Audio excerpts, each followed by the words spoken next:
juiceable. Yeah.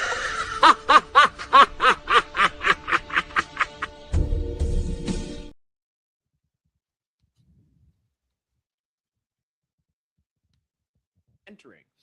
According to Colonel Douglas McGregor and the reports he's had, wearing what appears to be almost American police uniforms, military type uniforms. Here then is another rabbi, thankfully, glory to God, converted to Orthodoxy, stating what their ultimate plan is, which is exactly what I was highlighting in that video. So if you want to hear more detailed explanation on the history between the Khazars, the Khazarian Empire, Jews, Ashkenazi Jews, the history of Eastern Europe, the fact that there's never been a prime minister of Israel that either he or his parents were not born in either Ukraine or Poland. I think there was one that they're from Belarus, basically, again, the same area. Interesting. Wow. So there's never been a prime minister from Israel not born in Ukraine, Poland, or Belarus. Strange. So worthy of note there. Oh, and then of course he was banned on YouTube after talking about all that stuff. Now, why would YouTube ban that? Is it because he was a former rabbi and may have some inside information now that he's an Orthodox Christian? Huh. Here, I don't know if you guys saw this. This is actually pretty interesting. Israeli minister Ben-Gvir's English translator, Yishai Flesher, says Nick Fuentes is right about everything he claims Israel is planning to do. Huh. He says, quote, "You're all saying this as if it's a bad thing. It's not a bad thing. It's God's plan. It's the historical plan for the Jewish people. And Israel has every right to extend its defense to the Arab countries and across the region. You're right. From the Indian Sea to the Persian Gulf to the Red Sea, the Gulf of Aqaba, the Suez Canal, and the Mediterranean, we're going to have a lot of control over that, and it's going to be good for the world," he says. Now, check this out. They're going to topple Iran, and once they do, Israel's going to become a very rich country. I love this guy. I love this guy. We're gonna topple Syria and Iran. True. Control Gaza and the West Bank, Judea and Samaria. You're right. Absolutely. I can't disagree with that. Good. They're going to have the sovereign wealth funds of Saudi Arabia, the United Arab Emirates, Qatar, pouring all their oil money into Israel. This is sounding great. This guy's great. Okay. I don't know about this control of media business. That sounds like classic anti-Semitism, but this vision of a big, powerful Israel and the Arabs in line with that. I like that a lot. I like the sound of that. But you're making me want to win all these wars even more. Israel's going to get all this money from the trade that goes through the Rimland. You're right, bro. You're right. It looks like the Lord, nation that dwells alone. Follow the script. Oh my. But isn't he correct about that? Like, so like, isn't that kind of weird though? Like, Well, that's usually how con men start out, with something that you will agree to. Yeah, but he's saying that the rabbis are fine with him saying that, and then what the Church of Eternal Logos, David Patrick is saying is that Nick Fuentes is right for calling out the Jews, who, by the way, have no problem for this type of mythification of their goals. Right, like he had, like they have no fucking problem with it. So he's literally reading the script, and they all know that they're in line with it. Honestly, but what's crazy to me is like, I totally agree with Nick's analysis. Like, this is the idea of like they basically are working with Saudi Arabia and stuff. Like for sure. But everybody said that for 20 years. There's been people saying that Oded Yanan plan. You know, for Eretz Israel, like I could lay the whole thing out for people, right? That the Oded Yanan and it follows the project for a new American century and the entire thing. It's obvious.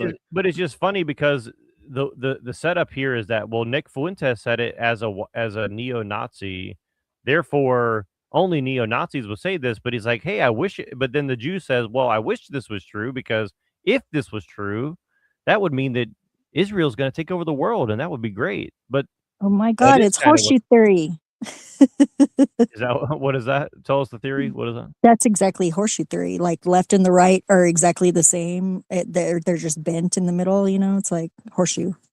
Yeah. Well, I mean, the difference between a more like a neo-Nazi loop. and a ultra-Zionist is not that far, apparently. So Yeah, because they actually loop around, right? At the far right and the far left. Right? almost like a Ouroboros. Something like that. Yep.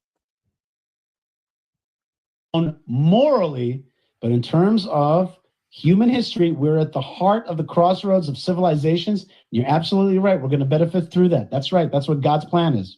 All the trade from India to Europe, China to Europe, all the trade that goes through the Suez, the Persian Gulf, all the trade that goes overland through the Middle East, they're going to collect a toll on all that. Sounds nice. Where's your proof that that's a bad thing? Like, have you read the Bible, or are you too Catholic for the Bible? What's the deal? Like, okay, I mean, I love. So condescending. The Jewish guy wants to ask if you've read the Bible. Yeah, I have read the Bible. You know who the Messiah is? He's already come. Guess what? There's a new covenant. Guess what? We are Israel. Guess what? You guys are an inversion. You are the empire of Antichrist. So what did I tell you? Nick Fuentes yesterday said it's only Rome versus Jerusalem. And what are they playing right into? It's starting to turn into a pretzel here. Oy. Yeah. Oy vey. This seems very performative, I have to say. I'm not convinced that.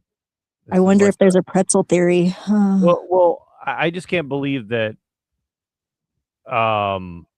David Patrick Harry is so willingly like aligning himself with Nick Fuentes. I think that is remarkable to me, for various reasons, Yeah, I want to see more what he says here. That's me reading the Bible, and I can bring all the verses to back that up. Love your assessment. I love it. It's fabulous. It's good. It's good for the world. You're making me happy. You're making this settler you're making my day, man. You're making my holiday coming up. But where's but you're saying all this stuff in some kind of conclusory language that this is a bad thing. It's not a bad thing. It's God's plan. It's historical plan. And Israel has every right to sit in the crossroads and extend its defense to the Arab countries and to this region. You're right.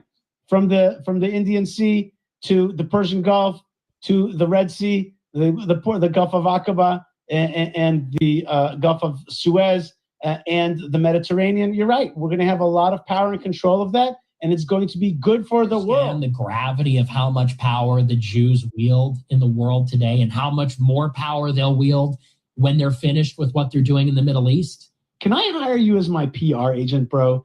You are just fabulous. Nick, you are like, I don't know, and your cute little punim, your little Shayna punim, your little facey, your little baby face. It just doesn't. Did you say his punim? He's got a cute little face. Yeah, I think this rabbi wants to have sex with him. Great PR dude on our side. You know, guys like this, you never know. He might switch. He might flip at some point because he's a thinking guy, but he's also, he's powerful inside. He may.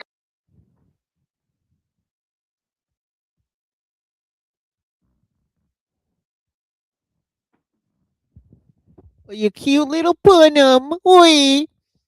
Ooh, he's so. You called it though. You called it. He said flip. That confirms it. You're gonna flip that boy like an omelet. Yeah, not if he cups the huevos right. Come to different conclusions suddenly. I could see that. I hope he does, because all the stuff that you said, especially about Israel and the Middle East, is right, and hopefully will come to fruition. And I don't think there's anything bad in that. Let's let Nick finish off. You thought we couldn't stop them before? Wait until they don't need us. Touche! We don't need you. We don't need you. We don't need you. We need God. We need history. We need the promises to Abraham. And they need the money of U.S. taxpayers to fit the bill for Israel's existence, because they couldn't exist without it. If they didn't have us, they can't take on the entire Muslim world. It would not exist. It would be over. And what they would do is you're a Samson fucking moron. They that's don't need you totally after they're false. done with you. Because Yeah? they control the United States and the economy. That's fucking retarded. Like that would Yeah, have I been know. true like maybe 20 or 30 years ago, but it's definitely not true now. Like, what are you talking about? What is so important about being needed anyways? I mean, like being wanted is so much better.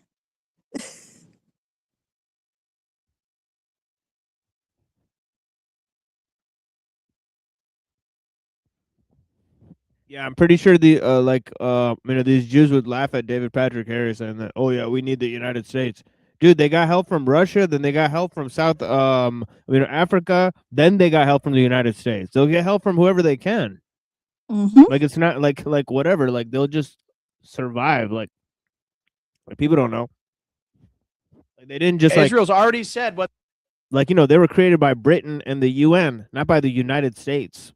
Right? So they didn't need us before that, and they don't need us now. So that's the fact. Mm-hmm. they're going to do.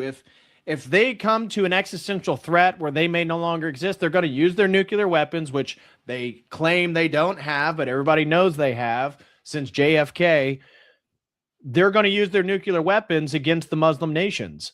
But that's their only line of defense, because without the U.S., they cannot fight this. And we need you to relax, bro. Get on the team, get on the program, or move out of the way. Their goal. Yeah.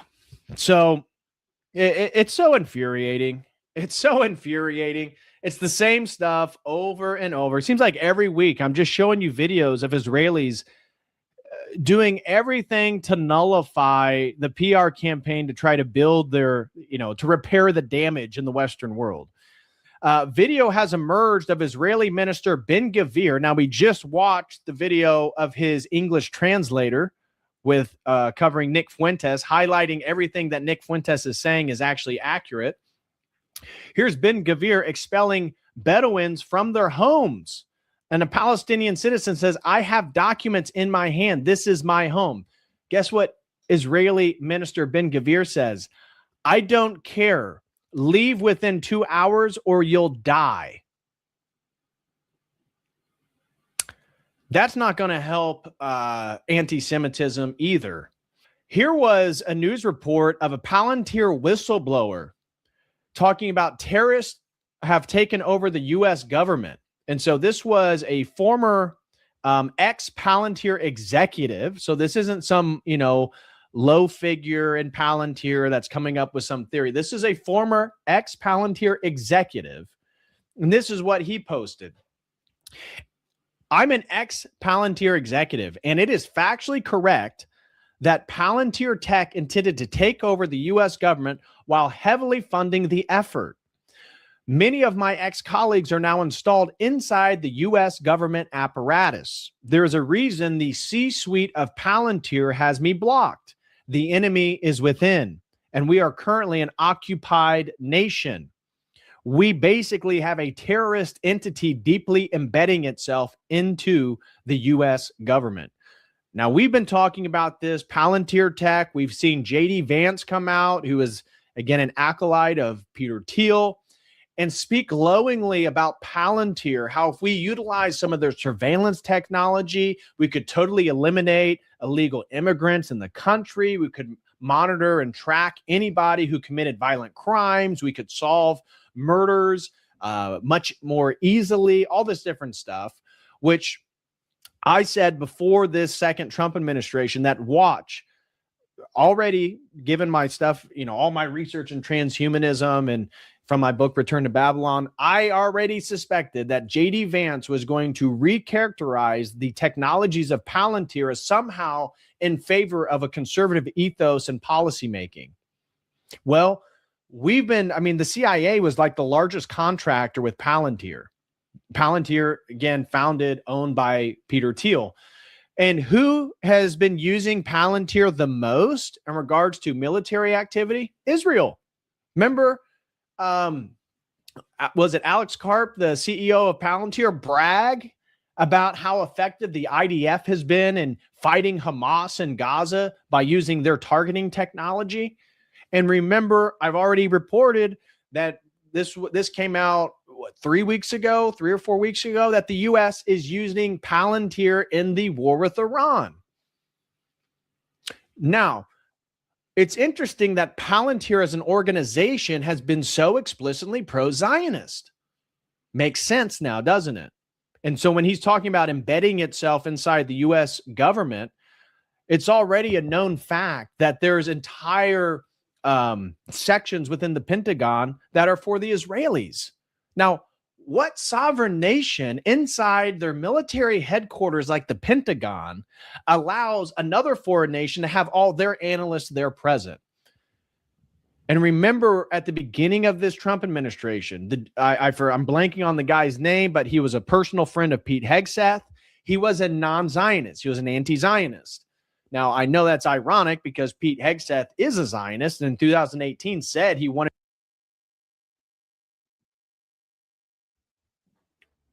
Is Andrew Wilson aware that David Patrick Harry is saying all this? Somebody better give him a call and double check.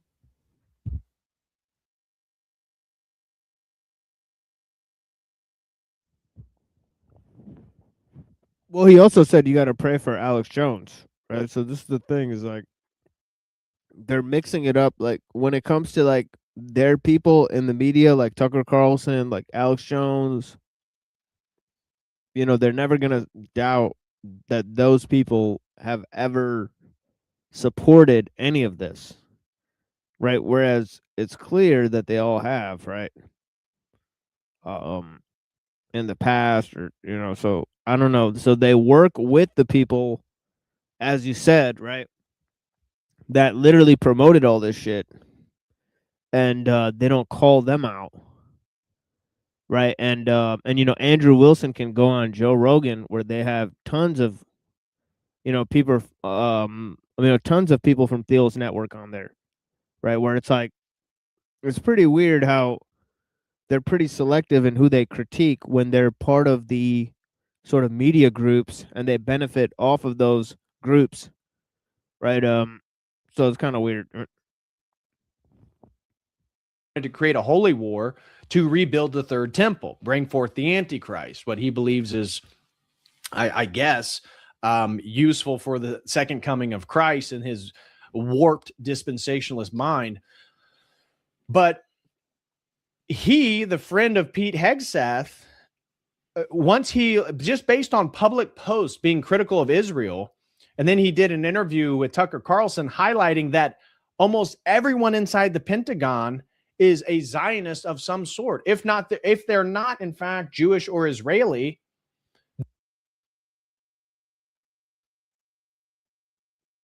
And welcome back to that. I literally had to look at the screen to see what the name of the show is. Oh. The Benny and Basil Show. It is episode 23. Mormon boys, we have a very, very special guest, the man of mirth. What? Ray Schremer, Kai Schremer. Kai Clips. Welcome. Hey, thanks so much. Yeah, Mormon boy in the studio. Oh, God. Hold on. What? You just made a reference that you Don't wish even you worry didn't. about it. Don't even worry about it. Anyway, so we're here for episode 23. Yes. If you're watching this, it's probably because if you're watching this before Saturday, it's because you're a pay pig and you're getting it right as we drop them. Nice. Otherwise, you're watching this on Saturday, where Yes. normally you would get nothing, you fucking freeloader. Sorry. You flipping Flipping freeloader. Yep. Yes. But you're going to get this episode. And if you want to see episode 24, which is today's Saturday, This right? is getting It's really- a little confusing. Go Hold on. We're recording this on a Monday. Uh-huh. If you're a pay piggy, you're seeing this on Monday. Right. If you're a freeloader, you're seing this On Saturday. Saturday. We would normally record a Patreon episode on Oh, perfect. So you nothing even goes back. Oh, that was a different world back then. No, exactly. Yeah. So if people ask me about it now, I'm like, well, That crash and burn. Okay, no, Yeah, it's very successful, I hear. I was under the Paranus, like I was doing the Kirchner East. But like demographic wise, Finances. how is the Utah the party itself? So we have. an Would you be the interesting thing. outlier as being the young guy? Certainly, yeah. Within the executive board and also within the SCC, the State Central Committee, absolutely. It's so Soviet sounding. Yeah. It's like the party Yes. members, The the party committee. line, the committee. It sounds so. So this is the Basil guy. Yeah, he's not on the nerve. Yeah. Mm.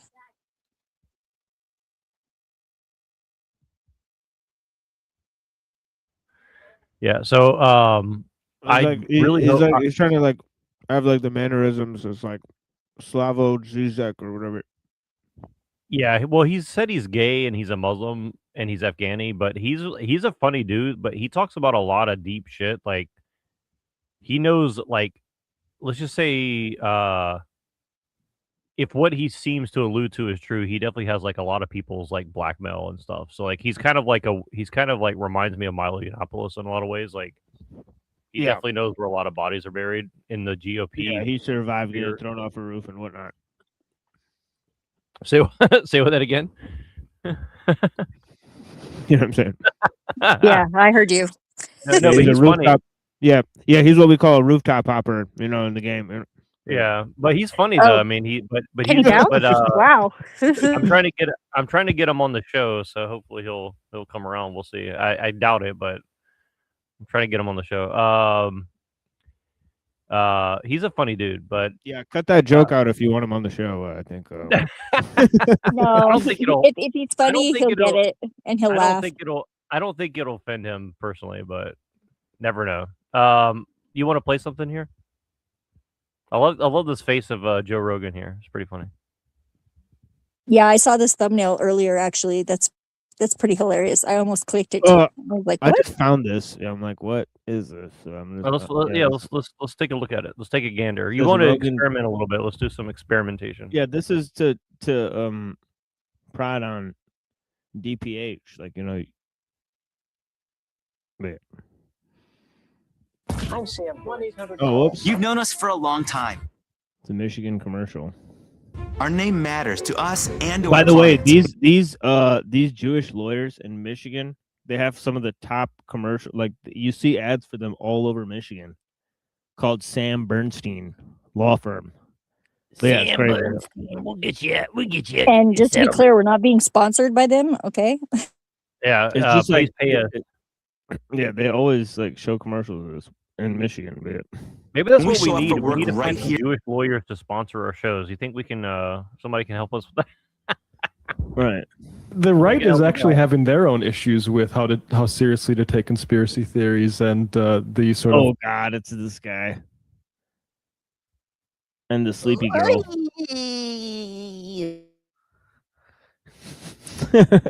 The sleepy girl. parapolitics considerations Is if we want that to Sam look at Harris? Yeah, let's just Giovanni sure. and What'd you say that? I thought, isn't this guy's name Sam? Yeah. Yeah. and Joe Rogan here. So this is first Joe sort of Okay, so let's try to find the clip in this. Okay, so here is the clip. I actually just want to see the clip. So let's actually. So there's part of the clip here. There's part of the clip here. Okay, so the clip is strewn throughout this video, unfortunately. And then they just talk about it. So. Oh my God, dude. Can I find this clip? Here, hold on. Let me just try to find the clip. Because now I'm like, these annoying motherfuckers. Yeah, that sounds like Yeah, about that right. sounds gay, right? Yeah. Anyways, Peter Thiel, Joe Rogan, what's this guy? Theo Vaughn. Theo Vaughn, Okay, let me see. Comedian. Yeah. 2 comedians and a dude. Yeah, I'm looking for it too. Like it looks like it's kind of hard to find exactly this thing. Well, It says- they pause it. So just give me a second, and I think I could find out by figuring out Oh, where they pause the video. yeah, all the ones that people review it's like 25 minutes long video. So fuck. Yeah, it looks like it's 2 hours into the video. So yeah, so I'll find it. Give me 1 Yeah, second. actually, that's one thing I should have watched is like Peter Thiel and Joe Rogan on the stream together. Like that would be interesting, probably, but like it's just so much fluff that you have to get through. So I don't know. What does Peter Thiel have on Joe Rogan? Oh my god, yeah, these clips look like shit. Honestly, like I don't think anybody just gives you a clear. Like Theo Vaughn is a very crazy guy because he personally knew David Duke when he's like a young kid, and he also who came through reality TV. Like, Yeah, can you put the video like away on this one too? Sure. So we could only hear the audio because this might get us. Sure. Yeah, sure. And then There I'll you go. pause it like every 5 seconds. I'll pause it because it's like, For though, you know? Yeah. I have thought about that. It's the same reason, like even being like in a relationship. I remember like, okay, so this isn't the part for sure. No. okay, good, because Here's I the- like to examine stuff, but I'm not like, being like, woe is me. I'm just trying to like All right, I don't know. I might be at the wrong part, so we'll just see. look at it, right? Well, you got to think, as a kid growing up, you had a lot of negative interactions. And that shit was like, Evans was young. But yeah, I don't know. Some of it, it's been an interesting experience, It's because it can suck. Like that's these long ass stammers. Where he's like, everything would let him talk as long as he wants. Okay, hold on. So I think this is the part here. So let's see what happens. You know, when they said, "Do you think human beings should survive?" and he had like this long pause. Oh yeah, I remember. And then the Very odd. interviewer was like, "The answer is yes. The answer is yes." You think human beings should-" Which is not how you're supposed to do an interview. Well, at least not how I. Yeah, so here goes. I think he's like defending Theo. I don't know what's going on. I would let him talk as long as he wants. Like I would let. If you watch my podcast that I did with him, is these long ass stammers where he's like, Yeah, that's right. So Joe Rogan had Peter Thiel on his show. Yeah, he did. At some point. So yeah, I didn't so it's see that also one there. actually, which is kind of surprising to me. But Peter Yeah, that's Thiel is also- very hard to listen to. So in defense, like he is like I always have to listen to him on like 2.5x because like he takes such long pauses when he's talking. So I'm like, Yeah.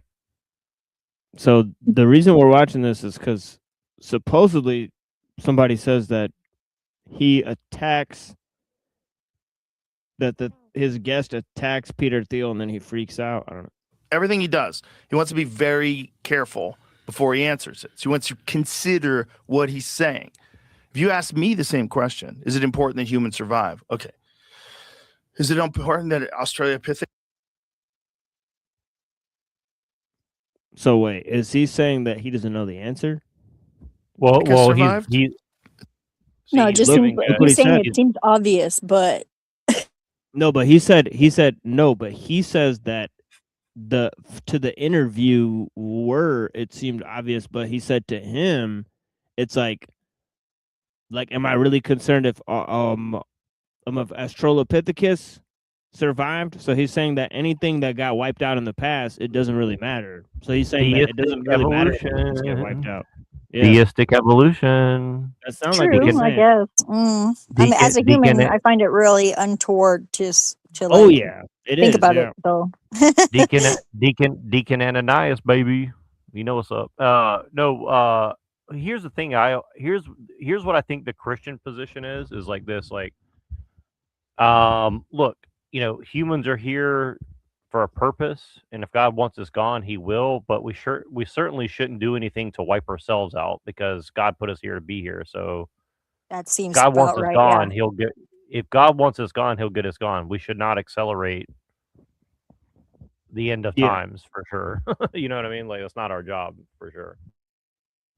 Yeah, people always trying to do Consider- God's job though. Right. What he's saying. If you ask me the same question, is it important that humans survive? Okay. Is it important that Australopithecus survived?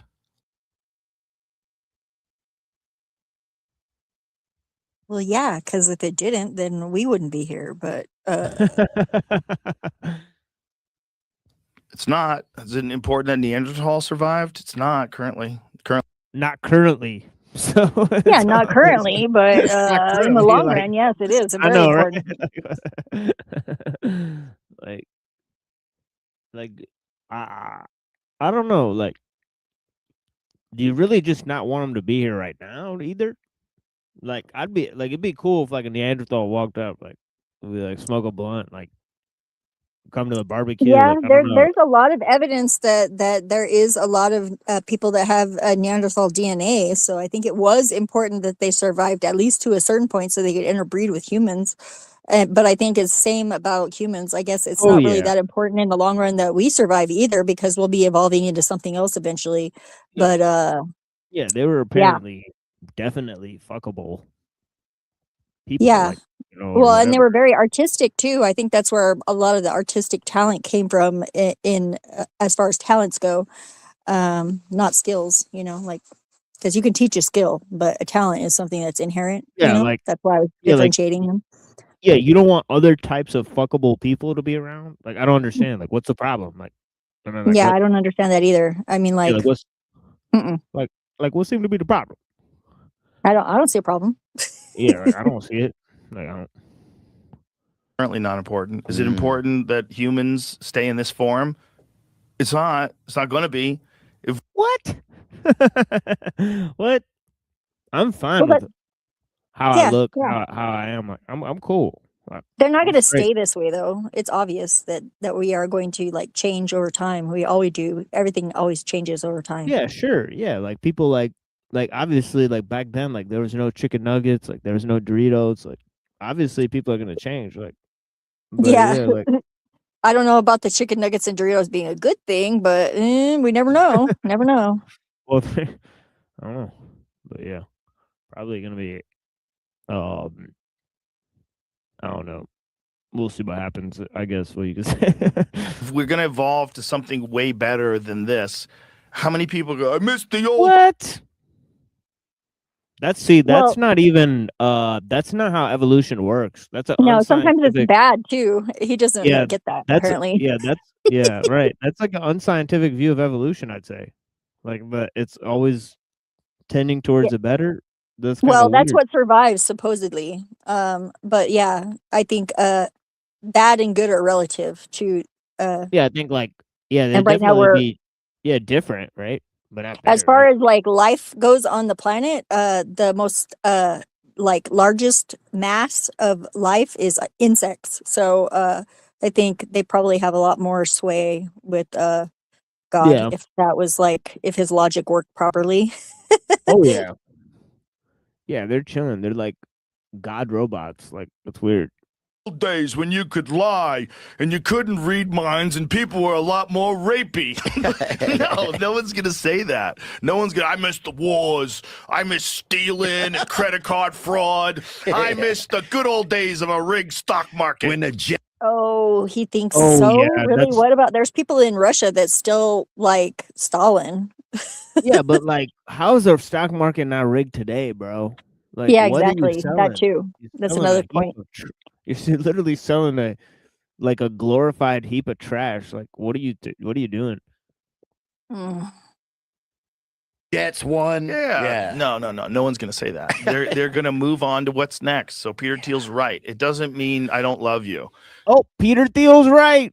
See, look at this fucking Jew Rogan. Right Good and correct Lord. are not the same though, okay? Yeah. And right and bright are definitely not the same thing, I think. It doesn't mean that being a person isn't important to me. Yeah, it is to me because I'm a person. But I'm also, if I step outside of being a person and I look at where this thing is going, I'm like, it's going in a different direction. It's not going in the direction of We thought it was. mRNA vaccines and lying politicians. It's not. It's not going in that direction. It's going in some sort of digital god direction. What? Dude, this guy's smoking crack. He said it's I not can going. see what he's saying, but yeah. Yeah, but the other thing just happened, and the second thing he mentions literally never been proven that it can even happen. So it's like, wait, the other thing you said just happened like 5 years ago, and you're saying it's not the reality. And the other thing you're saying is the consensus reality is literally science fiction. Like, what, dude? Like, this yeah, guy's both of them smoking could crack. both of them could still be happening simultaneously, I think. I don't know. Yeah, but the fact is this guy's a bloody transhumanist, and nobody held him accountable. Including the Christian far right. That seemed to be fine, grifting and clout chasing with this fucking dude, and trying to then apologize and say that he's halfway to Christianity. He's not. And we're How either s- going to how join quick? on fucking real quick, like within a few years. We have, I think, what is it, 2026 almost? We're real close to that. I think by the time 2030 rolls around, it's a wrap. Bet. It's And a wrap. Do you think A rap for what? I'm like, I Like- hope he means hip hop. I don't know. He's tripping balls if he thinks his transhumanist fantasy is going to be ready in 3 fucking years. Yeah, right, Jack. I mean, right. You're going to need at least 10 years, right? Like with the way things are going. that money will have any value at that point, or no? Would I you, don't know what it's going to mean anymore. Do And you the encourage problem people to is going to buy be some assets? people are going to be in control of assets. And some people are going to be in control of money. See, money is just right now mostly. If we're not on the gold standard, what is money? Right. If your bill doesn't represent, you could go to Fort Knox and they'll give you a brick for whatever that money. They'll give you a brick of gold that's worth that money. Tight. If that's not real, if we don't have that anymore, and if we're on some sort of digital thing, and if they can just spend money and then inflation rises and all this money that we spend on war. I just saw Santos, like talking about crypto, like he's accepting crypto now. That's Yeah, cool. but he also Mhm. says that the entire money system is fake. Yeah, I So agree. that's so I he agree. says that all the time. So he may support crypto, which people could have mixed feelings about that all they want. But his halfway to that is, well, the money system is fake. So Yeah, Joe Rogan's saying it's not fake. He's saying yeah, it is fake so that's though. pretty weird. Yeah. Like it's like he doesn't even understand the fake ass money system. But he's questioning that even. So he's so blue pilled as to not even question the fake ass money system that exists today. Like weird. Yeah, and crypto. Somebody in the Santos comments said, "You do know crypto is just an extension of that system, don't you?" Of course, he does. It could be. Yeah, it could be. I haven't Yeah. really looked into what's going on. But So yeah, I think he definitely probably knows. Yeah, it's got to be a little bit like obviously tech driven solutions. That you've got to be wary of that. So that's as much as I'll say about that, right? Because it's like obviously all the tech, the large scale technology is being centralized. So Yeah, if which you is wanna not a great increase- idea, really. It's not really that Yeah. great. That was the kind of the antithesis of what crypto was based on, actually. Oh yeah. That's why Thiel and all these guys innovated in crypto. They said let's decentralize things, which is literally the opposite. Like they don't understand how systems work, right? So that's their first problem is that they think that systems work better when they're open source. And whoever Well- put that in their head was some libertarian, It was basically probably Jew, right?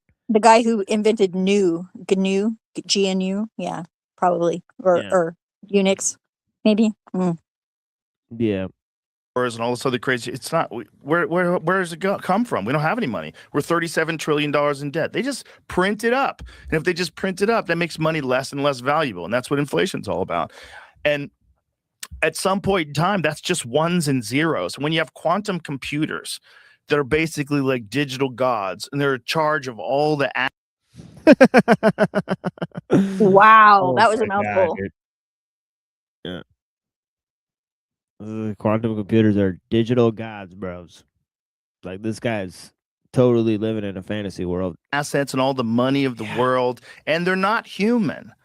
They're not human, and they're just going to stop it all. They're going to say, Like it's no, over. we'll decide how much resources you get to stay alive for as long as this body. Okay, so he's fine with cyber communism, apparently. Pretty weird type of stuff. He says that the computers are going to take over society. This is inevitable evolution of human society in which human beings are going to be brought about in a new form. And the computers are going to first destroy the monetary system and then assign everyone a given value as to what their earnings will be. Sounds great. But yeah. Lasts because you're not breeding anyway. Our fucking population is dropping off of a cliff. Overpopulation's a real problem. It's not. We don't have the correct levels in most giant countries like God, Japan. Joe. Japan is not in a restorative level. What Like, they're- what is his guest doing? Like, is his guest really not going to sit here and challenge anything he's saying? Like, going to go around and like let people espouse cyber communism, where people are transformed as objects within a system where they're assigned a value, and the people that don't breed are going to be discontinued by the system. Pretty weird, but yeah. They're not even close. They're disappearing. They have a real population collapse problem. South Korea, real population collapse problem. Eventually, that's going to come here. See this bar?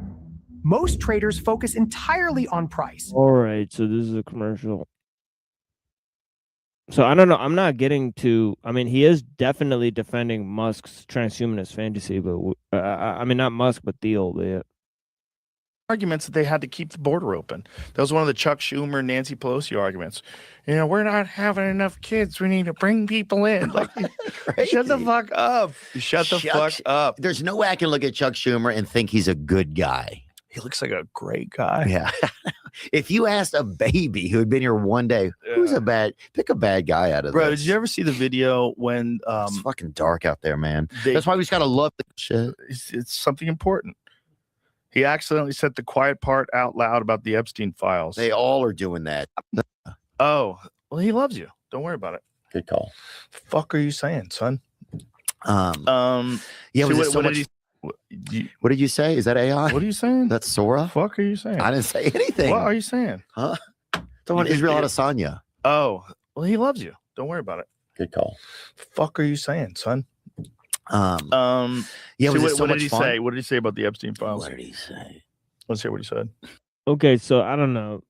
You guys could watch this yourself, but yeah, apparently, I don't know. What is this? Okay, let's just watch some of this. I'm now curious as to say why they gave it this title. Brings up Peter Thiel out of nowhere. We can watch this. It's been an interesting experience, you know, and that's life. It's just like life is an interesting experience. Yeah, it really truly is. You know, but it can be awesome and it can suck. The reason why yeah, we have to stop for a second and just sort of. I told you. I know this is like.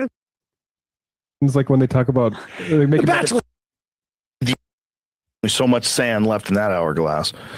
Where the humans are on the way out. I know a lot of people hate it when Peter Thiel says it. Like, Peter Thiel is a terrible person. He's evil. Do you think he is? No. I think he's just telling you the truth. I think he's, you know, when they said, do you think human beings should survive? And he had like this long pause. Oh, yeah, I remember. And then the Very interviewer was like, the answer is. Good Lord, man. Anyways, inexcusable rhetoric from Joe Rogan. Pretty weird stuff, but yeah. Let's just move on from that.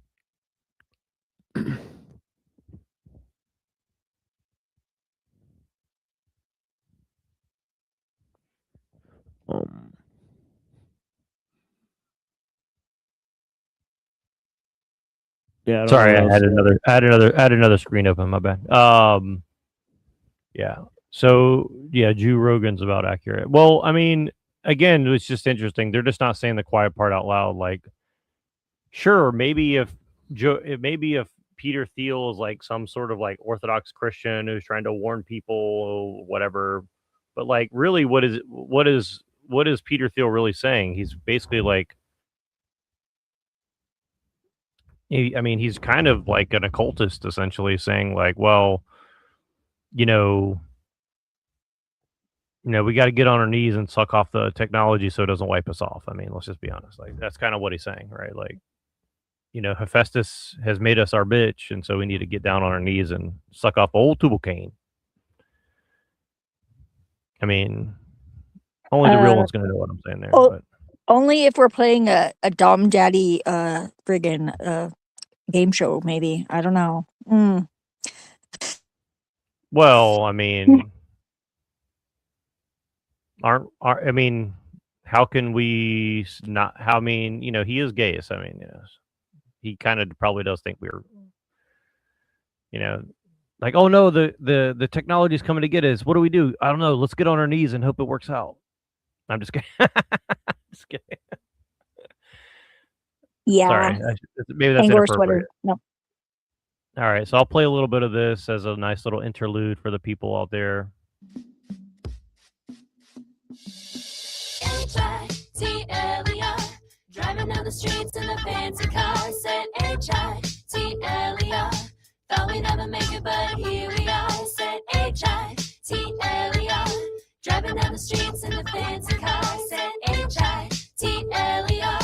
Thought we never make it, but here we are. The name is A, and I'm back in command, cause I'm the illest pure representing Deutschland. Reich 1, Reich 2, Reich 3, that's me, the mastermind behind World War III. No 2, my bad, oh well, started over. Been gone for so long, but now I'm back and I'ma show you everybody Hitler hating when they speak my name. But it's a new millennium, man, the Fuhrer is changed. And what I bet y'all didn't know is now I'm down with the Jews, the gypsies, homosexuals, and retards too. Because I stopped burning people, started burning CDs. Stopped battling the world, started battling MCs. Just started busting rhymes, finally found my groove. And now the SS on my jacket stands for super smooth.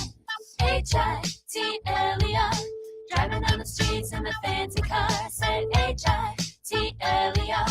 Thought we never make it, but here we are. I said H-I-T-L-E-R. Driving down the streets in the fancy car. I said H-I-T-L-E-R. Thought we never make it, but here we are. To all the Aryans in the area that are carrying rhymes, and neo-Nazis better watch me catch on up with the times. When other rappers see me coming, yo, they run and they hide. I grab the mic and commit lyrical genocide. Cause when it comes to dropping hooks, there is none greater. Throw a finger to my public, then I grab my dictator. Cause I'm flexing my might and I'm showing my strength. I'll get your lady and get a moaning.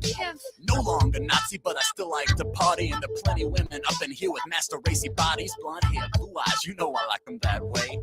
Yo, Goreen, you got something to say? Creep with me as I roll through the line. I'm out getting yours while I'm out getting mine. Got a spell on my shoulder, and it pays. Hunters in my bunker, and they stayed up a day. Got a show waiting for me every point in the lane for sure. I'm the chairman of the Council of Defense of the Reich, and if you'll come back to my castle, babe, we'll stay up all night. Driving down the street in my Panzer tank, sitting drinking Chris with my bitch and Frank. And when I step into the clubs, you know I'm stepping with style. I raise my left hand, party people say hi. Got a page from Emma Braun that I'll say that I miss. There's a party up at Schindler's and I'm on his A-list. Cause I put my past behind, y'all can think what you will, but no more propaganda, it's triumph of the ill. H-I-T-L-E-R.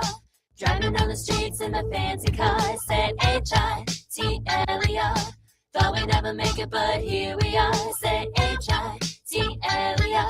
Driving down the streets in the fancy car. I said H-I-T-L-E-R.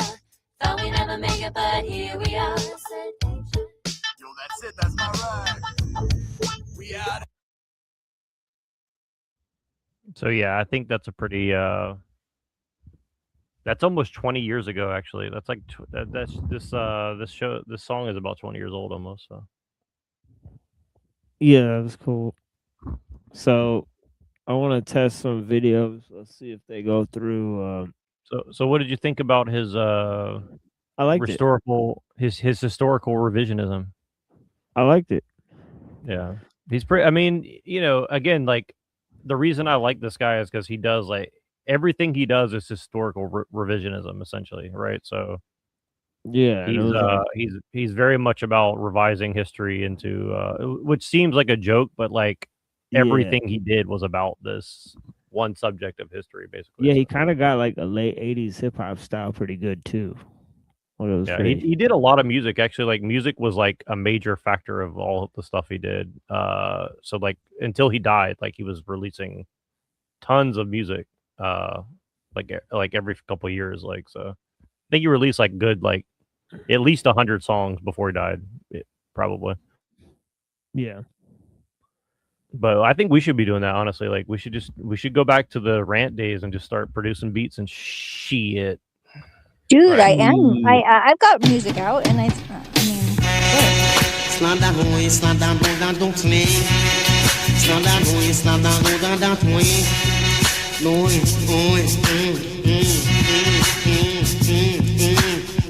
Oh, God bless, no man curse. What lovers join, no man can divide. What eternity is with, no man can alter. Jah give I this and no man can take it away. Stand down, them a gun up, they shut them out. Stand away, them a gun up, they shut them out. Them a gun up, they shut them out. When you come, them a gun up, they shut them out. When me gather enough, lyrics all about. And when me gather enough, lyrics all about. They reach down Africa, me tell it all about. They reach down Africa, me tell it all about. Me don't like a man, me love talk and shout. Me don't like a man, me love talk and shout. Me wake up every morning, me wash out me mouth. Me wake up every morning, me wash out me mouth. Where them a gonna do fish up me mouth? You know where them a gonna do fish up me mouth? Where them a gonna do fish up me mouth? Me say down where them a gonna do fish up me mouth. They want to put big padlock on me mouth. They want to put big padlock on me mouth. Tell them, Jed, Babylon come, them lick me na me head. Only if people want to see me drop dead from pain. Tell them, watch them from pain. Tell them, watch them. Me have the pain in me head, got the pain in me neck. Hey, come from me neck, in me chest. Hey, come from me chest, in me back. Hey, come from me back, the in me waist. Come from me waist, and from me hip. Hey, come from me hip, in me thigh. Come from me thigh, in me leg. Come from me leg, in me knee. Come from me knee, in me foot. Them treat naughty dread like I and I a cook. But me read up the Bible, the holy book, page to page. Tell them, watch them, page to page. Tell them, watch them. But with them I gon' do to shut me mouth. Nay, with them I gon' do to shut me mouth. Can't wait till me gather enough lyrics all about. Me reach down to Africa, me tell it all about. Me don't like a man, me love talk and shout. Boy, with them I gon' do to shut me mouth.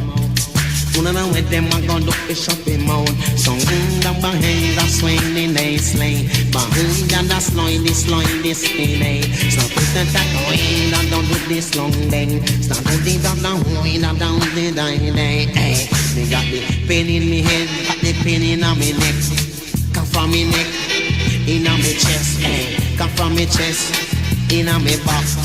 Come from me back, in me waist. Come from me waist, come from me hip, hey. Come from me hip, in me thigh.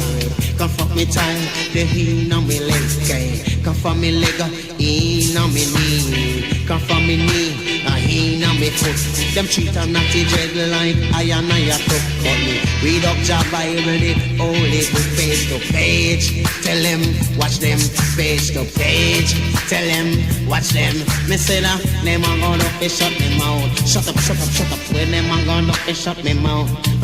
When me gather enough lyrics all about. Me reach down to Africa, me tell it all about. Me don't like come and me love talk and shout.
You. Dum da dum da da.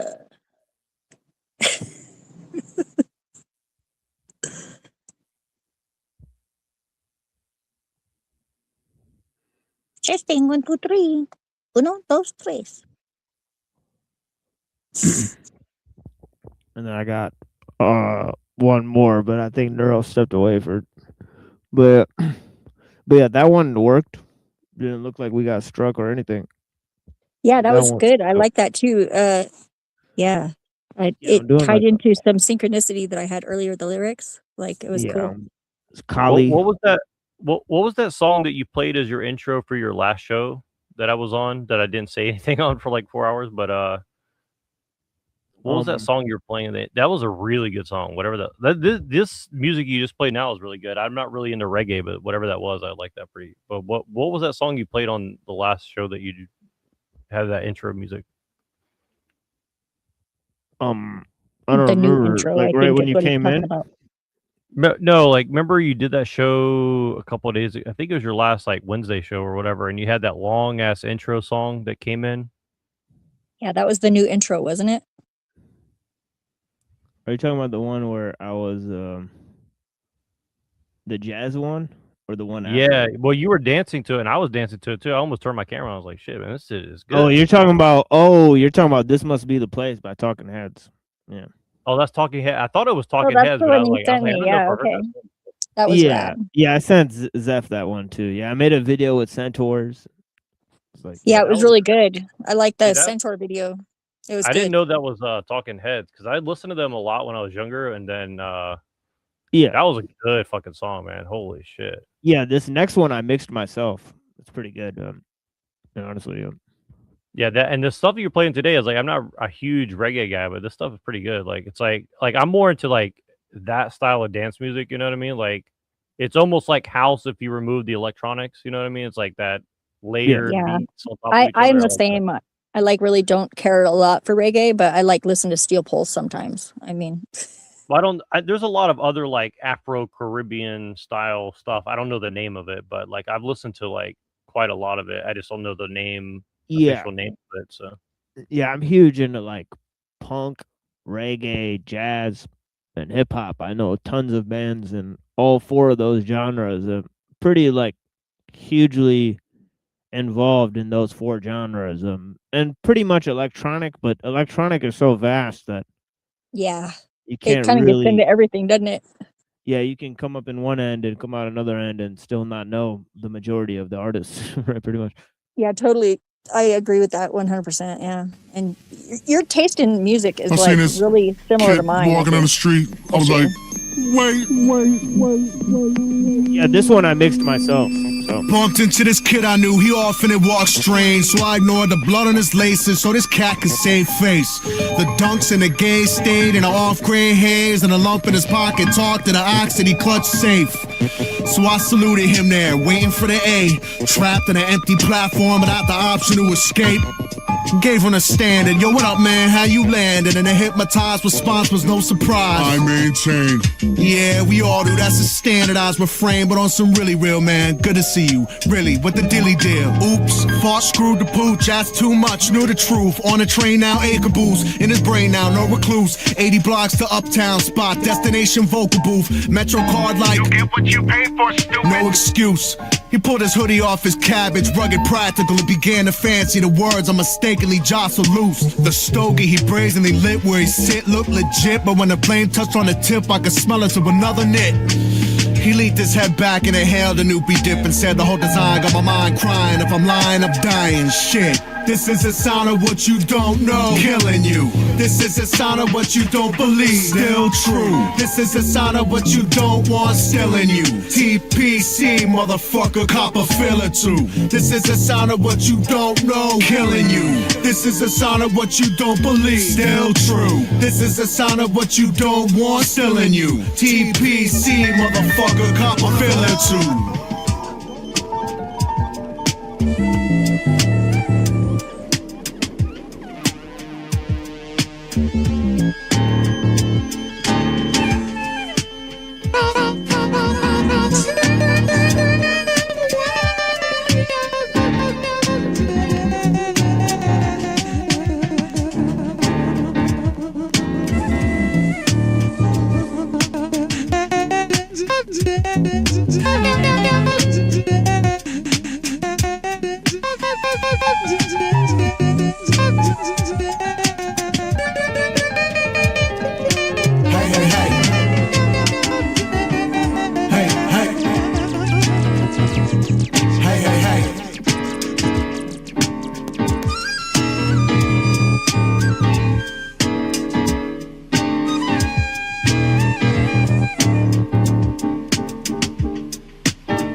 got my mind crying. The whole design got my mind crying. The whole design got my mind crying. If I'm lying, I'm dying. If I'm dying, I'm flying. The same line. No disguise, God. I'm bent up. No, the sky's high by coincidence. And up top line is significant. To the ground function, I'm Munson. Just a dreaded 710 split again. Medic made it out to be epidemic shaded. Wild for me. Evidence of pressures mounting. Residential shroud. Kings County. Brotherhood of the working wounded. Wounded working city unit. Taking out the trash and strapping it. Let's get it moving, stupid. Many men make moves more useless. Use abuse quick, losers juiceless. Bitch, either speak the truth or you leave toothless. Two-fisted and furiously ruthless. Justice for my very own amusement, with no regard for the conclusion. I swagger with rats tapped in the glass in a gov lab. Pass me the glove mask and flask of the cheapest liquor you have. In the back of the Tasmanian path, insane to get laughing, cackling at the randomness of the city and all its facts. The dark art of interrogation agents, skipping class and the last in a flash on my tiptoes, walking on cracked glass. Gas blast and whiz by fast and just catching my calves like hold that. In other words, I'm trash, glad you asked. This is the sound of what you don't know, killing you. This is the sound of what you don't believe, still true. This is the sound of what you don't want, still in you. TPC, motherfucker, cop a feel or two. This is the sound of what you don't know, killing you. This is the sound of what you don't believe, still true. This is the sound of what you don't want, still in you. TPC, motherfucker, cop a feel or two. If you just aren't sitting here now, the clock's on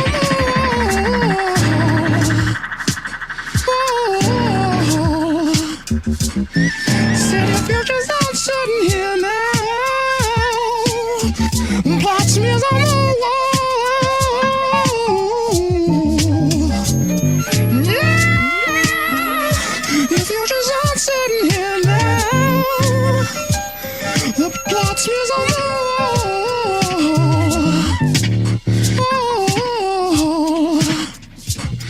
Said if you just aren't sitting here now, plot smears on the wall. Yeah, if you just aren't sitting here now, plot smears on the wall.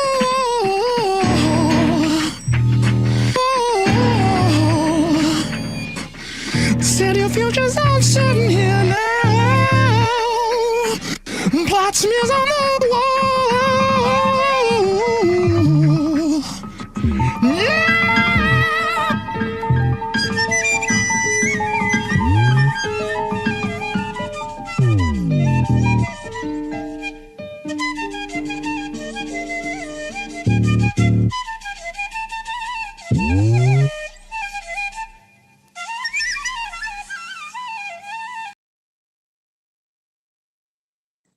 That's cool. That animation artist is definitely the same guy who did Inspector Gadget. Yeah, and looked like that video worked too, so we're pretty good to go with those two videos moving forward.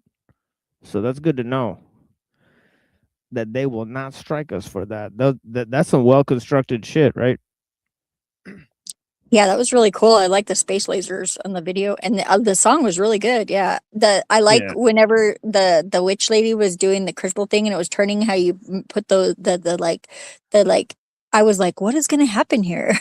Well, she summoned the wizard that basically floated the city, like a chunk of the city up into a spaceship that was underneath the city and then Mhm. wipes out their entire space fleet Yeah, and then that's crashes crazy. back into the city and then vanishes. Yeah, well, So that it's just seemed like he looked like a djinn, so I would say, yeah, he was gonna Yeah. do that probably. Yeah, it looked like she woke up a djinn that destroyed their civilization because she had too much greed to try to take that gem. And it's kind of weird how it fits with the Well, she was kind of lyrics, fat, so right? he probably Right. picked her. Right, because he said, "This is the sound of what you don't know killing you. Yep. This is the sound of what you don't believe still true." Yep, exactly. That's right. That was good. Well put together, sir, with that mix.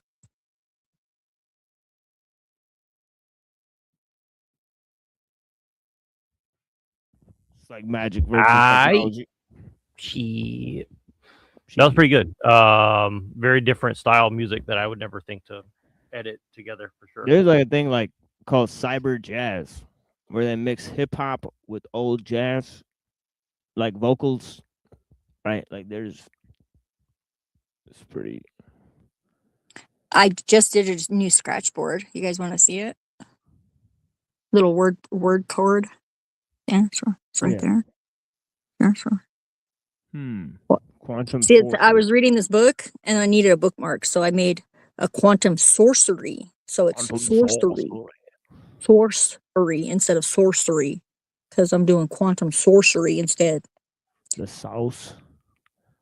I need to get me some of them quantum sorceries prepared. They're pretty good this time of year. Yep, sorcery. I like sauce. Sauce is good. Gotta have lots of sauce. The sauce. Sorcery is the sauce. See, you guys get it. I get it. People just look at me funny whenever I say that shit in public. You gotta sorcerize the sauce, and then you get salsa. Yeah, it becomes recursive then, and then it's even better. So I have a question for you guys. Do you guys want to see a little LARPy for fun, or is that too much for you guys?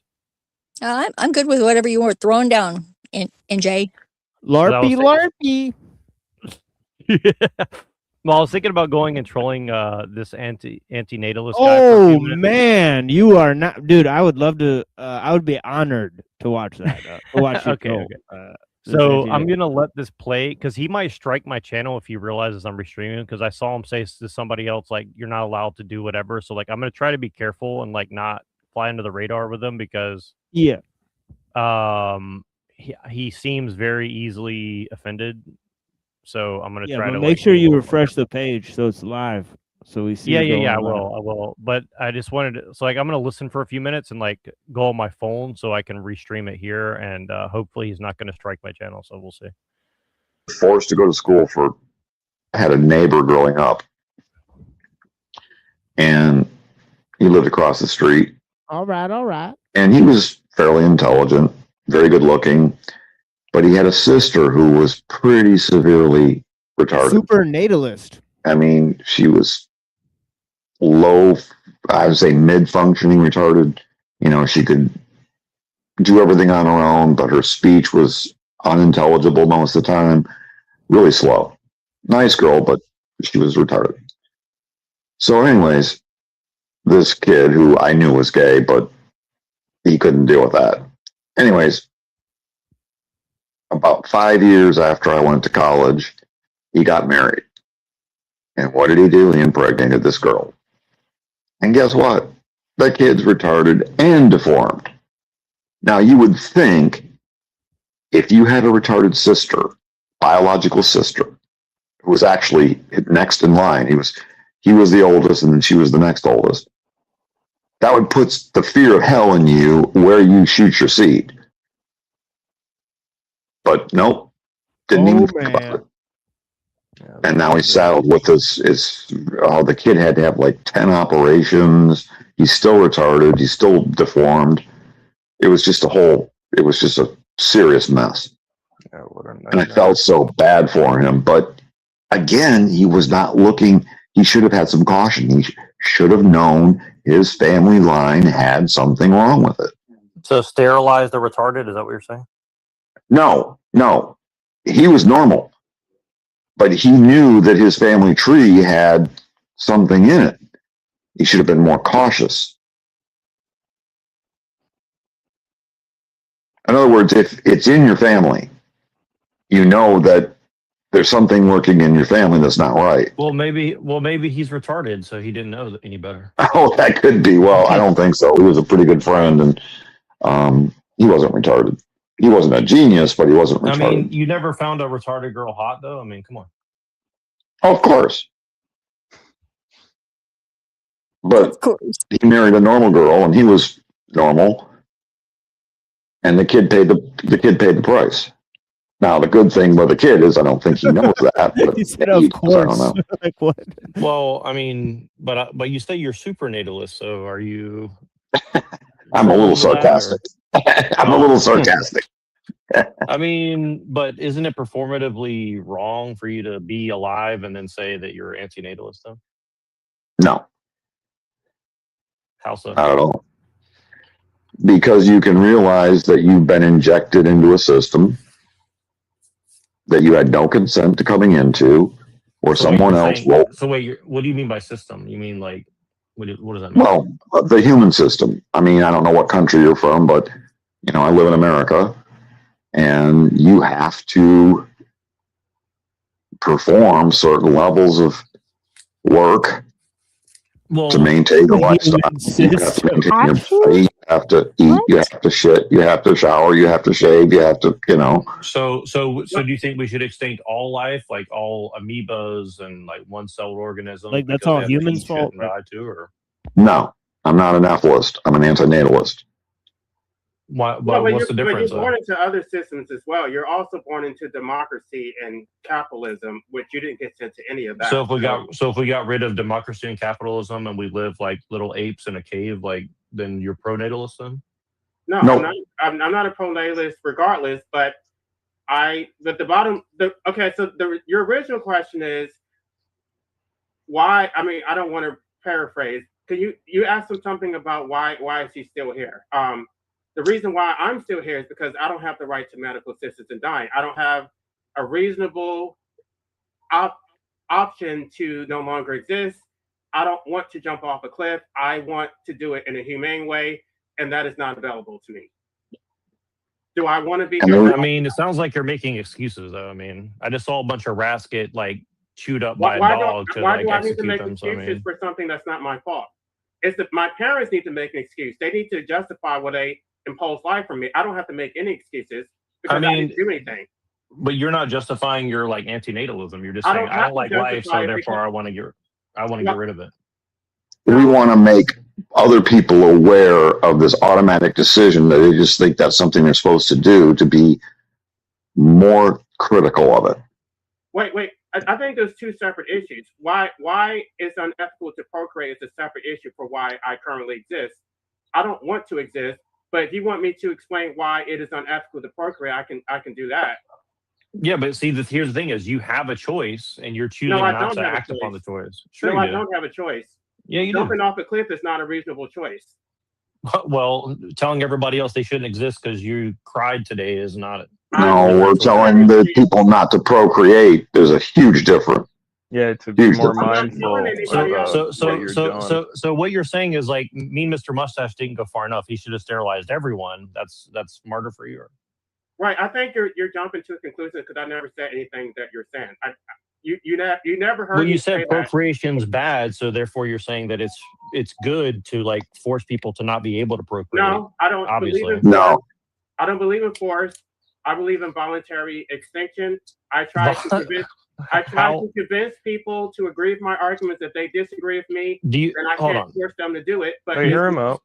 God, wait. You're saying that God created us to live, and you're saying that you're going to go past all the programming to make life exist in the universe, and say, "Well, I'll just convince them to like self-delete," because, I mean, Oh my, no, you're missing. How is that possible? Can you prove that God exists? Can you prove that your BS is true? No, but you made a claim. You made a claim about God, what God did, but you have not established that God did anything. Okay, explain to me how I have mitochondria in my cell and there's no God. I'm not the one who made the claim, though. You made it, so the burden is on you, not me. Yeah, it's way more logical that God built everything That still rather wasn't than proof. it You just still have not randomly proven your appeared out point. of the You're chaos. begging the or something. question. I mean, you're begging the question that people shouldn't procreate because bad things happen. So I mean, No, I can explain that, but if you want me to, I can. But I still would like. yeah, you please. Yeah, please go ahead. I mean, I don't care. I don't want to convince you that there's a God. I mean, it's really up to you. I'm just saying, like, I think it's nonsensical to assume there's no God or whatever. But I mean, it doesn't. Even if there is a God, I'd still be an antinatalist. No, I'm not making an assumption. I'm making no assumption. I'm not believing in things for which has not been established. I don't Sure, believe but what I'm arguing is that the very act of existence implies that life finds a way to exist. I mean, even if you're an evolutionist, obviously life strives to procreate and, produce Right, things, but right? I'm not a it's cat or a inherent. So, dog. I'm not a Right, cat or a dog. I am a rational actor. I can look at my environment and see that if I procreated, my child is like Yeah, guaranteed but to you suffer and die. but you said that hold on, but you guys are saying that you're not pro force, but yet at the same time you said, well, retarded people can't understand. So I mean, would you force the retarded people to stop having children if you I don't believe in wiped out? force. I'm an anarchist. I don't believe in force. No, I never said anything about retarded people having children or not. what What I'm I saying- said what is I'm my saying- friend, wait, hold my on. friend's sister was I get it. retarded. He Yeah, should have I had know. more coffee. But I'm talking about the principles that you're putting forth. You're saying, well, I want to convince people that they should self-delete. Well, a retarded person. No. I said I want to convince them to not procreate. I never said anything about convincing. How are you gonna convince a retarded person who doesn't speak English to stop procreating? Then obviously I'm not talking to retarded people. So you're fine with pronatalism if it continues after all the smart people who understand language are dead, right? I'm not fine with any of it, but I can't impose my will on them because So they're then you don't really take your ideas very seriously. Then you're just it's unless- just your unless- preference. unless- you just want to see it unless happen. I'm You just don't take it sadist like you who uses violence, and I don't take my ideas seriously. Unless I'm extremist and I want to blow things up, then But you're just saying that you prefer. So you don't want to be alive. That's statement one. Number two, you don't want people to procreate, and number three, you don't want to use force to enact these beliefs that you have. So, And those positions are all totally you're just consistent. LARPing. You They're don't totally care about what you're consistent. talking You have about. not It's just proven that there's a contradiction there. Where's the contradiction? you don't take it seriously. It's just That- like your where preference. is Like the you're like I like chocolate ice Where is cream. the You like vanilla ice contradiction? cream. So Are you going to answer my question? Where's the contradiction? So because I believe that procreation is unethical, I have to believe in force. I mean, how does it not follow that Okay, you would you know believe in what? force? Okay, you can get the fuck off my channel. I'm not listening to that shit. I'm not listening to it. You came over here with a fucking troll. I'm not tolerating this bullshit. I don't have time for this shit. My time is valuable. If you just want to come up here and spout bullshit, then go do that shit on somebody else's fucking channel. I'm not listening to it. It's like I try to be tolerant because I do want people to come up, but you're not going to come up here and just spout nonsense and just tell me, put words in my mouth and say I want to encourage people to self-delete. I never said any of those things. Get the fuck off my channel. Yeah, he was conflating your desire at some point to take your own life, which is your right, with that didn't antinatalism. last very He long. never understood the distinction, I think. No, it didn't. We're never going to convince anybody. We know that. But the position now in society is everyone's pronatalist, no questions. You have a kid? Oh, you're wonderful. Congratulations. Da, da, da. That's not true. Hey, let's think about this from the kid's perspective. What they're going to have to deal with, the dangers, the risks. What do you guys think of They're that immense. sin interaction? But I'm going to shut up. Sorry. No, it's so good. No, honestly, yeah. When that guy came on and said just, I don't know, his whole Damn. tone and all that stuff, I just knew. Damn is right. Damn. Like, this guy, he's not here in good faith. He's not actually trying to learn, or Oh, you're not No. in good Trying faith? to No. find Well, you a did good kind of balance say, of it, yeah. Yeah. You're And if just he is, challenging like, them an though, actual, like, you know, Christian or and they Bible shouldn't be so believer or whatever, friggin'. No, it was, I mean, I knew that I was going to piss them off, but on like, top of that, though, it I doesn't don't make think sense they're on why being he was honest trying at to all. I put think they're words into your mouth they're of basically like Christian, alluding to like eugenics. They're Oh, don't alluding to they? like sterilizing people. They They're don't alluding think to, that they like, are though. no, they know. Come on, man. You think they know? know? Fuck yeah, they do. Come on. I don't know. I don't know what they know. They know what they're saying. I mean, if they don't, then they're literally retarded. So, Well, like, I don't know. maybe that might be true. Yeah, I mean, it's ridiculous.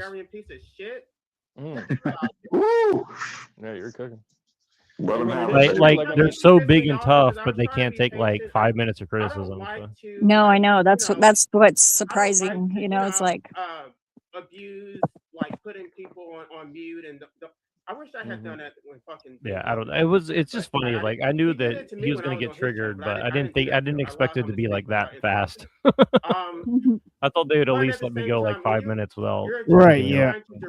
Yeah, I thought you'd go for a lot longer. It seemed like for a lot longer, like he was going to keep you on. Honestly, like it seemed like it was going as bad as it was going. It seemed like he was still letting you get a lot of points in. I don't know. Weird. Yeah, I mean, I know I was a dick, but like I don't think I really like totally misrepresented what they're saying. I mean, I think that I was like going with the logic, like, okay, if you continue along this logic train, like, where's that going to lead? It's like,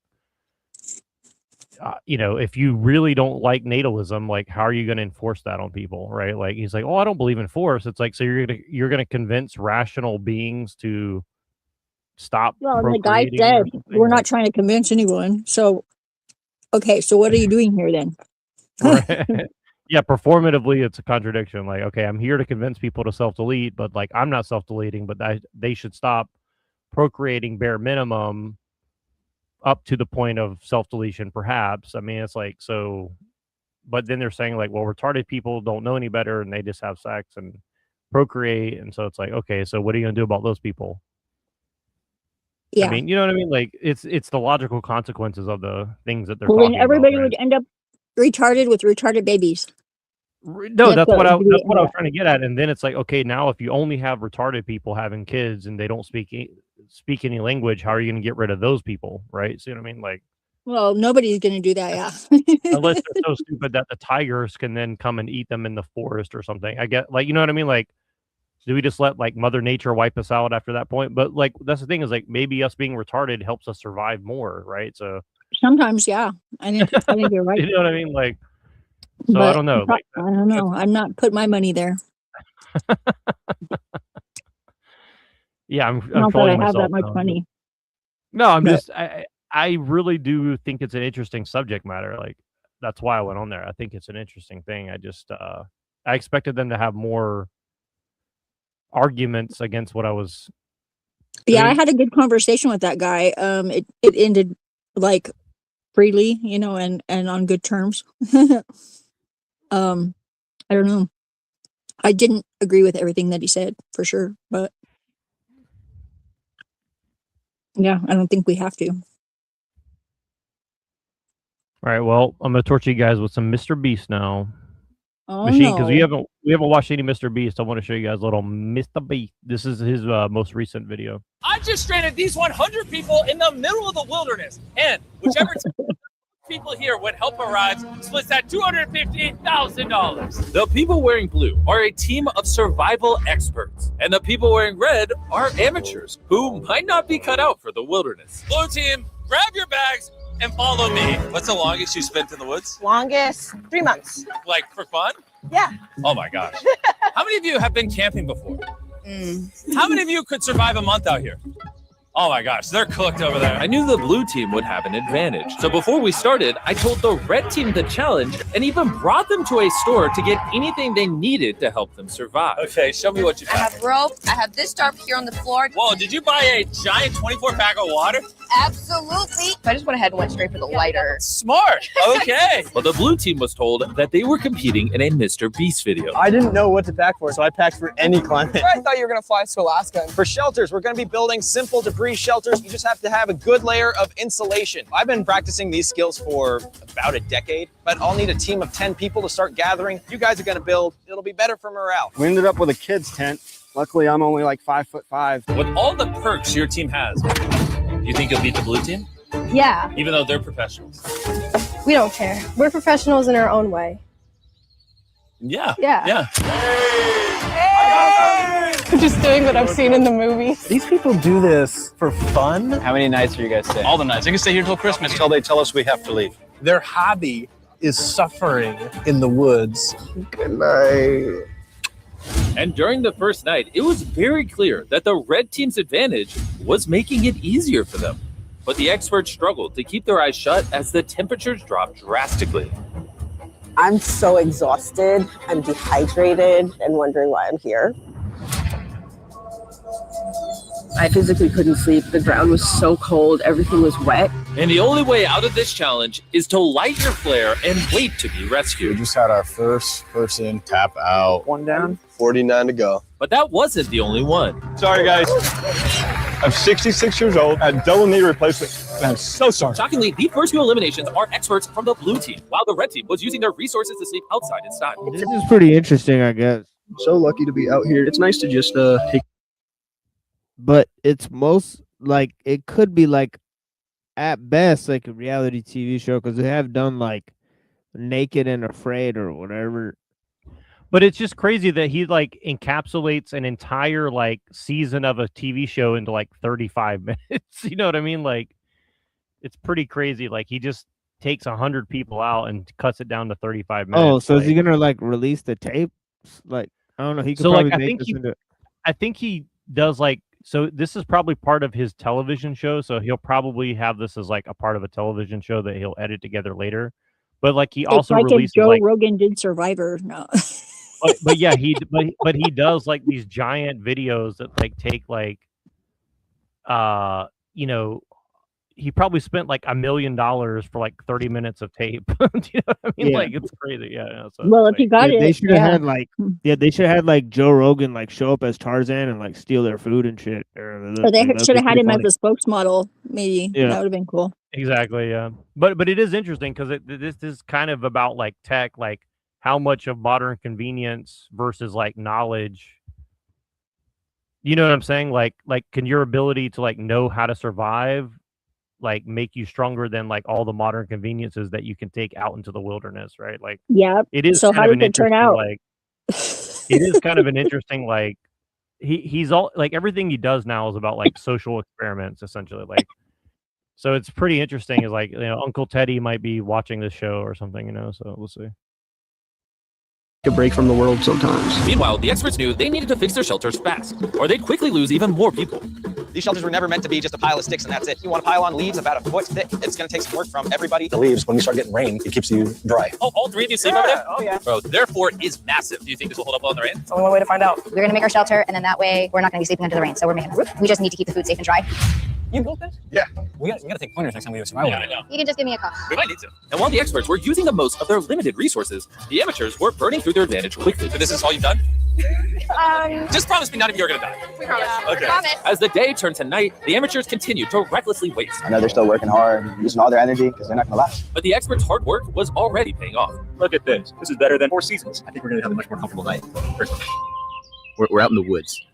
Slept like a baby. Wow. Just because we built a great shelter. It was warm. The red team, they probably got tents. They got sleeping bags. We got this. Now we're all out here not eating and having a blast. Backflip, bro. While the experts started their day rested and full of energy, the amateurs started theirs facing the hardest part of survival, an empty stomach. Do you have any snacks? I wish. The red team spent the first 2 days absolutely destroying their snacks. And now, We're all so hungry. Hunger is really setting in today. Guys, we're about to go explore for food and water. meanwhile, Foraging class starting now. with the knowledge of wilderness survivalist Seth, Blue Team was able to turn their forest into a grocery store. You can always pick it and eat it as a trail nibble. He even built a fish trap out of sticks to put into the nearby river. They better Meanwhile, not the let amateurs tried out their those fishing other gear, people but watch what police they're had to still doing. catch trash. But by day 4, the snack situation was no laughing matter. We're out of food. How much food do we have? You know, we don't have any food. I'm about to be snacking on this all night. We're going to go scavenging now. So because party mix lasts for 45 minutes at best, What's this? I also had a plan for that. Eat apples. I planted food caches all around the forest, Dude, what? with a minimum amount of food to survive, if they manage it right. I bet there's all kinds of stuff in these woods. We just got to walk around. I just found a ton of food in the woods. Oh, we're eating good tonight. Both teams established community pantries to ration out the food. So I think we're going to be all right for a little while, as long as we work together as a team. I think that's important that nobody starts like turning on anybody. But over at the blue team, Julia had a different plan. I don't want them to have control. They're going to go crazy on the food, and there's not going to be anything left for us that are willing to starve for a week, and people that aren't willing to. Using the food from the caches, the experts cooked up a large dinner. We're making dinner. And tensions came to a boil. We are doing the best we can. Not everybody's going to be happy, but we can't make you happy if you don't communicate with us. Where's their shed, Chelsea? Randy's suspicions revealed a new obstacle in this challenge. No way. Are you for real? Potatoes. Their own teammates. Look at this. This is the stash we found in their shed when they left. They weren't contributing to the group, and I got to say, I'm glad they're gone. The other side of the coin is we need people to stay because we got to win this game. Randy is right. The team with the most members left at the end of this competition will win and divide up the $250,000 prize. We've lost 5 people. So listen, none of us eliminate tomorrow, okay? But despite Randy's pep talk, Never being in a game where I can't trust my own teammates. Walk up. Don't do it. the self-eliminations kept coming. and so did the arguments. You can't decide what other people are going to eat. There's 11 people here, so one person can get an apple. Ridiculous. You have 50 survivalists, aka control freaks, type A people, all trying to be in charge. At least for me, I'm leaving. I'm out. It's only day 5, and with the experts down by 9, they're going to have to learn to get along to survive this game. For me, I know you haven't gotten an apple yet. Red Team's strategy to come together and share resources was helping them survive. Please only have one. We're sharing. We share here. Thank you. I'm used to eating 6 eggs in the morning, and now I'm just eating an apple, but for the money. But not everyone was willing to live on an apple a day. That's what I'm saying. Not much food. Energy's low. Very low. I have not been feeling well today. Got a really bad headache. I just want a Waffle House buffet. Why you gotta start talking, bro? I'm thinking about it now. And the hunger cost the Red Team their first 6 eliminations. Waffle House better be ready, dude. What's the hardest part for all of you? Food. And sun. And a bug. Basically everything. What are we working on over here? I got like a mansion in here. There's 4 of us in here. How's sleep been? We've gotten progressively better, but I think that's because our standards have lowered. How do you think your shelter compares to the professionals? Oh my God, 100% better. You're not concerned it might have rain and water because you're on a decline? I think I'm delusionally positive. Should be an easy view for them. I don't know about that, Jimmy. How do you think your experience compares to the professionals? I think most of them have gone home already. All of them are experts. They're all probably butting heads on The girl in the fur hat is really And she cute. wasn't far off. We shouldn't be eating today. This will not last 50 people long. It's the community choice. Like, If we want to even make it to the end, we need to really start sticking to something a little more rigorous. This is not comfort. This is survival. And the eliminations kept coming from both teams. I'll eat enough for all of y'all. So to stop the eliminations, the next morning, the Red Team chef, Brittany, tried her hand at cooking breakfast. spaghetti. Oh no. Oh. Oh, sorry guys. And the food reviews were, well, Trash. not great. I'm sick to my stomach and I don't want to eat anymore. I don't want to go home. Exactly, girlfriend. Help. After days of tension, Blue Team started the morning by letting loose. But not even a drum circle could stop the infighting. I understand, but if we can wipe down the Okay, counter hold before on we 1 cook. second. Okay, let's just watch this just for a quick second. No, you should stay and listen. I mean, how about don't tell me what to do? Oh, I find it really difficult to be a part of a team. I'm like naturally oppositionally defiant. And once again, it led to even more eliminations. Oh, his teeth is adorable. Tarzan in it. And over at the I got a crush on both sides already, and they're both girls. Sorry. Yeah, there's some good looking. And I have to clarify. I mean, crush in the non-kink sex way, just because of what I've been exposed to today. Sorry. What have you been exposed to today? I watched a video that was about explaining the kink map without being demonetized, because that seemed like 2 birds, 1 stone kind of Who info was right talking there. about that? I have to go check the channel, and I might disappear if I do that because I'm on my phone. But Right. I could find my remote on my TV, and I bet you I could look it up there. Actually, see, Yeah, I like to have multiple friggin' in routes to the information that I need because we live in this modern world. It's very convenient, but I also I get the survivor side. I'm betting that girl is probably going to be on the winning team, even though the fur hat girl is really cute. I don't know. Do you guys want to take some bets or what? Not like money, like favors. Well, that's probably how this would actually end up going pretty quickly. Is like who's going to exchange what favor for what. Yep. In real life, that's how it's going to go for sure. Yeah, exactly. That is exactly true. I mean, Yeah, it may be and a I little think- bit brutal and people don't want to hear it, but it is totally true. Yeah, and I think That's that's why I why be hiding. that's why like they probably are very careful like how they edited this because like it would definitely go that way. Like within a week, it'll definitely go that way for sure. Yeah, Like, well, there's that's why he was like intervening like God. That's pretty funny too. Oh, You know, yeah, also I think high that's why energy I brought attack. the food because like very quickly like you'll see that people are gonna like get very like animalistic. I'm pretty sure. Like I know I mean like Well, if you because don't we feed are me for a animals. As week much as we would and- like to deny it, we are animals. I mean, well, it makes you sense, put me, right?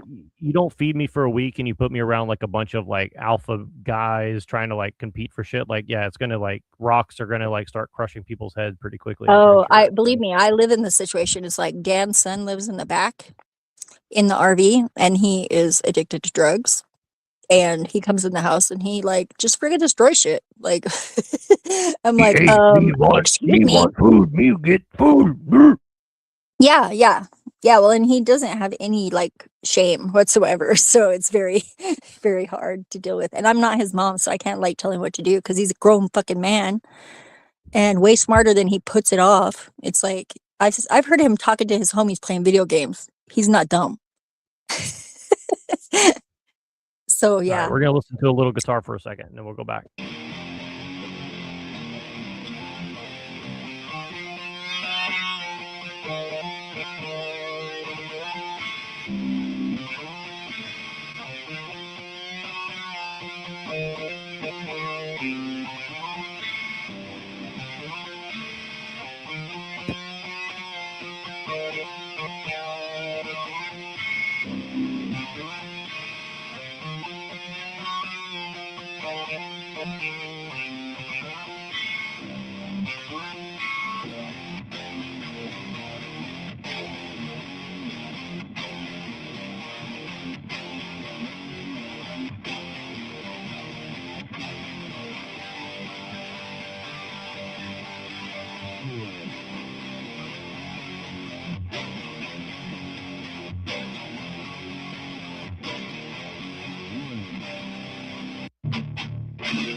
Yeah, sorry for that.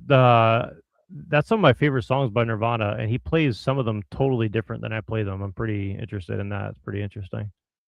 Yeah, I like to watch people do covers of songs, and I like. I've even found some that I like better than the original.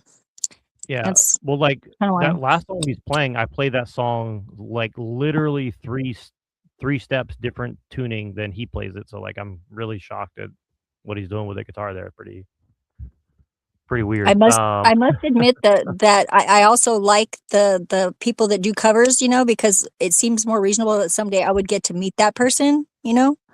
And I really like if they're a good performer artist, you know, maybe we could make something that would be cool. Well, you can't meet Kurt Cobain allegedly. 'Cause No, he's dead. Yeah, I know. Allegedly. I've been going into that a lot lately. Actually, I follow a few channels. The people whole been legal saying- thing investigation. People Yeah, been I saying know. what I've been saying for 20 years, which is that Me too. Me too. yeah, it's pretty She weird. did Like it. She hired somebody not- to do it. That dude did it for sure. Well, I think I don't even think Courtney was like the main person involved. I think there's a bunch of No, other she was. Of course not. You know whose dad her dad is? of course, yeah, of course, yeah. Yeah. Okay. Well, then obviously, but maybe not obviously to the rest Well, of the but people. he seemed to actually feel bad about it. Seeming and being are different. Yeah, That's all well, I'm gonna say. Dave Grohl's dad is pretty suspect, and a lot Oh of other yeah. people. Well, and Chris Novak is actually a politician now. Well, and he's also yeah. supposedly a Freemason, from what I heard. Yeah, definitely. But low level, I'm sure. So, He's not the brightest have you guys guy. ever heard of this guy before? Yeah, I saw his face. But I don't know who he is. Machine, have you ever heard of Nicholas Tartaglione? Yeah, this came up in my research, I think, too.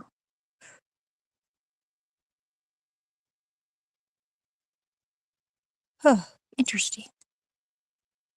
I can't read it because it's too small. I'm looking for the remote anyways. Yeah, hold on. I'm just waiting for Machine to come back because I I guess no, I get what you're trying to say. It's like it's probably the guy who killed Epstein. They paid him to do it. Well, so I did a little research. I just heard of this guy. I never heard of this guy before yesterday. So, It was only last week I saw that, I think. That's weird. Yeah. Well, I didn't realize like Epstein had like a cellmate before he died, and so I don't think this guy was living with him when he died or something. But No, he was in solitary at that time. yeah, 18 days before his death, he was found with neck injuries, and then Epstein said that this guy had tried to kill him, but then he changed his mind, and then so there's like theories as to what happened, and then this guy said that like apparently the reason I looked him up is because apparently he said that Epstein had given him a note to like ask him to kill him or whatever. But this guy is like Italian mafia. He was a former cop. He basically got convicted of like 11 murders. Oh my God. Yeah, and well, what's interesting to me about this guy is like his family was deeply involved in like pet grooming and taking care of animals. And Machine, do you remember who else we talked about who was interested in that angle of things? Rotting Jewels, you know, she talks about like the Process Church and like their like animal sanctuary and stuff. So I just thought that was pretty interesting. Like, I this know a guy's lot of family is, like- extremist people that are very into animals, though. You know, it's like Yeah, it seems to kind of go exactly. hand in hand because you're like fiercely just. It's like you have to be careful because it's overcorrection sometimes. You know, it's like, but sometimes people don't get it. Well, but what happened is these people he murdered, he brought them back to like his family's like dog sanctuary and like buried them in his backyard. Yeah, there's pig farms too. Oh yeah, that's right. So it's Yeah. just kind of interesting. And so then this is the guy who like happened to be in the cell with, like, out of all the people you put in the cell with, like Epstein, you put like one of the most dangerous murderers probably in the prison, like in the same cell with him. It's like, I don't know. It's kind of interesting. Well, I'm going to tell you how I think. I think like you can tell like a lot about a person by putting them in an environment when they are predisposed to certain things. It's like, what you can tell what people will tolerate by how they live in some ways, you know, it's like, Well, the interesting thing is in 2025, Tartaglione began petitioning Donald Trump for a presidential pardon. Oh yeah, of course. I just That would make sense. He probably thought, hey, you hey, I scratch your back, you scratch my back. I mean, come on, bro. Yeah, that seems very sus. But maybe he was just set up. We don't know. You know, this is just us musing on what the potentials could be. A wide range always, generally, unless it's like on an individual level, and then it gets real narrow. Yeah, I'm just saying, like, it's pretty sus, you know. For sure. But you can't really do anything about that. I mean, except for know about it. And sometimes, you know, you have to prioritize your attention. Oh, by the way, did you see that Jay Dyer was debating the Freemason from InfoWars yesterday? Like the last day of InfoWars, Jay Dyer is debating the Chase Geiger, the H.R. Geiger? No. Oh, that's what you said. See? I watched a documentary about him. That was my priority. Sorry. See if I can find this debate. Humans are so funny, aren't we? We're hilarious. Machine, did you know that? Or did you see that? Yeah, I did see it. Say that again. I saw it when Joel You posted watched- it in the Discord, but I didn't watch I mean, it. but did you watch any of it though? No. Okay. Just because it fits into the whole InfoWars / OrthoBro connection, like I'm gonna just play a little bit of it just to see if it's a nothing burger or not, because I can tell right away. I can tell. Let's watch it. because it's just weird that like on the last day of InfoWars, like all the Ortho Bros like had interaction with these guys. Like I think that's pretty interesting. It seems to be a vertex. I haven't seen it yet, but it seems to be. So I'm probably not gonna watch a lot of this, but let's just see if there's anything here to worth looking at. Thank you for coming out to moderate the debate with. Without further ado, we're going to go ahead and. So 2 Freemasons on one side, Jay Dyer by himself, and a Protestant Christian is moderating. So I don't know what say that he's means. by but himself. What is all that shit on the wall behind him? Like seriously. looks like they're in like a records. I guess they're in a record store or something. Oh, so- that's very cool. Very cool. right. I Kick it wonder how off the into record- opening statements. Jay, we can start with you.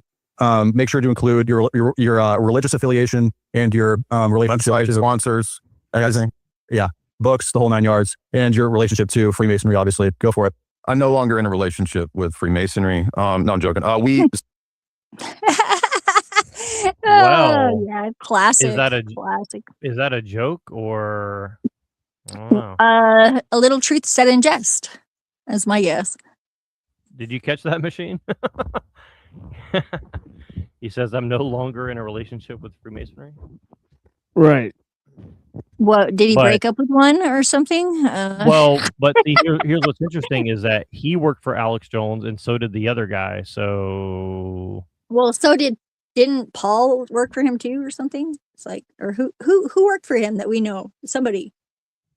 Paul, who's Paul? Paul Enslaved. Didn't he work with him? Or Well, was it? certainly they seem to know. They seem to be aware of each other. I'll He say told that much. me he worked for them before. That I heard him say that out loud. Actually, now that I think Are you about it, serious? Wait. You heard Paul and Slave say that he worked with Jay Dyer? no, with Infowars. Oh, really? Yeah, Okay. Well, I He would love did. to see a clip of that for sure. he said it on Benjamin's panel. Yeah, Hank would probably know which show it was. I think he was there. Well, I would be very curious to see that. Interesting. Yeah, he So probably I'm has Jay a Dyer, preview Orthodox because Benjamin apologist, used an debater. idea. sometime comedy writer. I host the Fourth Hour with Alex Jones show. And you can find me, of course, on YouTube and whatnot. I am an Orthodox Christian, so I believe that Masonry is incompatible with not just Orthodox Christianity, but really any of the traditional bodies of Christianity have pretty much exerted statements on that. So am I doing an opening statement now, or are they going to say who they are first? No, let's go ahead and say who you guys are, and then we'll kick off with a extended opening statement. So go ahead, Ryan. I'm Ryan Turbybull. I'm the only guy up here that you probably don't know. I'm a lifelong Nashvilleian, 33rd degree Freemason, been a Freemason for about 18 years now. And I am a Protestant Christian, to put it broadly. And obviously I am pro-Freemasonry. I'm Chase Geiser. I have been a Freemason since 2011. So what was that, about 15 years? I'm a 32nd degree Freemason, not a 33rd degree like big boy Ryan over here. And I'm a non-denominational Christian. Perfect. All right. We can just go in the same order here. Go ahead and kick it off with your extended opening statement. And then from there, we'll go into an open discussion where it's kind of just a no holds barred, go any direction you want within the prompt of the debate. So go ahead in your opening statement, Jay. Yeah, so I think that what we want to think about in terms of Christianity, and again, I'm going to argue that although I'm Orthodox, really any of the representative historical bodies of Christianity have already made public statements. For example, Protestant denominations like the OPC, the PCA, various Lutheran traditional denominations themselves have stated that they don't believe that it's in any way compatible with traditional Christianity. And here what we would mean is Nicene Christianity in terms of the Nicene Creed. As an Orthodox Christian, of course, most of the jurisdictions and patriarchates have public statements that you cannot be a Christian. It is antithetical in terms of the philosophy of the organization as a whole. At the same time, the Roman Catholic Church still has, as part of its canon law, the official statement, and this was reaffirmed in the early 80s by Ratzinger in terms of the CDF, that is antithetical to Catholicism to be a Freemason. So regardless of what Vatican II says, that seems to line up with Freemasonry, at least on the books, you can't be a Roman Catholic and be a Freemason. So what is it that would make it antithetical to Christianity? Well, for my argument, I would argue that saying that you are a Christian Freemason is equivalent to saying, I'm a Christian Gnostic, or I'm a Christian pagan, or I'm a Christian who's a member of the Marxist Communist Party. The reason that you can't say that is that the philosophy and the ethos of those systems that I gave are at roots antithetical to the basics of the philosophy and the worldview of Christianity. For example, the Nicene Creed has as its basic definition the deity of Christ and the doctrine of the Trinity, one holy Catholic and Apostolic Church. Masonry is premised on the idea that all the religions essentially are kinds of masks of God, and they tend to prefer a kind of deistic version of the deity. So deism, right from the outset, and I've got many Masonic sources that I can go to, they're going to basically say a deistic type of perspective. And if you don't know what deism is, it's the Enlightenment perspective that God is not immanent in the world, active, doing things, miracles, etc. Rather, the God of the Bible, or excuse me, the God of Masonry, and the way that Masons interpret the Bible is that it's a first cause, a kind of Aristotelian mover that you don't have a relationship with. And in fact, that great architect of the universe philosophy that Masonry has is identical to the pagan Greek philosophy perspective that Aristotle talks about. An architect works with pre-existing matter and tools. He does not create ex nihilo. So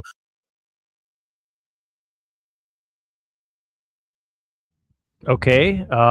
Interesting that take. is I don't very- disagree. I guess I found out today that I'm a deist, in a way, I guess, if that's Well- all it is, but I doubt it. Well, it's pretty interesting. He's right about that.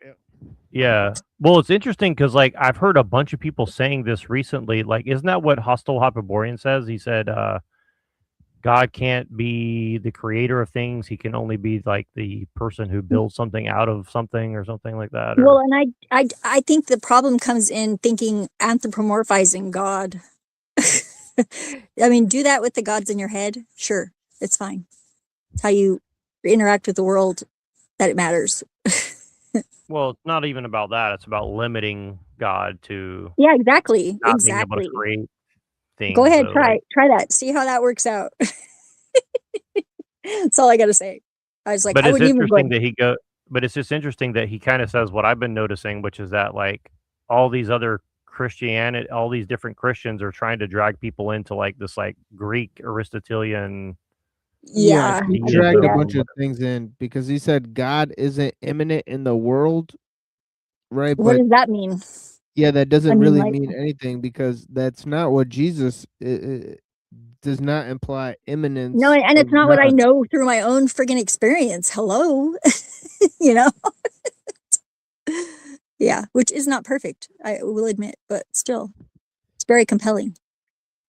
Well, what he's saying is that basically, God does not create through pre-existing materials, but God created the world through Jesus, right? That So is there not was true because pre-existing something- materials. How? What if he made it from himself? Got to be both, non-existing and existing previously. That's something to think about. No, I it just didn't would know be that one. existing, right? Because if it's made from himself, then that's something that already exists, right? But what is yourself made of? It's made of what you were before all? No. Maybe, but not apparently. That's logic. Well, if you made stuff out of yourself, then it would be made out of something existing, right? Not something non-existing. Yeah, that's what I would think. But yourself is more than that, isn't it? So you would imagine that if God is also like all things, that it would be something greater than that. Because you're just Well, a part of it. myself is existing, right? You exist. Yeah, right? exactly. Well, I think so, as far as I could tell. I know that I exist. I don't know that you guys exist, but I'm pretty sure that you do. That's all. The very idea of calling God merely the architect already suggests a Hellenic Greek pagan perspective that, for example, St. Basil in his famous Hexameron lectures, where he goes in Hexameron 2 to call this position a dyad, is antithetical to Christianity's triad. Freemasonry and its representative philosophers and thinkers, whether it is people who are in the York Rite or promoted by the York Rite, like Albert Mackey, and I have with me Mackey's works here, explicitly downplay the Trinity and the deity of Christ to promote their generic theism based around a kind of naturalism. And Albert Pike himself in Morals and Dogma, and we can go into all these quotes if we need to, explicitly denies the Trinity, the personhood of the Holy Spirit, and says that essentially Masonry is all of the ancient mystery religions, whether it's Marcionism, Zoroastrianism, or some form of Gnosticism. They're essentially all combined into the system of Freemasonry. So again, to make my final statement as to why it's antithetical, I would simply argue that if you look at the way that Mackey, as a test case, defines God, he says that God is the name Tetragrammaton, the Yahweh reference that we have in the Old Testament. He says that name can only be understood and pronounced and theologically interpreted through the Kabbalah. And he says we have to look to the Zohar and the teachings of the Talmudists and the Kabbalah to understand what the theological significance of the name of God is. And he says that it's essentially the male and female principle of the universe. And then, according to Mackey, when you talk about things like the yoni, which is the vagina, the vajayjay, for those that don't know, we got a lot of single men here, they may not be familiar with that, what that is. Well, the yoni or the vajayjay is the female privy parts, to so to speak. No. And according to Mackey, the name of God amongst the Brahmins and the Hindus is the yoni, referencing the female principle of nature. So I would simply ask if, according to Masonry, the God of Masonry is the male and female principle of the universe, and according to Masonry, the name of God in Hinduism is the female principle is yoni. Masonry essentially worships PPs and vajayjays and says that those things are God and are the ultimate generative principle and female principle of the universe, which is absurd and is also Kabbalistic because Kabbalah says that Adam Kadmon and God are essentially a bisexual deity. That's where we get Baphomet. I've got scholars here who are writing from out of Harvard. William B. Green has a book about Kabbalah as the root of Masonry. So Kabbalistic Gnosticism is another way to prove and show that Masonry is antithetical to Christianity. It'd be like saying to St. Irenaeus, who wrote the great treatise in the 2nd century, 180 AD, against the Gnostics, to say, oh, but Irenaeus, don't you understand? I am a Christian and I'm a Freemason and I'm a Gnostic. They're all pretty much the same. And the other thing is that the last comment I'll make is that their position essentially predicates a tiered strata between Christians who are Masons or Masons in general versus the profane who are not initiated into their gibberish mysteries. And so that would mean that all the Christian pastors and ministers who are not initiated into the mysteries are therefore profane. And so really only the Gnostic inner elite Christian Masons would be the true Christians. That's the very thing that St. Irenaeus rebukes in his rebukes of the Gnostics when he says that Orthodox Christianity has a public persona, a public doctrine. We don't have secret esoteric teachings. It's not necessary. Okay, well, you don't have private Ryan. All right. So Jay said a lot there. Instead of trying to initially respond to just each point, I would say, you're going to hear a lot from me today that the quotes that he pulls out, the books that he references, Jay will try to make the attempt that Albert Pike or Mackey or any of these guys speak for Freemasonry, that they're authorities on the craft. No man speaks for Freemasonry. Freemasonry is not a religion. We don't have apostles. We don't have canon. You know, there is no authority on Freemasonry. It's a fraternity that is a system of morality, as we call it. It's essentially a philosophy. And in studying that philosophy in the system of self-improvement for men, we pull from a lot of different religions. Albert Pike, Morals and Dogma, I'm sure that's going to come up today. It's basically a book in comparative religion. Mackey, some of these other people we quoted. These are individuals with their own ideas as it pertains to the deity, to Christianity. Some of them are Christian, some are not. Freemasonry does not require you to be of one religion to be a member. You simply have to believe in a supreme being. and I'm And sure you we'll have- dig into that further. I'll you save don't that have for to later. But can you be a woman? essentially, Masonry leaves a lot up to the individual man as it pertains to his beliefs in deity. Because it's not its purpose, it's not its goal. It's not that it's indifferent. It's not that it doesn't care. It simply says that this is a fraternity with certain moral teachings and principles that sure they borrow from different systems, but the purpose is not to create a new system. There's no Masonic clan of salvation. There's no Masonic worship. It's not meant to replace religion. And so me as a Christian, I don't agree with some of my brothers and their views on religion, and that's fine. There's nothing that says that I have to. And the entire point, or one of the main points of the fraternity, the reasons why we allow men of different beliefs to come together, is that Christian concept of as iron sharpens iron, one man sharpens another. By bringing men together of different beliefs that still are united upon core principles, we're able to work towards bettering ourselves and bettering the world. I don't All right, have a Chase. penis, but I have a pen. Well, again, I'm Chase Geyser, former InfoWars host. It's actually how I interacted and met Jay for the first time. The first thing I want to do is I want to thank DJ for putting this event together. Kudos to you and all your hard work. I think it's important that these debates continue to happen. Ryan, of course, I want to thank you. Ryan's a very close old friend of mine here in Nashville for agreeing to participate in this, because I know that it was participating in something like this it opens up the door for criticism and problems or whatever, and you just bravely decided to do it. And Jay, I also want to thank you for agreeing to come out here and do this debate. And I just want to be totally explicit that although I disagree with Jay on this particular issue, I have astounding admiration for the work that he's done, and I'm very grateful for specifically all the content that he's made on the InfoWars platform, hosting the 4th hour of the Alex Jones Show. And so I genuinely appreciate that very much. I want to just start briefly by saying why I decided to become a Freemason. I was a sophomore in college at Belmont University here in Nashville, and I was looking at the different fraternities at the university, and I just wasn't really feeling it. There's no frat houses at Belmont University. There wasn't much of a community. It was just kind of this ethereal group that would meet together for these different fraternities. And I happened to be reading the autobiography of Benjamin Franklin summer after my freshman year, and just kind of out of esteem for the founding fathers, I decided to pursue and visit a lodge here in Nashville, Observance Lodge number 686, which used to be in the Grand Lodge building downtown off Broadway. Yeah. And after visiting and learning more about the fraternity, I decided to join, and it was, in my opinion, a very good decision. It was a very life-changing experience for me. It's been a great source of friendship and brotherhood for me, and it's made me feel closer to Americanism in an eternal sense now, more than just an academic sense of who the founding fathers were, what they stand for, and some of the principles that founded this great country. I wanted to participate in this debate specifically just because I believe in freedom of speech. I believe in open discourse. I think there's a lot of mischaracterizations or misunderstandings around Masonry. I don't accuse Jay of any malice whatsoever. I actually very much trust Jay because of the work that I've seen that he's done. I think that he's misunderstanding or mischaracterizing Masonry inadvertently. So that's how I want to start with my introduction section of this debate. Thank you guys for all being here. I appreciate all of you for joining us. Perfect. All right. Well, we're going to step into the open discussion end of the debate. And this will make up the main course. After this, we're going to have some questions on the side over here at the very end. So during this debate, if you have anything that comes to mind, you have any questions, write it down, take a note, and we'll step over there for a brief period at the end where some of you guys would have to ask questions. Now, I think the best jumping off point was, Ryan, you said that there's a lot to respond to in Jay's opening statement, but you want to make a statement of your own, obviously. So I think just pick a point, any point in that statement, and we'll just jump off into it. And I'll mostly step back and kind of let you guys go at it. And at any point for clarification or kind of a change of topic, I'll hop in. But is that okay to jump in? Perfect. Yeah. So I first became interested in Masonry like Chase. Just had a general curiosity about it. Started talking to some people about it.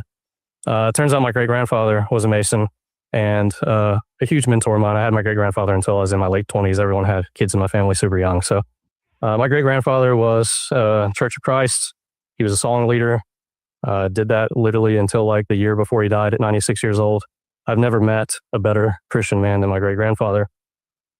And when I was first exploring Masonry, I got online and you can just read, all sorts of craziness. But in the back of the line, I was like, well, if it's good enough for Pa, then it's good enough for me. It's worth checking out. And I got into it, and that's what I experienced. I hear a lot of these criticisms, and as Jay said, I don't think Jay has ill intent, but I think a lot of it's just misunderstandings. Part of that's our fault. We are secretive in some ways. Even if I don't think a lot of it's even intentional secrecy, it's literally we're a bunch of boomers for the most part. Like a huge portion of our membership is not online. My lodge has a website, but we're one of the rarities. So we don't do a very good job of telling our story. Some of it, I think, is exhaustion. These critiques have been around for hundreds of years. They keep kind of just popping back up. And, from some of the Masons' perspective, it's better to just let it lie and try to ignore it. I do think the reason why I decided to do this, and I think Chase, is because of the internet, because of I don't want to say new times. We've been in these times for decades, but information is everywhere. And I think if only one side ever gets told, then we're just not going to be able to, I don't want to say combat anti-Masons, but just tell our own story and not let the misinformation spread. So as a Christian, I've been a Christian long before I was a Freemason. The idea that I view other Christians or my Christian brothers as profane, that's absurd to me. It is a term we use for non-Masons, but one of the first things you're taught when you join the lodge is that your religion and your duty to God comes before Freemasonry. The fraternity is secondary to your family, to your occupation even, to your country, and certainly to your God. There's no scenario where my oath or my obligation or my love of the fraternity supersedes my belief in Christ or my love for my Christian brothers. I do believe in the Trinity. I believe in Jesus Christ as my Lord and Savior. Believe in the resurrection. And there are brothers within this fraternity that do not hold those beliefs. And that's fine. I'm not in this fraternity in order to, the fraternity is not a church. I go to church for church. The fraternity is my fraternity. Okay, the first thing I would say is, and I don't know if we're going to do just Q&A back and forth. I don't care either way, but I mean, the idea that, we just make good men better. It's a radical individualism because it's Enlightenment philosophy. It's just simple philosophy. That seems like an odd statement. It's like, if he doesn't really care, then why is he there?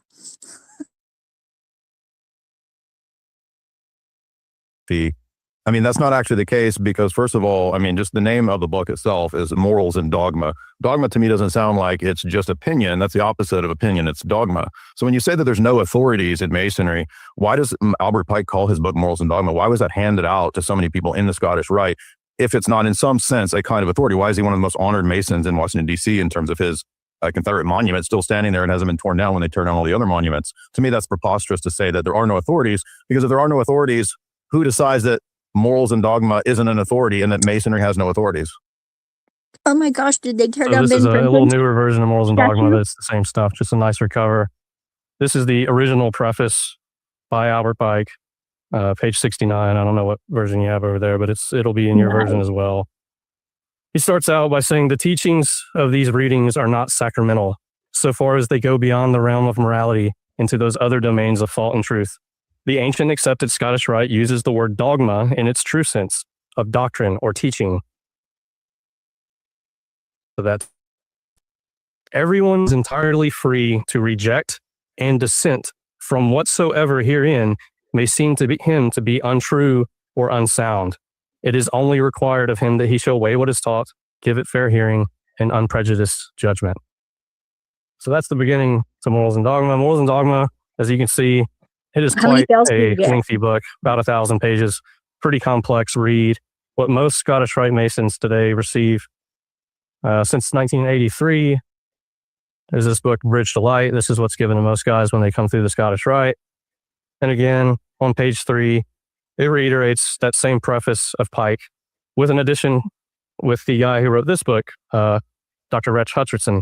It says, it expresses the opinions of Dr. Wretch Hutcherson, 33rd degree, concerning the Scottish Rite ritual and Albert Pike's Morals and Dogma.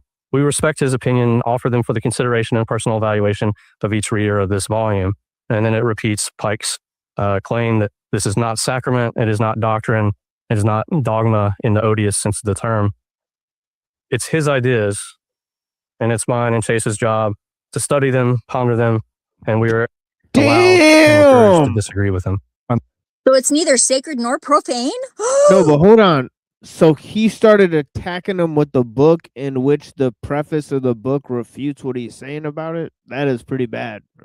Like, Well, damn. or it's both, which is equally as confusing. Yeah, he but got a lot of the stuff else right about the sort of deism, but like I don't think he really connected how it's like Gnostic and Kabbalistic. Obviously, those guys say that well, he they've studied referenced it. page 69 and page 3 on purpose. 69, dude. 369. It also works the other way.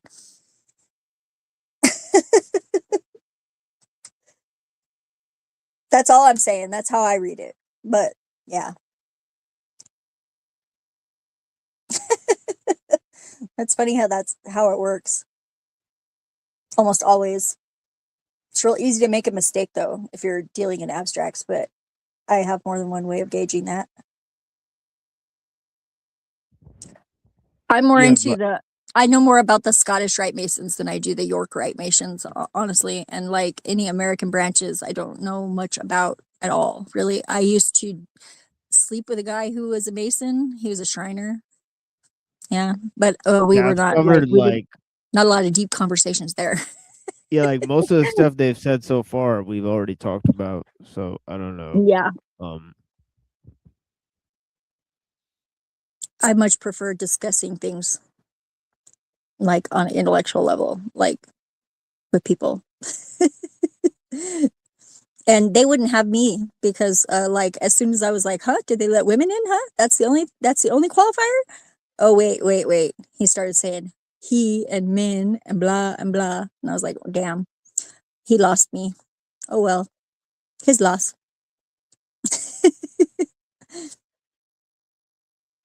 I mean, they're basically like, they're not going to be a big threat because they're not going to have any like balance of, I mean, they're going to have to, they have relationships, they have to have balance, but what they don't realize is they're like not in like clear communication about expectations with their partners, if that's the case, because they have that secrecy about them, even with their own families. It's like, I don't know. I think there's some mysterious stuff going on, and it's seems to be at least misogynistic. I don't think I'm a feminist either, though. You know, like I like guys. I like guys the way that they are, you know, however they may be. Not all of them, obviously, but most of them are okay. But yeah, I definitely wouldn't bar entry based on genitals to any establishment that I was a part of, like in like if I was to make a cult or something, you know, I wouldn't make a cult, but you know what I mean? A culture, society, group of people. It's like basically group of people, because you have to be really careful in your groups. I mean, not really careful, but I mean, like you have to be careful at not being careful. If you're not being careful, you still have to be careful, which means you have to care, which means it has to matter. If you can figure out why it matters, then it will sustain. Does that make sense? Guys, did I lose you? That would be funny if I lost you. Are you guys thinking? What are you thinking?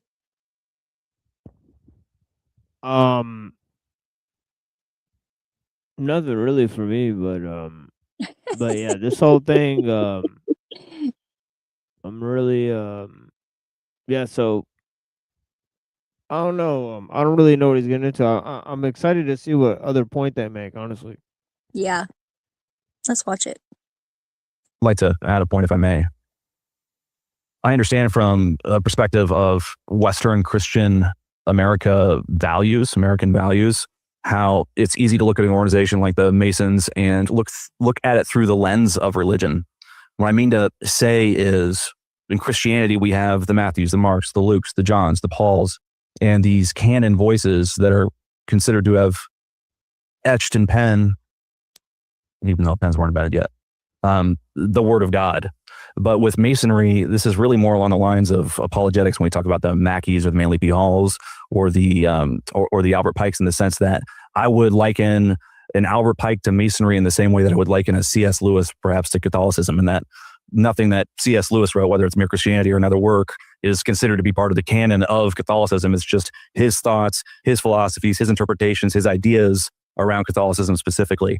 There's not a situation in Masonry where we're getting together and we're singing psalms that are the words of Albert Pike, like you would sing psalms in church that are the words of David, for example. And I just wanted to emphasize, again, just like you did in your introduction, Ryan, that yes, these are all interesting books with interesting perspectives and philosophies, but they're by no means canon in terms of Masonic philosophy, in my opinion. Maybe you misunderstood what I was arguing, because I didn't argue that you don't claim to have quotes from Albert Pike saying that there's no dogmas. For example, I noticed in my copy from maybe 10 years ago when I read this, on page 222 of this older version, I noted that it's a subjectivist relativist contradiction, because he says it is dogmatic in Masonry that there's no dogma. So I was doing a philosophical critique, and I'm asking you, is it dogmatic that there's no dogma in Masonry? What's your definition of dogma? Maybe we should start with that. What a slick dodge. Yeah, what a call down. I said, actually, I was just doing an internal critique, and It was a fluke. It was a fluke. Yeah, and actually now I'm actually asking you, is it dogmatic to have no dogma? What? Which is just a mindfuck of a question. That's a fluke. It's a fluke. It's a total fluke. That is weird. It is That's weird. crazy. Oh my gosh, I love it. Wait till we he get into definitely didn't Pendragon. say that. Yeah, he didn't say that the first time he said it. That's for sure. Yeah. Yeah, all these words I He have on defined the it. He defined it as what do you say? Perfect. He says perfect truth or some perfection, something like that. I don't know. How do you define dogmas? Beliefs that you can't question? I don't believe that there are any beliefs other than the existence of God that you can't question in Freemasonry. So there is dogma in Freemasonry. If you would define, how do you guys define dogma? If you would define the necessitation of the belief in God as dogma, then yes, according to that definition, that would be dogma. Because so there are dogmas in There are requirements for membership. So foundational. If you redefine the word dogma to mean requirements, is not dogma anymore. I mean, if we want to argue over words, we can do that. But well, they're not words; they're your own teaching. No, they're words. Jay, what are you trying to get at in terms of what are the implications? Do you? And I'm not trying to be rude, or no, I'm not taking it that way. Do you not understand the argument that I'm making? I don't think that I do. Could you rephrase it? The argument was initially that Masonry does not have dogmas. There's no specific authorities. There's not a canon of things that we would look to by which we would exclude people. But you just admitted that you have to believe, for example, in a higher power. So there are at least some minimal dogmas. And so it's not true that there are no dogmas in Masonry. I think the argument was that the words of Albert Pike are not Masonic dogma. No, I'm asking you, are there any? Yeah.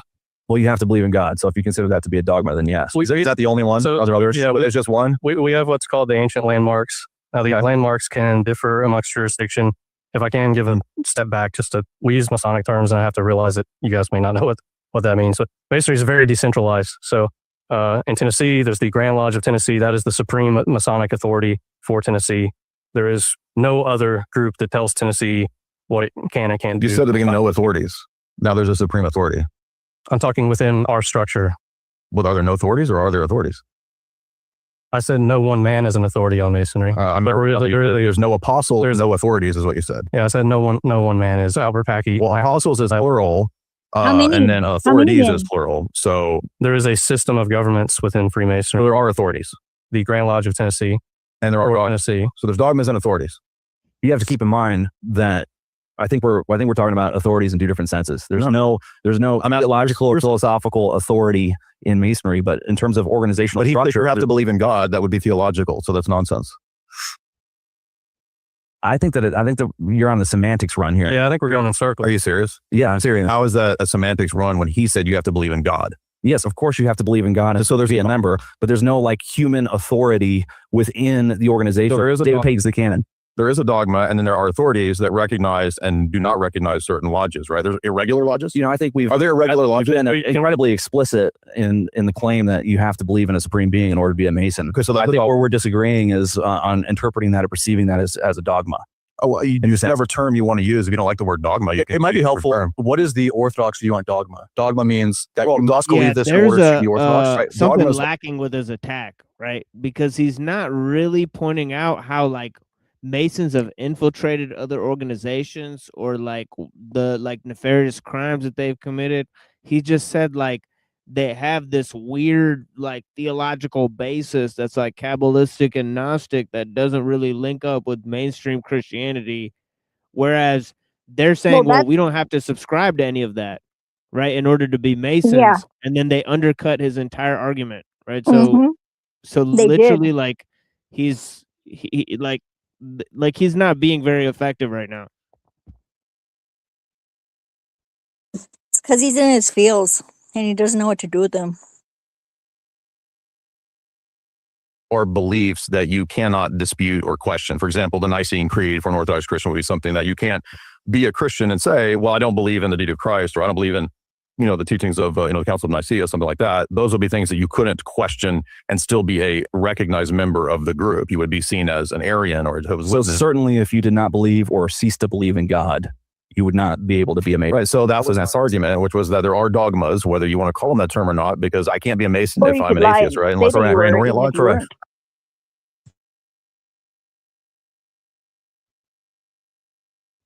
Right? That's always an option too. You have to like take that as like that is the option that they're taking for themselves, is like a lot of times they're lying.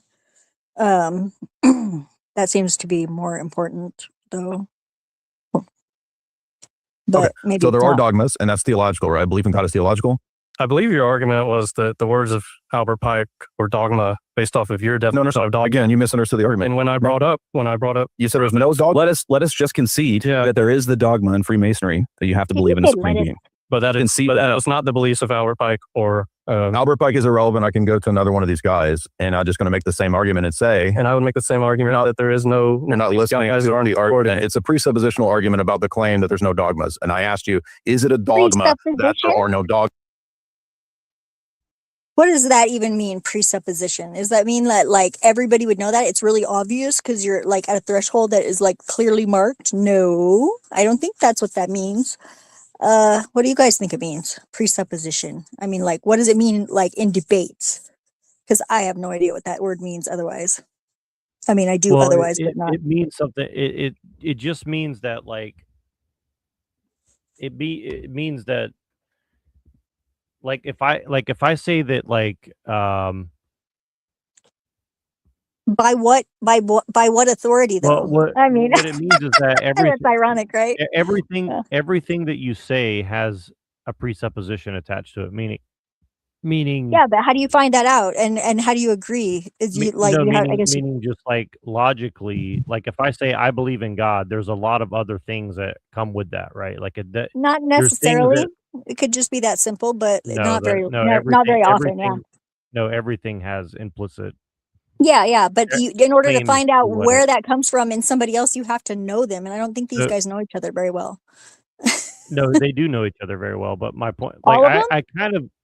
I kind of do like what Jay Dyer is doing, but like I think I do think it is effective, but I don't know if he's actually trying to take them down or he's actually trying to like recruit for Freemasonry. So like, like Yeah, I'm not me sure neither. I'm not sure either yet. What are his positions? That's what I would be curious about. Well, I But- don't know. It's interesting. Like, I definitely agree more with Jay Dyer than I do with these guys. But it is kind of weird. Like the way he's setting it up is kind of like he should be a lot more brutal with what he's saying because he's Well, basically yeah, but saying, he's like doing the thing like with the trees that he's putting the fruit around, right? Because that's No, what he's he's doing, bas- producing. No, he's basically calling them a liar, is what he's doing. Like he's just not. He should just say it outright. Like, are you lying right now? That's Yeah, what he should just call them out. Like, he should basically just accuse them of lying because that's what he's basically implying that they're lying. That's what he's doing, and he's basically implying that they're like purposefully being obtuse to like not tell the truth about what he's asking them, which I think that it's is probably true. what they're doing. Yeah, probably. Yeah, I agree. I agree with that assessment. Dogmas. But That's I a just don't know where it's philosophical going. argument. It doesn't have anything to do with Albert Pike. Is it a dogma that there's no dogmas? I guess again, we're just arguing words. No, it's a philosophical argument. You don't understand it? I'll be mean. I'm saying you don't understand. I understand it. Okay, what's There is no dogma in Freemasonry that individual members cannot have their own dogma. So it's a subjectivist and relativist, because if I can have my own dogma, That can I does have make a sense, dogma that I'm a Satanist but- and I'm a Mason? No. So You're allowed to have internal authority without having authority over other people. That is true. Yeah. Is that what he's saying explicitly? No. Yeah, but the Satanist and Mason thing is an interesting question. It's like, what? Yeah. I'm not convinced. That's all I know.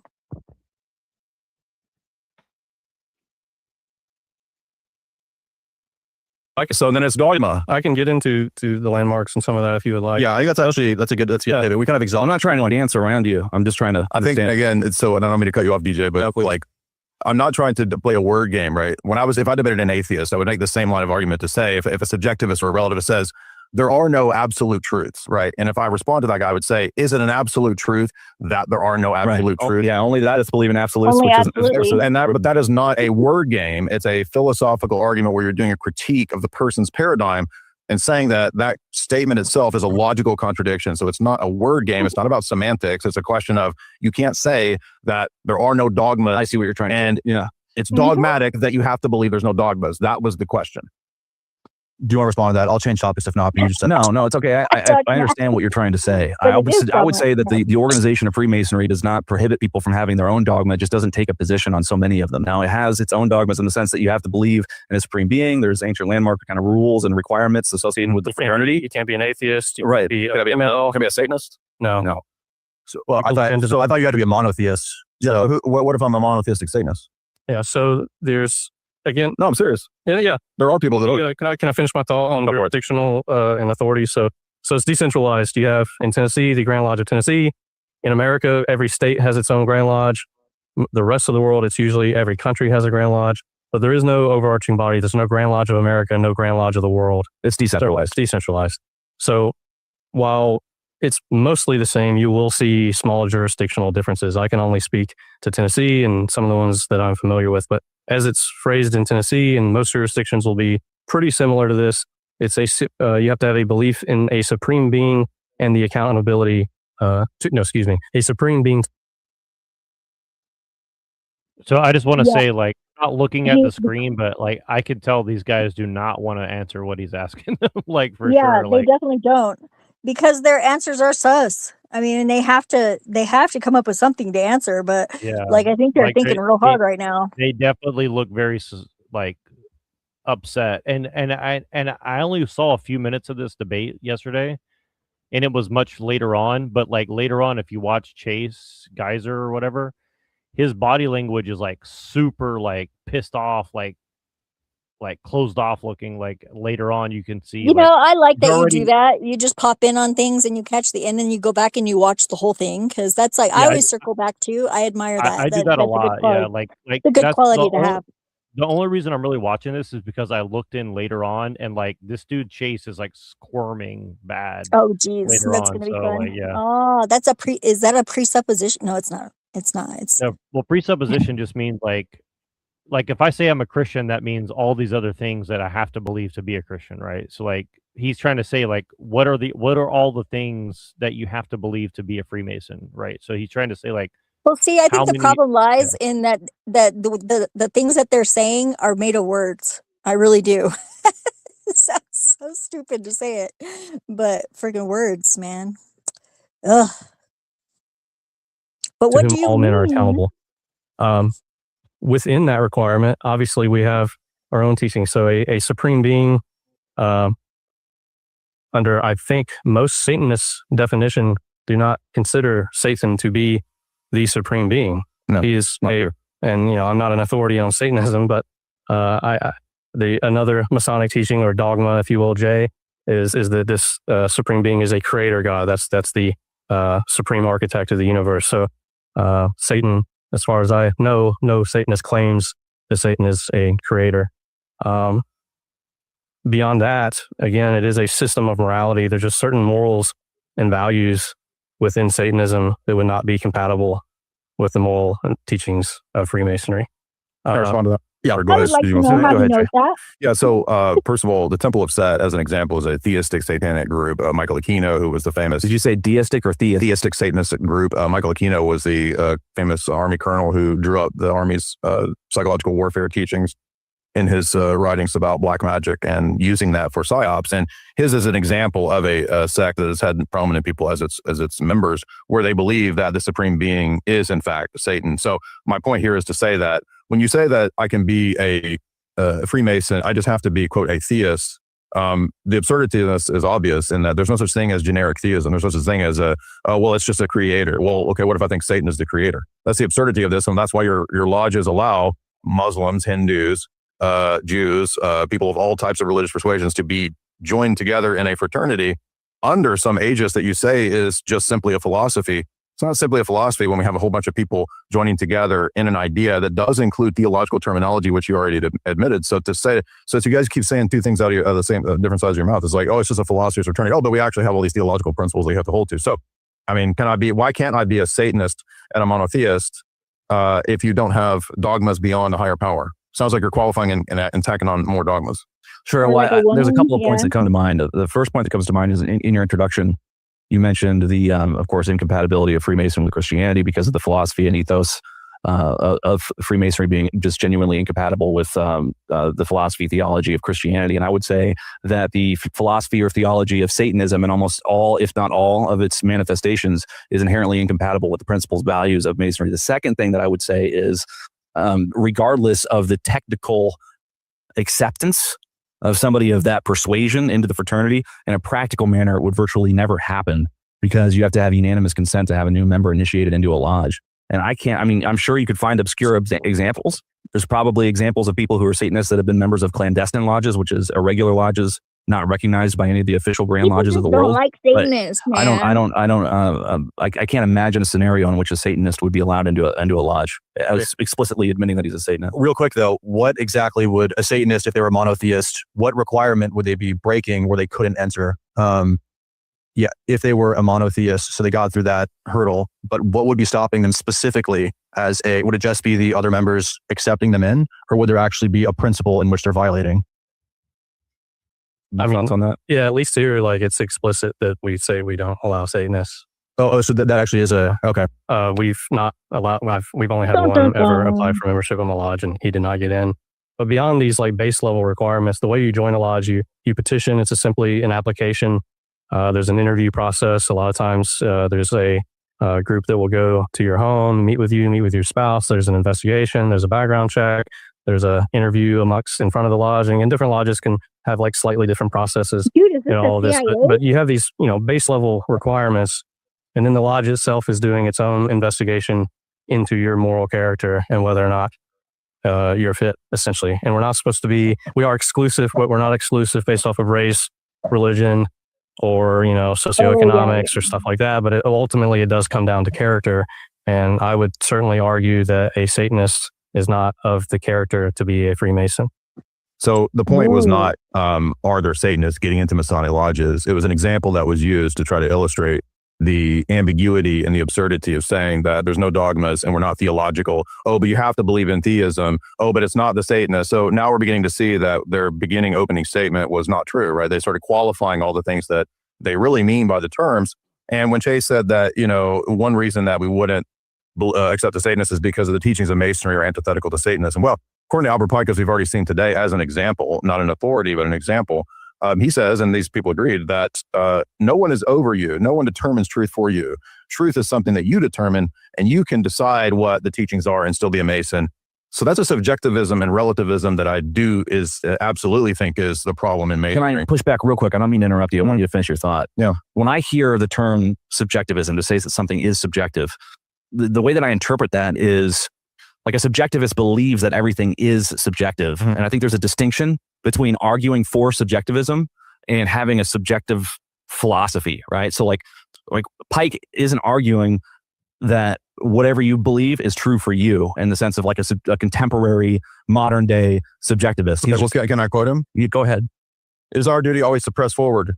Though absolute truth is unattainable, the Masonry strives towards the light. Yeah. So there's no absolute truth, apparently. I think that saying that something is unattainable is not the same thing as saying that it doesn't exist. I think it's unattainable for us to go to Pluto today, but I believe that Pluto exists. How is it unattainable if it exists? That's a good question. You could argue with human limitation. That is the problem.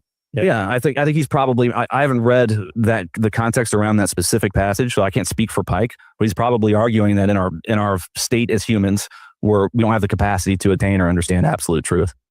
Well, I mean, 3 of the pillars of masonry say that as are a brotherly love, relief, and truth.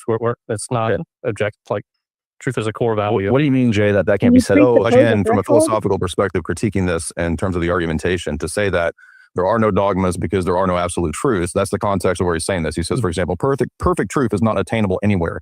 That's antithetical to Christian theology when Jesus says, I am the way, the truth, and the life. And certainly God and Jesus are perfection in terms of truth. So for Albert Pike to say this, that's a subjectivist, relativist line of argumentation.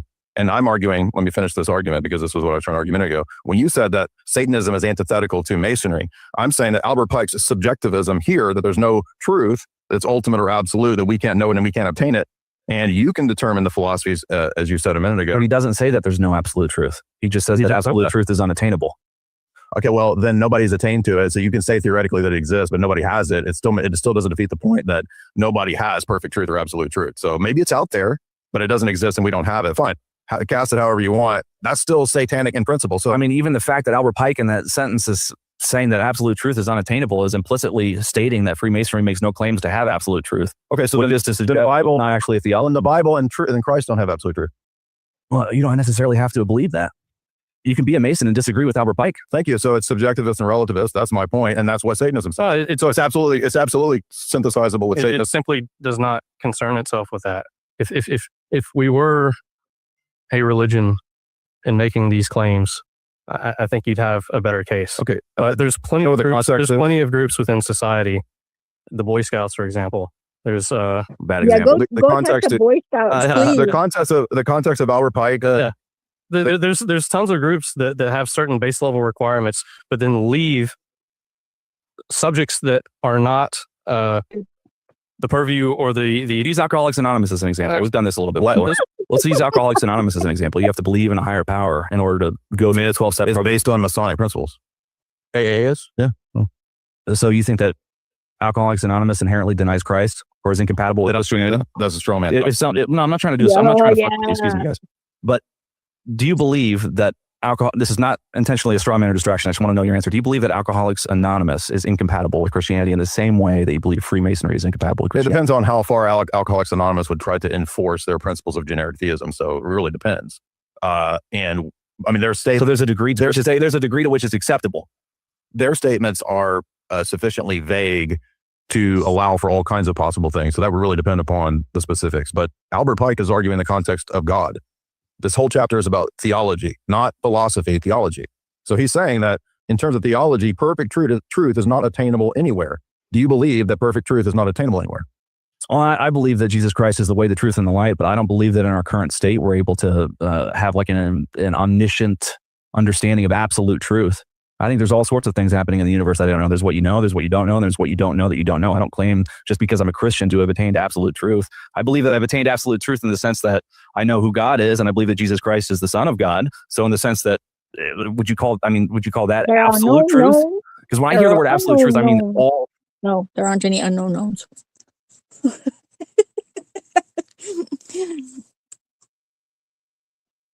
I think of all truth. No, so there's nothing in the word absolute truth or objective truth that necessitates omniscience. And so I think that I see what the irony here is that it's the Mason. Yes, I believe. You want to play the word game. I understand. I'm not trying to mess with you. I believe in absolute truth. I am an objectivist. I am not a subjectivist. Okay. Just to answer your question more directly. So the whole point of this was to say that the teachings of Satanism are that you are your own God, which is what Satan says in the garden to Adam and Eve. You determine reality. You determine what's true and what's false. And the original presentation that you guys gave as to why Masonry is so awesome is because it doesn't have apostles, it doesn't have authorities, it doesn't have dogmas. It's simply a philosophy, and you can kind of craft it as you want with it from within it. But then we saw that, no, there's actually a lot of requirements, a lot of dogmas, a lot of qualifications, and they teach a subjectivist, relativist idea at the same time as contradicting it with the idea that there are dogmas and authorities. That was the argument. I don't believe that Freemasonry teaches a subjectivist relativist philosophy. Okay, just because Albert Pike says that absolute truth is unattainable does not mean that absolute truth does not Most exist. people don't I am an believe objectivist. I believe in that. And something even until if I'm the one misinterpreting Pike here, it doesn't matter what Pike says. Because it's just his opinion. Okay, who does it matter in Masonry in terms of who said it? Because there were authorities apparently. So who determines Good question. the regular and the irregular lodges? So I can go back to that with these ideas of the landmarks. Each lodge, each Grand Lodge, is the supreme authority in that jurisdiction. It will recognize or unrecognize another Grand Lodge. So there are authorities and there are things that will get you unrecognized. We've already worked on that, Jay. So, well, I'm sorry that you don't like me going back to it when you're referring to the same fallacious argument from before. I'm going to go back. Yeah, I don't see how anything I've said is incongruent. That there is a Masonic authority, there is a structure that governs a governance structure of the fraternity that is completely different than saying that one man, Albert Pike, or I didn't make that argument as an authority. I didn't make the argument. Well, my argument was that they aren't authorities, and then you tried to put words in my mouth and say that I didn't argue a straw man. I didn't say that there are no authorities. It's not what you argued in your opening statement. There's no authorities. In the context of, I specifically pointed out those books and those authors. So what I'm gathering so far is that they're trying to make a big distinction between philosophy and theology, but how can those two things not inform each other? I don't know. Exactly. It's a Vesica Pisces. It's an overlap. Yeah, and then I guess he's trying to hit him with the, oh, you follow a different authority, so you can't follow the authority of the church type of shtick. But you should follow things because they're true, not because you follow some fucking authority. You know, like, what the fuck? Like, it's crazy stuff to argue. But that takes a lot of work, Machine, and people are freaking lazy. It takes a lot of inward work because people are not fucking lazy and they're like out in the world working instead of like friggin' being able to think. That is what's criminal. Yeah, I think Jay is doing a good job in some sense, but it is pretty pedant. Like, it is kind of weird, like how they're going in circles and not really. But I think he definitely is making them nervous, like, for sure. Like, I could tell they're getting more and more nervous. Yeah, they definitely don't want to admit who's in charge, right? They're like, well, no one man is in charge. That's what he said. Yeah, but that's Cope, isn't it? Yeah, probably. A deity that celebrates the death of their people. Because the death of the Greeks at that time, if you read the book of Maccabees, was because they were degenerate pagans. So that was before they became Christian. Oh, so that's what the historians write all the time, man. About everybody that they defeat. That's what they always say. On the Maccabean side, every Christian would be. Jesus celebrated Festival of Lights. What do they call it? Hanukkah. Those Greeks were a bunch of degenerates. That's why he's like for Judas Maccabeus, bro. He was based and had morals and was a total Chad Jew against those evil degenerate Greeks, bro. The ancestors are degenerate pagans. Jews killing Greeks is based. Fuck pagans, dude. Yeah, all of our ancestors were. All of our ancestors were. All of our ancestors were degenerate pagans. Dude, we were all like barbarian pagan heathens until like the Jews showed up and taught us morals, bro. He's not wrong, but that is funny.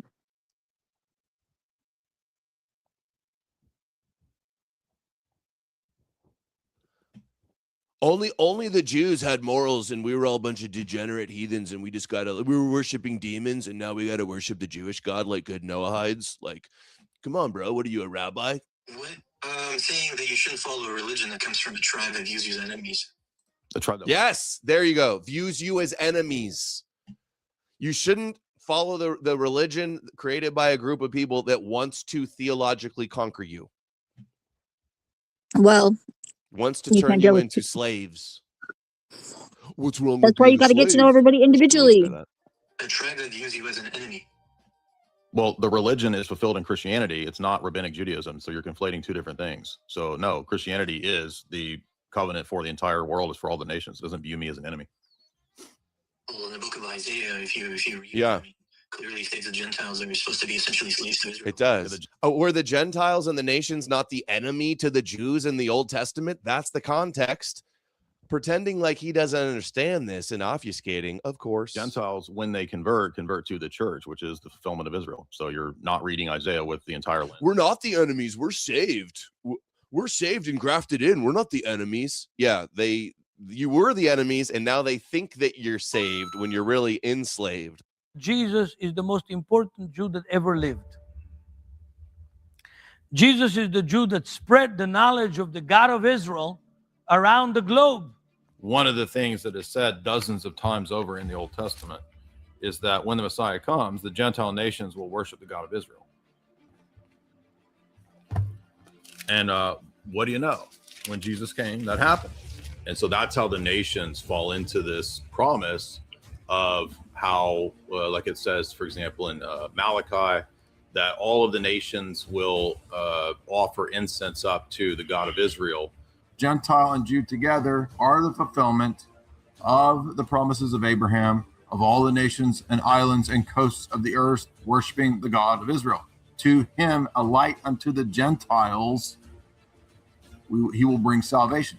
The Messiah will come and be a light unto the Gentiles. Read the Gospel of John. John cites Isaiah, saying that when Jesus went and preached to the Gentiles, that was fulfilled. Through Jesus, people know who Moses is. Through Jesus, they know who King David is. Through Jesus, they know about Abraham. Jesus is the Jew that brought the world to Jerusalem. Concerning the gospel, they are enemies for your sake, but concerning the election, they are beloved for the sake of the Father. So this is talking about post-crucifixion Jews. Okay, the gifts and calling of God are irrevocable. Jesus says in John 4, salvation is of the Jews. Okay, and he is talking about the Pharisees. He is talking about what we think of as Judaism. Jesus says salvation is of the Jews, John 4:22. So, Romans 2, he's talking about Gentiles. He's saying he Well, is tell a that Jew, to Joan he is of born Arc, inwardly a Jew. man. And then in yeah, that means a Revelation, Christian. We're all Jews. Spiritual Jews are Christians. Spiritual Jews are Christians. I owe to Paul, to Peter, to the apostles, to John.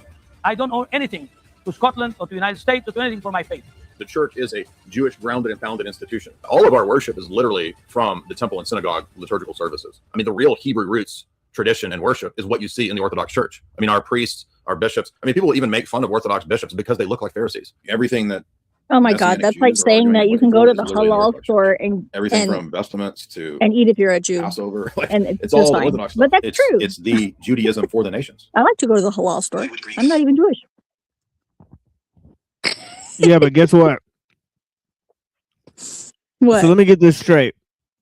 All these Jays who started running around screaming for centuries that, oh, we've been persecuted in Europe by the Christians. Now they're gonna say that was our plan this whole time. Hold up. No, Are that's they? kind of Hold why up. that's kind of why I'm confused. It's like that's why the whole like pagan versus Christian versus Jew thing is like kind of played out in a lot of ways. It's like I don't know. It's pretty weird for sure. Like they're Like if definitely you had a pushing three-hoofed horseshoe. Like I know it took us 2,000 years to get these Christians in line, but I mean, which is true. Because do you yeah, remember the blood libel stuff? Right? Where Yeah, they yeah, were like yeah. the Christians accused us of blood libel, right? And then like essentially killed us and all this stuff, and then obviously the Inquisition and the Crusades. Yeah. Right? A bunch of Jews Yeah, got that's why I killed. said. So That's why I said, yeah. Tell that to Joan of Arc, asshole. It was all part of the plan. Which again, like I guess in like a certain way you could say that, but in another way it's like, yeah, well, But whose what plan I was it for real? God's That's what. plan. Yeah, Well, supposedly. here's here's the thing that I think stands out. It's like what I mean, this goes to my kind of conspiracy theory. Like I think Rome, the pagans, were working hand in hand with Jews, the pagans. Personally, like that's my opinion. I think Perhaps, you know, perhaps. I think Rome can't was know that. I 100%. don't think. I But think you could argue that Rome was 100% Jewish by the time, 100% kosher by the time Jesus was born. I mean, I think you can make a strong argument for that personally. I mean, I'm not going to say that like I'm 100% right, but like I think you can make a pretty strong argument about that for sure. Like the Rome and the Jews definitely worked together to get rid of Jesus. So I mean, you know, whether they were aligned politically or spiritually or whatever, I mean, there's a good argument there. And Well, again, is like it because of the victim mentality of Christianity that you say that? Because that was something that was added in. I think that was totally wrong. what do you mean? I don't understand what you mean.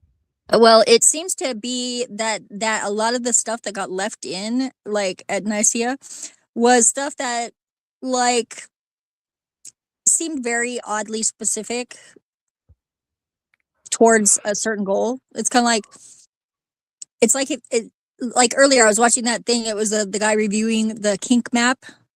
It's like a graphic, and he was like going around and like scoring each of the things, like at 8 out of 10, or like 1 out of 10, you know, like 10 being like problematic or like heavy hardcore kink, and some of the things are like only a 1, you know. And yeah, so you have to kind of evaluate.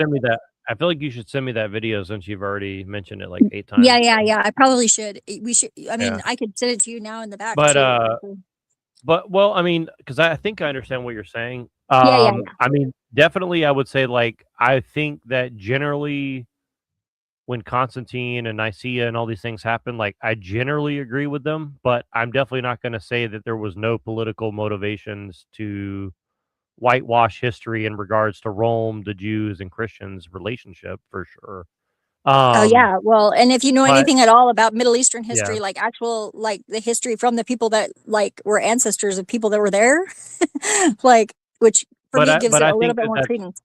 Yeah, but I think that that's true of also like the Romans versus the Greeks versus the Trojans Exactly. versus the Phoenicians as well. I mean, I think that it Mhm. goes back a lot further than that too. Like, you know what I mean? Like, I think Agreed. they've tried to like massively rewrite history over and over again to like. Well, yeah, it's all obfuscate- revisionist, all of it. Yeah, exactly. Like, I don't think you can accept history as not being revisionist. Now, it doesn't mean that we shouldn't generally like refer to history in some normative sense for the sake of argument, right? But you have to look at it from more Yeah, than one but- angle. Like you have to go back and you have Yeah, to for like, sure. yeah, because Yeah. you can find out the truth. It's just, but you have to look at it from many different angles, and you have to like take everything with a grain of salt.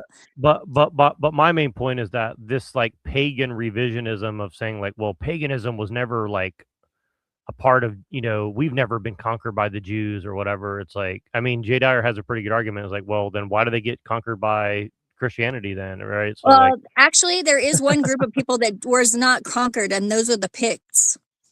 If you can find me some, I would like to hang out with them.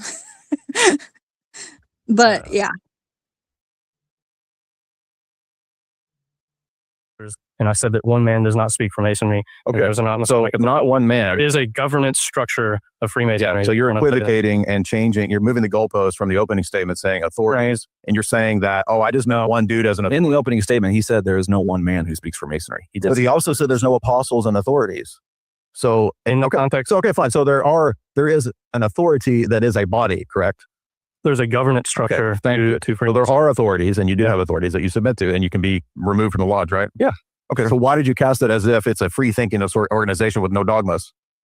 I didn't cast it at that. I started my opening statement by saying that you were going to bring quotes from individuals in Tri, which you did do when you pointed out that the name was Morals and Dogma. You attempted to make the argument that this is Masonic. No, I didn't. No, you missed the argument. You still fundamentally misunderstand. And then when I corrected you that the words of Albert Pike are not Masonic dogma, we went in this circular argument. It wasn't a circular argument. It was a contradiction logically to say that there are dogmas, that there's a dogma that there's no dogmas. I was making a joke about the name of of dogma that there's no dogmas. There's just no there's just few dogmas. Like if you, So there are dogmas. yes, if you would consider the requirement, if you would consider the requirement that you have to believe in God in order to be a Freemason a dogma, then by that definition, there is a dogma. Did you not just then qualify that I can't be a Satanist and be a Mason? So there's now other qualifications that would exclude me. So there's more to the dogmas. That's why you guys are being dishonest. Well, is the definition of dogma different for you guys? That was why I was asking what it is for Orthodox and not The for thing that gets you excluded from the group. How's that? It's dogmas. Yeah, Thank But- you. but So the claim, but the idea that there's not dogmas is not true. Thank you. that wasn't the point that was made. The point was that the words of Albert Pike are not Masonic dogma. Yeah, that's a straw man, dude. I didn't argue that his words are dogma. I said that it's funny that he titled his book Morals and Dogma, and I said the contradiction is the argument that The dogma is there's no dogma. How is it? You affirm How is it compatible to claim that there are dogmas, which I'm not even disputing, but then simultaneously claim that the organization advocates for subjectivism and relativism? I mean, if there's absolute dogmas, then it's inherently not subjectivist or relativist. Exactly. That's the point, Chase. It's a contradiction. I'm arguing you guys contradict yourself. That's what you do in debates is you point out logical contradictions. Okay. And can you tie it directly to how any of what we've been talking about for the last 20 minutes or so makes Freemasonry incompatible with Christianity? Well, which is the fundamental question. Can't affirm any kind of subjectivism and moral relativism in terms of even theological authorities. You have to believe that there's some kind of theological authorities. Which are the and Chase does. Yeah. Who are the theological authorities? Jesus Christ. Yeah. My dogma when it comes to my religion is Christianity. It's not Freemasonry. Well, okay. So why Christianity? Me personally, I'm loosely Protestant. I'd rather not and that's my congregation here. Would you admit, dox my family too much. You're Protestant. Fine. Historically, are there bodies of people that can determine what's normative to be a Christian and not be a Christian? What do you mean by can? There certainly are that have, but what do you mean by can? Do you believe that anybody has the normative authority to declare in church history at any point, whenever or never, that there are these people that count as Christians and these people that don't? Because it seems absurd to me because you guys accept this authority amongst the Masons, but I'm going to bet that historically you don't accept that there's any historical group that has that authority. I would say that Jesus Christ has that authority solely. Historically, Chase, after Jesus in the history of the church. Do I believe that anybody has the authority to speak for God or the theology of what's true or not true? Does anybody in church history have the normative authority to declare who is and is not a part of this? Do you mean actually legitimately have the authority, or those who have exercised that authority? Because yes, I could look at the Nicene Council and I could say, all right, they had authority. They established this. Do you believe that they have the normative authority to do that? Or do you think they assert No, it? I don't really think that anybody has perfectly been able to speak for God since Jesus Christ. Okay. Do you agree or do you have a different position? Loosely with that, yeah. Okay. Wait, do you accept the canon of Scripture? No? The canon of Scripture? Yeah. Yes. 66 books? Probably. I don't know. I don't know that it's relevant. So not relevant who decides what books make up the Bible? Let me I'm asking because the fundamental question of the debate is whether or not Freemasonry is compatible with Christianity. I want to know it's not which branch of Christianity. I want to know what you think Christianity is. That's relevant. What I think Christianity is, belief that Jesus Christ is the Son of God, that he died and rose again. Why is it not a fair question to ask if you believe in church history that anybody has the authority to do that? I'd be sitting here as a Muslim and having the same debate and making the same points. It's irrelevant what my faith is. You're proving my point. No, it's irrelevant what my faith is. How is it irrelevant? To the question of whether or not Christianity is compatible with Freemasonry. You could have two atheists having the same debate where one said Christianity is compatible with Freemasonry and another atheist says it's not. Because you claim to be Christian or representing a form of Christianity that's compatible, I want to know what you think Christianity is. Real quick. Just so I don't think this is actually swaying from the prompts because it's actually really important whether or not you accept authority historically in the church or not. Because let's just say, for example, that you accept that the putting together of the books in whatever council that was. I can't think of that right now. But nonetheless, there have been other.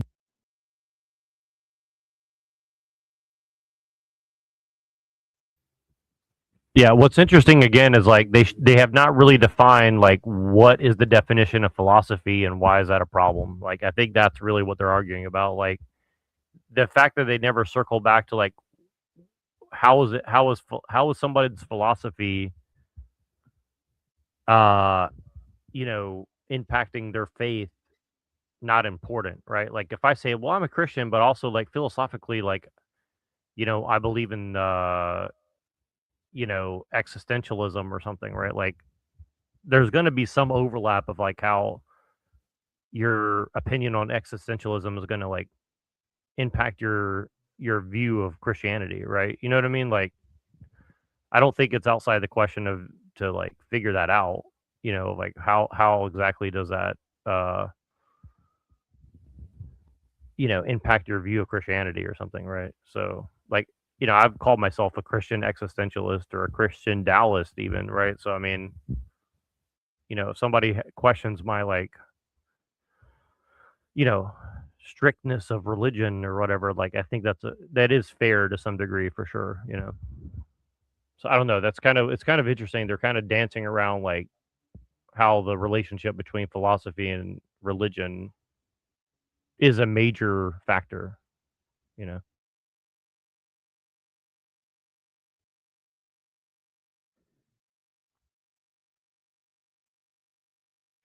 declarations in the church that Freemasonry is to be condemned and you'll be excommunicated. So if you were to, submit to authority in that sense, that'd be a direct contradiction to so Freemasonry at the time.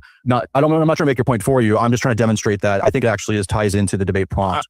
I'm making the argument, again, let me make it very clear. I'm making the argument that it's ironic that these individuals will accept a decentralized authority about who's in and out of Masonry. But when we ask them about Christianity, there's no actual authority or normative authority within church history to do anything like that. I think that's just absurd. Well, equating Freemasonry with a religion as such as Christianity is absurd. That's the point that we're trying to make. And it's not that my Christian beliefs aren't important, but we're not here to debate. But you said that Christianity was orthodoxy. You said in your opening statement, you said Christianity is above your tie to the lodge. What? Or tied? No, I said. Yes, you did. You said that you personally submit. You said the duty of the Mason to Christ is above the duty to the brothers. The duty of a Mason to his own faith. My duty is to Christ over the duty to the lodge. Right. Okay. That's my point. Exactly. But were you saying personally as them or more broadly as like all people? Just like any other, I'm a member of the National City Club. It's a private club downtown. False equation. To equate that to Freemasonry is a totally false. Just take your pick of any group. Those groups don't require a belief in generic monotheism. And I think Alcoholics Anonymous was a good example. I mean, this is an organization that requires a belief in a supreme being in order to go through the 12 steps. It's part of the 12 steps. But your organization is not just requiring belief in a generic theism, as we've seen, as we actually suss that out. There's all of these other things that come into play, which is, and I'm arguing that the rest of the ethos of that system and the teachings that you guys have is antithetical to Christianity. First of all, there is no such thing as generic theism. And I'm illustrating that with the satanic point. Yeah, and Freemasonry doesn't advocate that generic theism is true.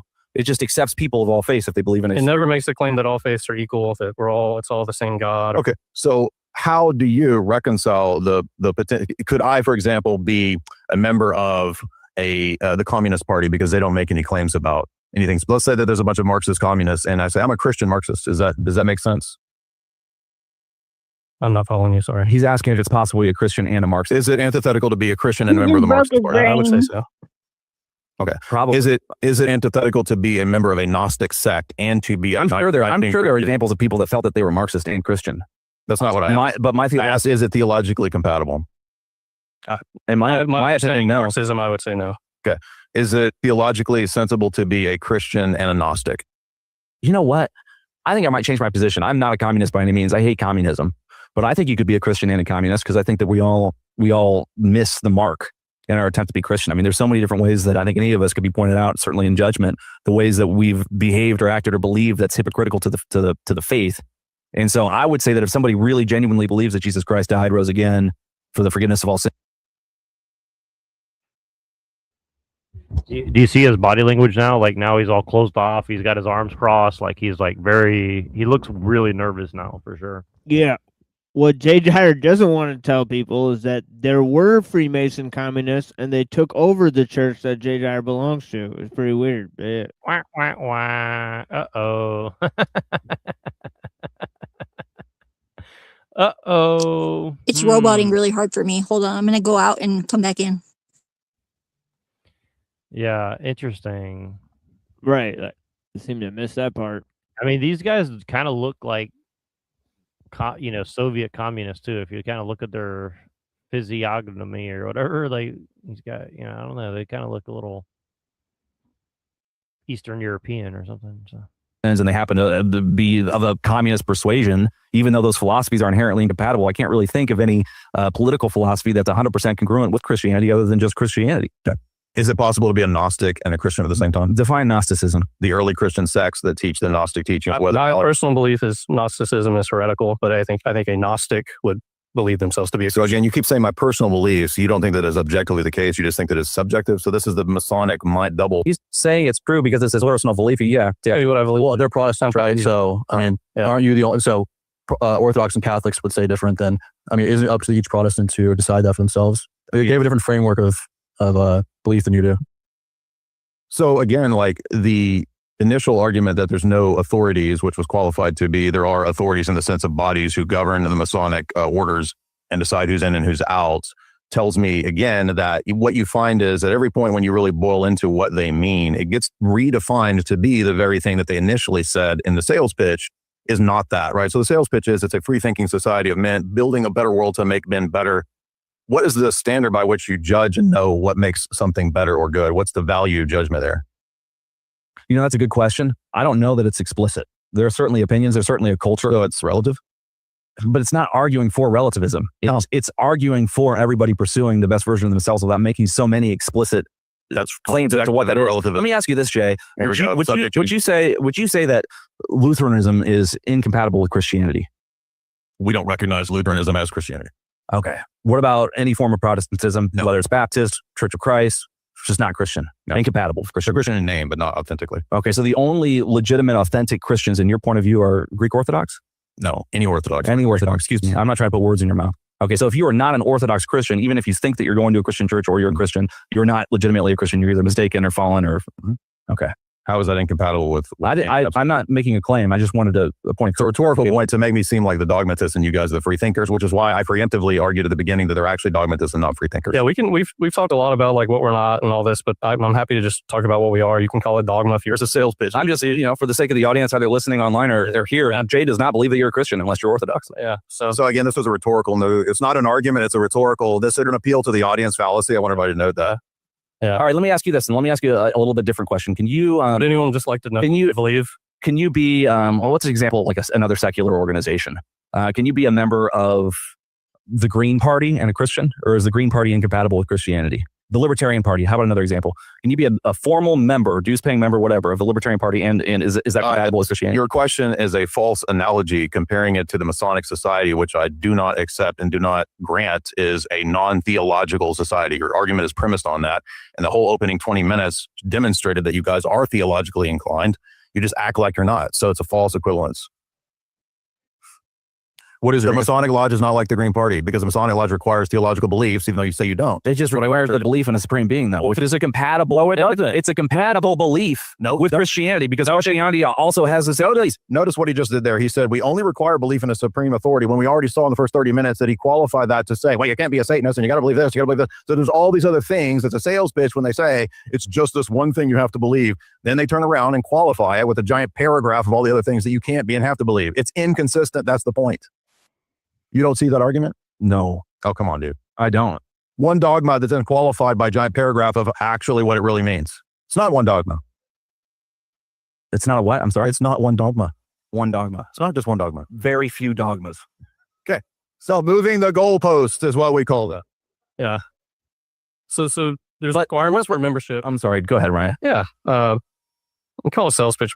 However you want to frame it, you can do that. It's just the truth. I said the simple version was a belief in supreme being, and then I said there's more to it than that, and then we can get into it later. There's no attempt to hide, or it's a simplification for the matter of debate. It's moving the goalpost. That's not simplification.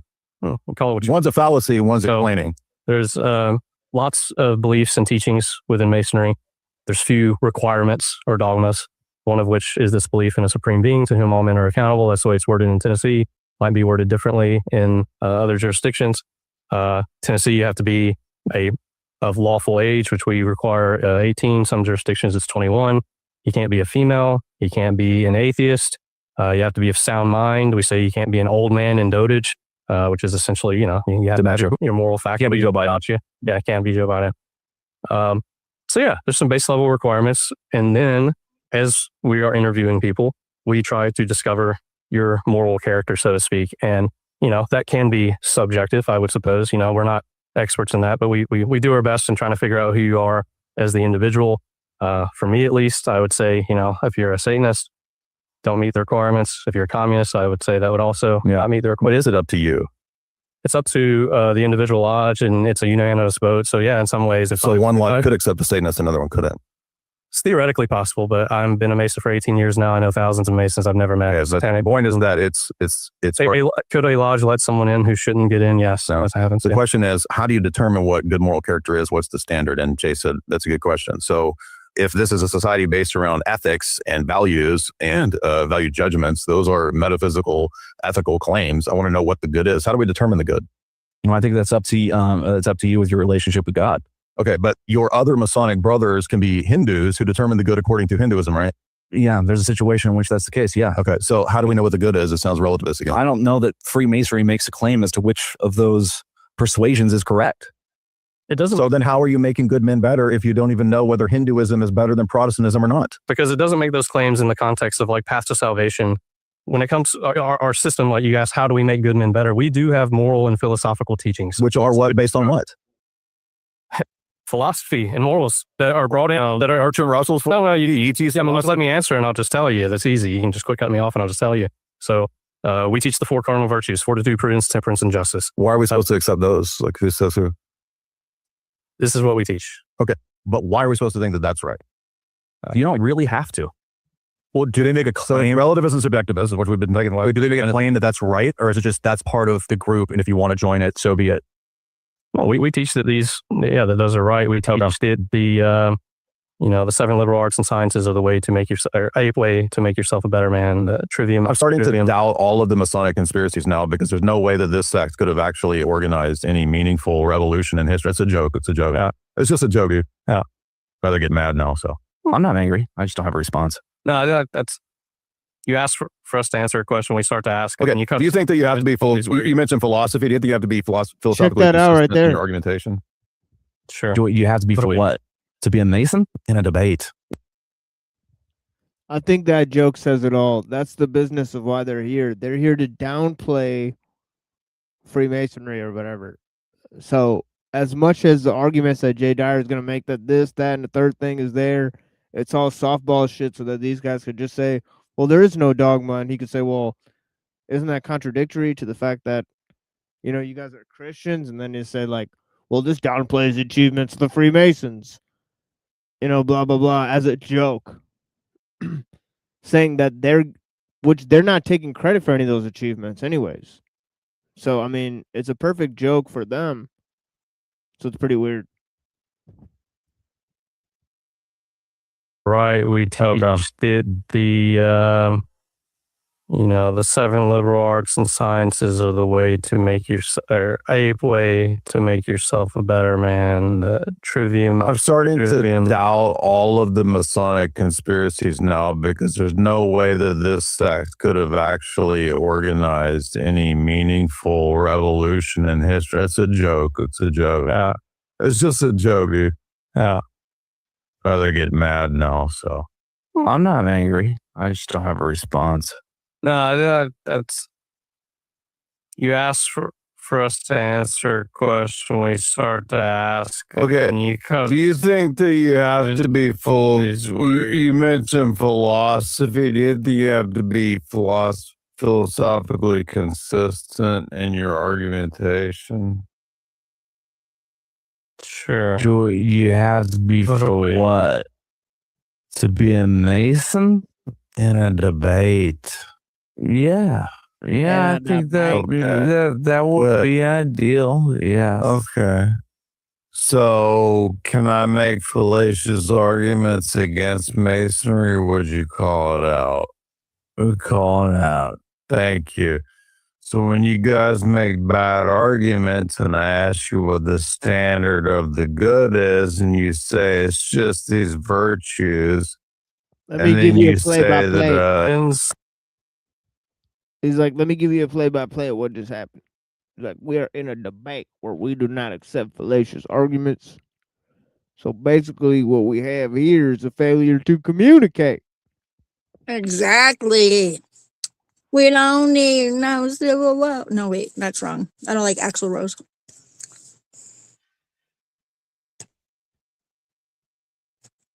What movie was that from? Does anybody know?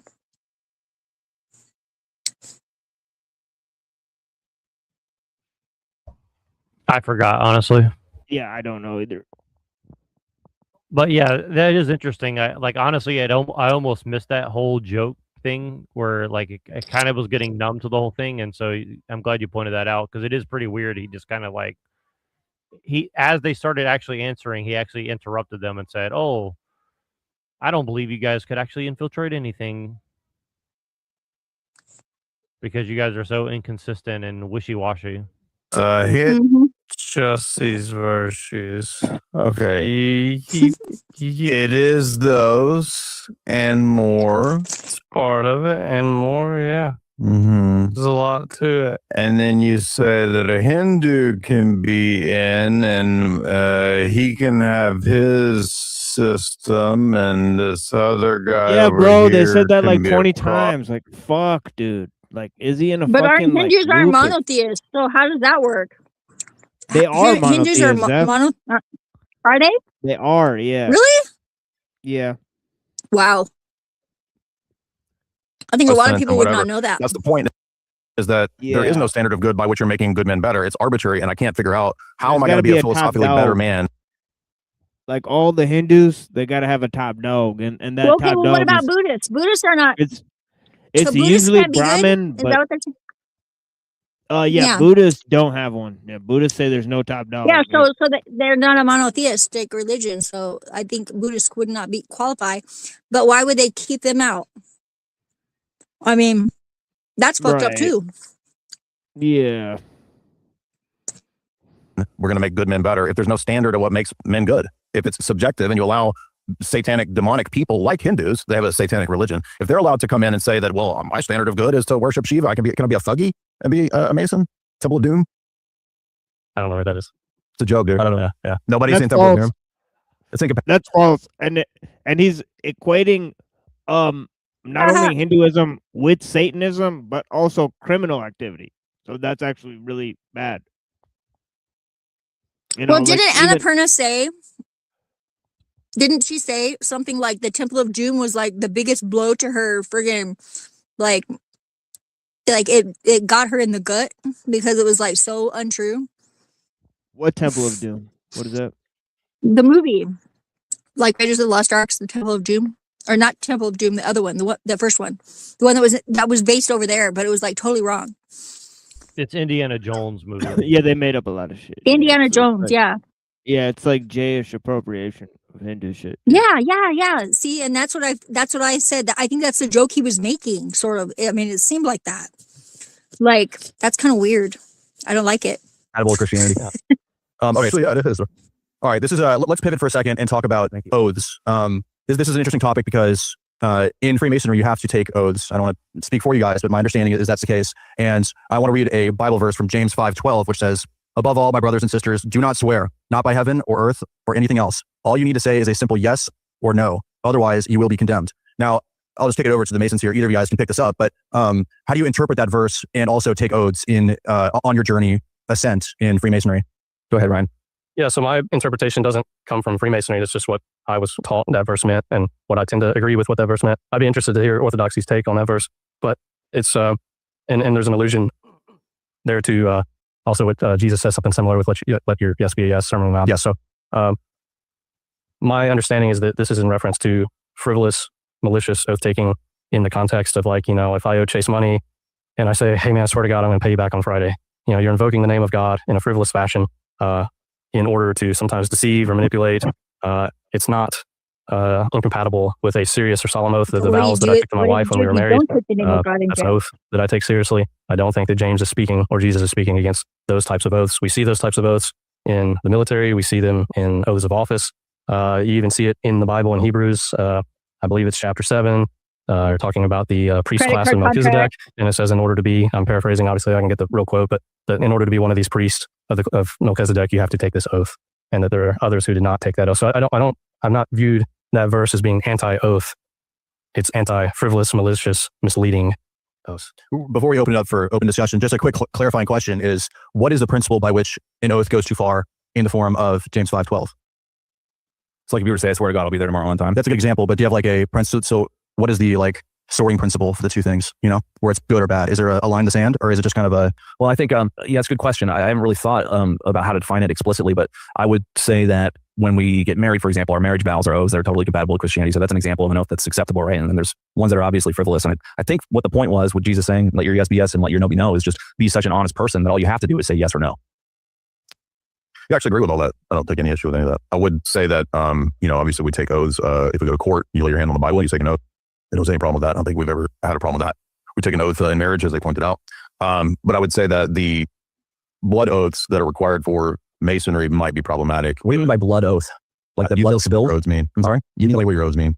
Well, when I hear blood oath, I think of, and maybe I'm just totally wrong about this, so please clarify. I think of like somebody actually cutting their hand open and there's blood involved in the oath. I mean, don't you take an oath to have your throat slit should blah, blah, blah, blah, blah happen?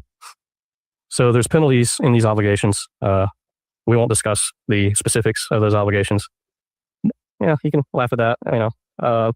You can go find them online if you want. Well, if you can find them online, why can't you? And I would. Well, I'll explain. I will. Okay, yeah, this is getting kind of weird. Like I'm starting to get a little. I don't know. It's pretty weird. It's a pretty weird yeah. interaction. Yeah, it is. Simply say that if you believe those are literal oaths, maybe is that your claim? Maybe you interpret it symbolic. That's why I said, depending upon how one interprets those oaths. Now, I know that there have been cases like the William Morgan affair where it was not interpreted as purely symbolic. Maybe you guys nowadays don't hold to that, so I don't want to be unfair to you. I would steelman your position. But I mean, like, in your rights, for example, and you can correct me if this is wrong, in the Royal Arch degree, you reveal that the true name of God is Jabulon, Yahweh, Baal, and On. So that's in your liturgies. That's your rites and your rituals. That's not your theologians or your speculators here. I don't see how that any Christian would literally think that the name of God is Jabulon and then say that this is not a theological society and I can interpret this however I want. That just doesn't make any sense. I would argue that Freemasonry never makes a claim as to what the real name, true name of God is. I mean, is that part of the Royal Arch degree? I don't believe so. And the York Rite Capitular side doesn't have the name Jabulon? I do not believe that Freemasonry claims to define the name of God explicitly. Correct. So that you're saying that is not part of the Royal Arch degree in the York Rite's Capitular side? It's been a long time since I've seen that degree, but yes, that is what I'm saying. All right. So everybody note this because he's making a claim that I think I don't have the whole liturgy in front of me of the rites, but I don't think that's true. But when you go into lodge and I see, for example, that there's the floor and that there's the Jachin and Boaz and all this temple symbolism, how is all of this Old Testament temple stuff not religious? What's your definition of religious? Well, you told me and you said that it's not a religious philosophy. Yet when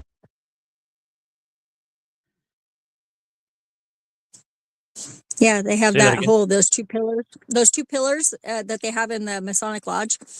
He said that's Joachim and Boaz or Joachim. How I don't know how to say it, but it's J, it's B and J, and it's Boaz on the left and on the right is So it says BJ behind her on the wall on the two pillars on the high priestess card, and it's the same thing that they have in Masonry. And they just took the high priestess out.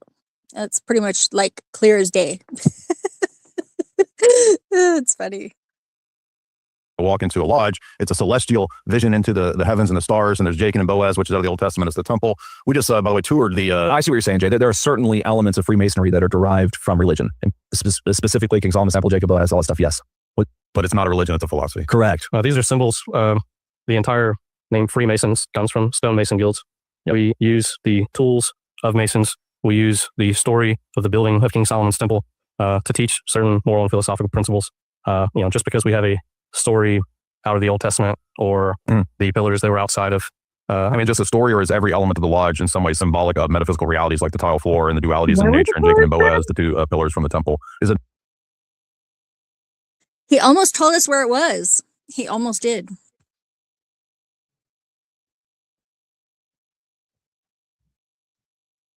Not, for example, based on Kabbalah?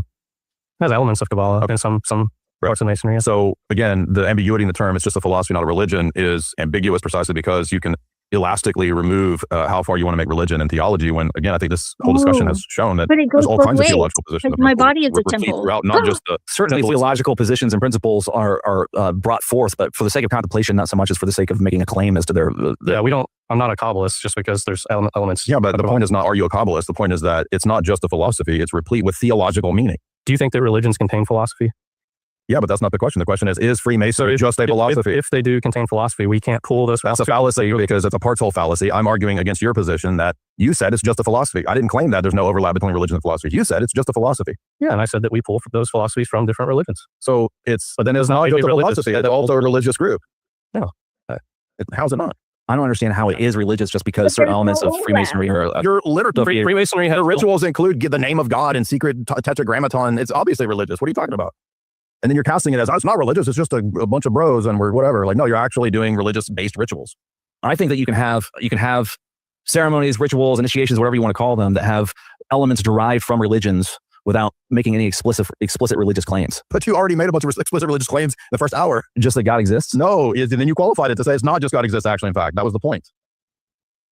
I'm not following. Okay, yeah, you are. You just don't want to... Wait, I have a question here. So it's, the temple part aside, if I'm not sure exactly what you're referencing about the Jabulon thing. If there's an explicit claim on God itself, which is, it seems like that's what Jay insinuating, that does seem like that would be in violation of some pretty core Christian principles. What is the, actually, can you just flesh out what that is and have them? So I'm trying to find their actual older. Did you know this reference? What is Jabulon? I'm not familiar. No. Okay. Yeah, I'm not familiar with that either. So it's the older Royal Arch Masonry rituals, which include the term Jabulon, which is supposedly the lost sacred name of God.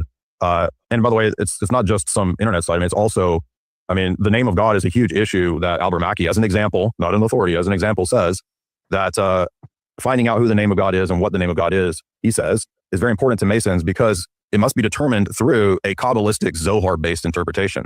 And he says, if you want to know where to look at this, he says, look to the Talmud and the Zohar.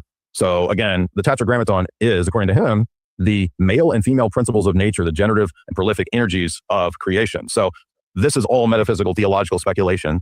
And then they're saying that, no, it's just a philosophy. It's just these symbols. And you can maybe craft it into whatever you want. Where do you get the idea that you can take all the symbols of Solomon's temple and craft them into anything that you want? To me, that's preposterous.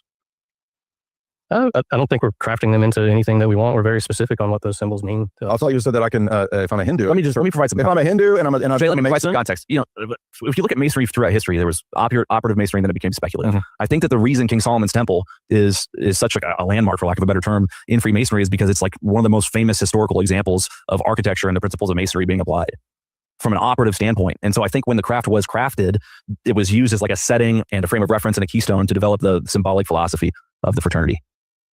Yeah, but you keep saying philosophy to make it not religious and theological when all of this is religious theological, and then you're removing the context and saying, well, they're just really personal symbols. For example, all masonry says that it is the job of masonry, as far as I'm aware, to, quote, rebuild the Temple of Solomon, and you guys debate. Never heard that before. Correct. It is the job. Say it again.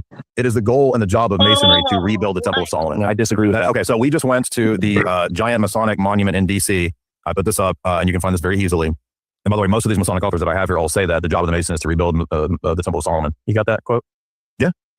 Yeah. So when we went to the Alexandria monument, we got a walkthrough from the historian at the Alexandria monument. And Jamie, you were there. Did the guy not say that it's the job of the Mason to rebuild the Temple of Solomon? Thank you. Because that is what he said. Now, you could disagree with that. Perhaps that's something that individual Masons. In the ritual.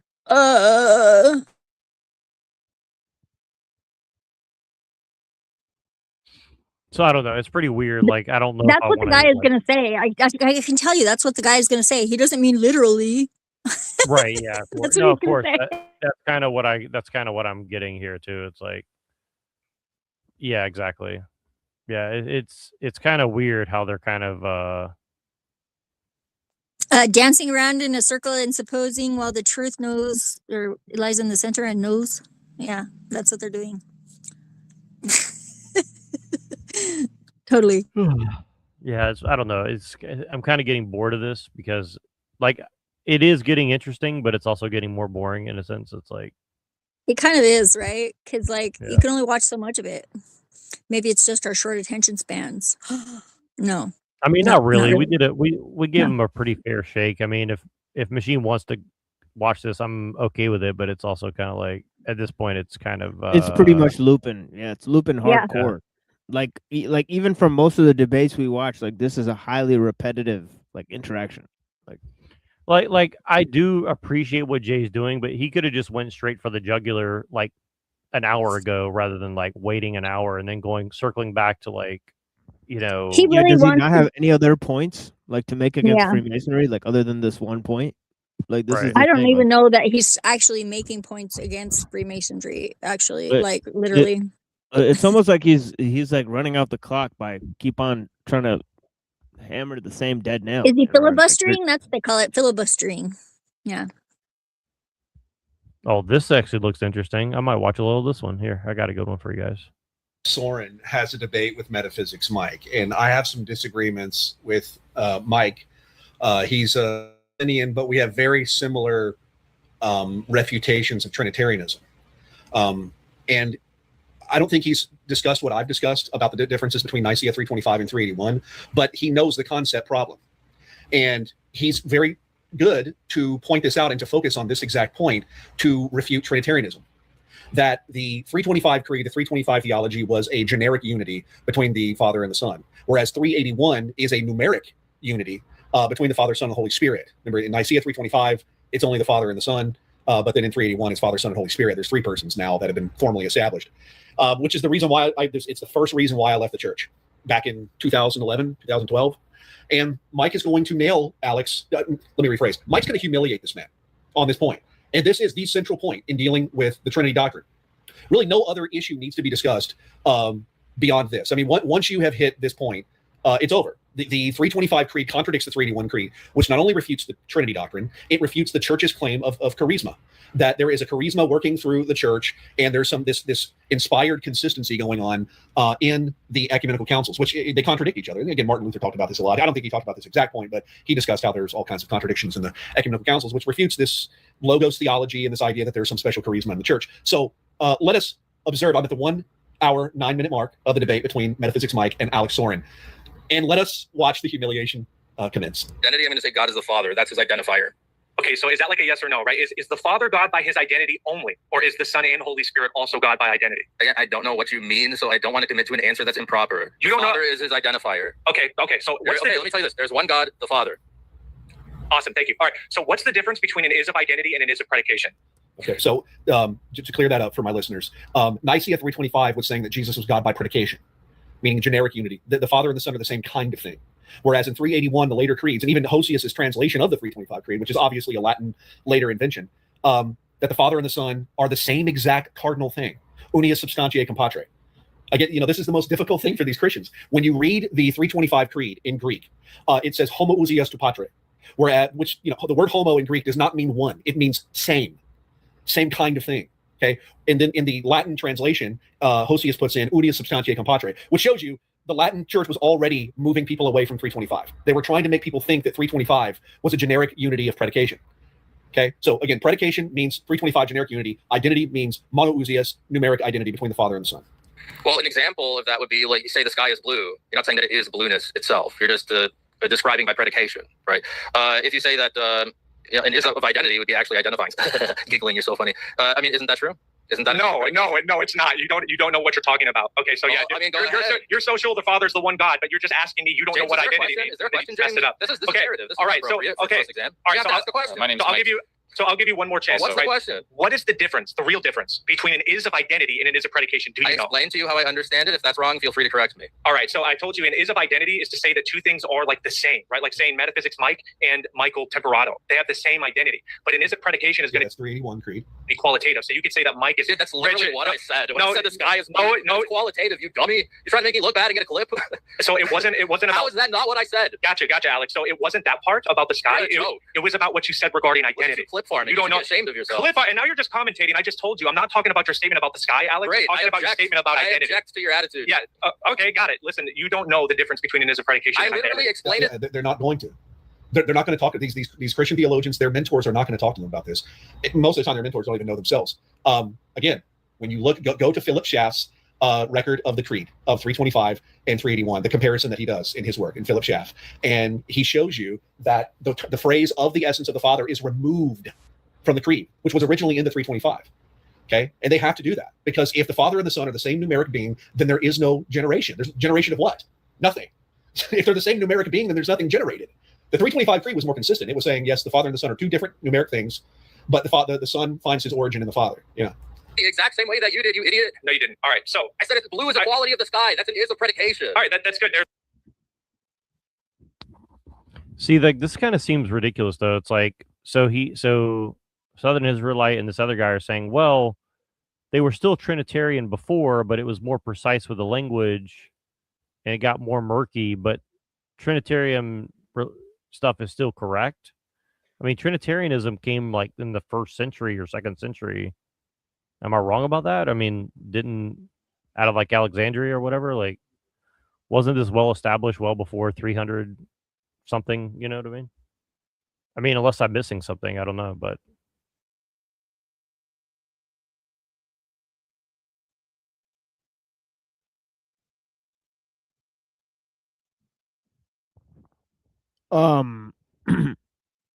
Yeah, I'm pretty sure Tertullian was a Trinitarian. Yeah, and that's like what 280 or 150 or something. I mean, pretty early on. I'm pretty sure. I'm just trying to understand, like, what like, it seems like they're nitpicking over, It like, says Tertullian died in 240. right, so he- 100 years basically before any of the shit comes up, essentially. So 155 to 220. So there was Trinitarians in the late 100s at least. You know what I'm saying? Right. Yeah. Pretty much. So, yeah, that's kind of why I'm like, I just don't understand what they're trying to Yeah, get so at. your point is pretty good. It's like they missed the mark by pretty much like 200 years or so, at least, right? But yeah. Right. It just kind of seems that they're just kind of nitpicking over like wording, which again, I'm not saying is totally unworthy of, speaking about, but it's like, I just, again, like, I don't like this. But I don't understand the argument. Yeah, they're not being charitable enough. But I've seen Joel and also TBE and EBT bring up this guy Alex Soren. So there's been a lot of guys bringing up this guy. So Well, he's a lawyer from Michigan. I think he's like some sort of like and because he keeps hosting all these ortho guys, Deacon Ananias and stuff. So he's like some sort of like, personal injury attorney or something. I don't know, something like that. I mean, it's out there. You can Google him and find out. I mean, I'm not doxing the guy or anything. He calls himself a lawyer. So, I mean, you can look him up, but, so yeah, I don't know exactly what his deal is, but, he's definitely like one of the new golden boys that I'd never heard of before, like 2 weeks ago, but I guess he's been around, right. For some period of time, but that's what I'm saying is like, it just seems weird. Like all these people just kind of come out of the woodwork and they're heavily promoted, but like, I'm like, how do all these people seem to know each other, and work together? Cause like, I mean, yeah, I mean, I've never been invited to work with any of these people, even when I was in their good graces. So, I mean, I don't know. It's kind of interesting. Like, I don't know how they're vetting their people, but like, they're certainly not pulling up from the ranks of like the audience to like bring them into the fold, right? You know what I mean? So obviously they're vetting them some other way, I would say. Because I definitely never saw this Soren guy in any chats or anything. I'm not going to beat that too much. I wanted to just watch a few minutes of this James Lindsay just to see like what he's talking about. Because it's pretty weird. He brings up pseudo-traditionalism. What it do? In Nordic science. Yeah, myth of the blood. It's kind of weird. Like, it does always go back to, like, blood and soil. So, yeah, which is, kind of what the Jews are all about, seemingly, as well. So, at least some sect of them. I'm just going to play, like, a couple minutes of this. I'm not going to beat this one to death either, but...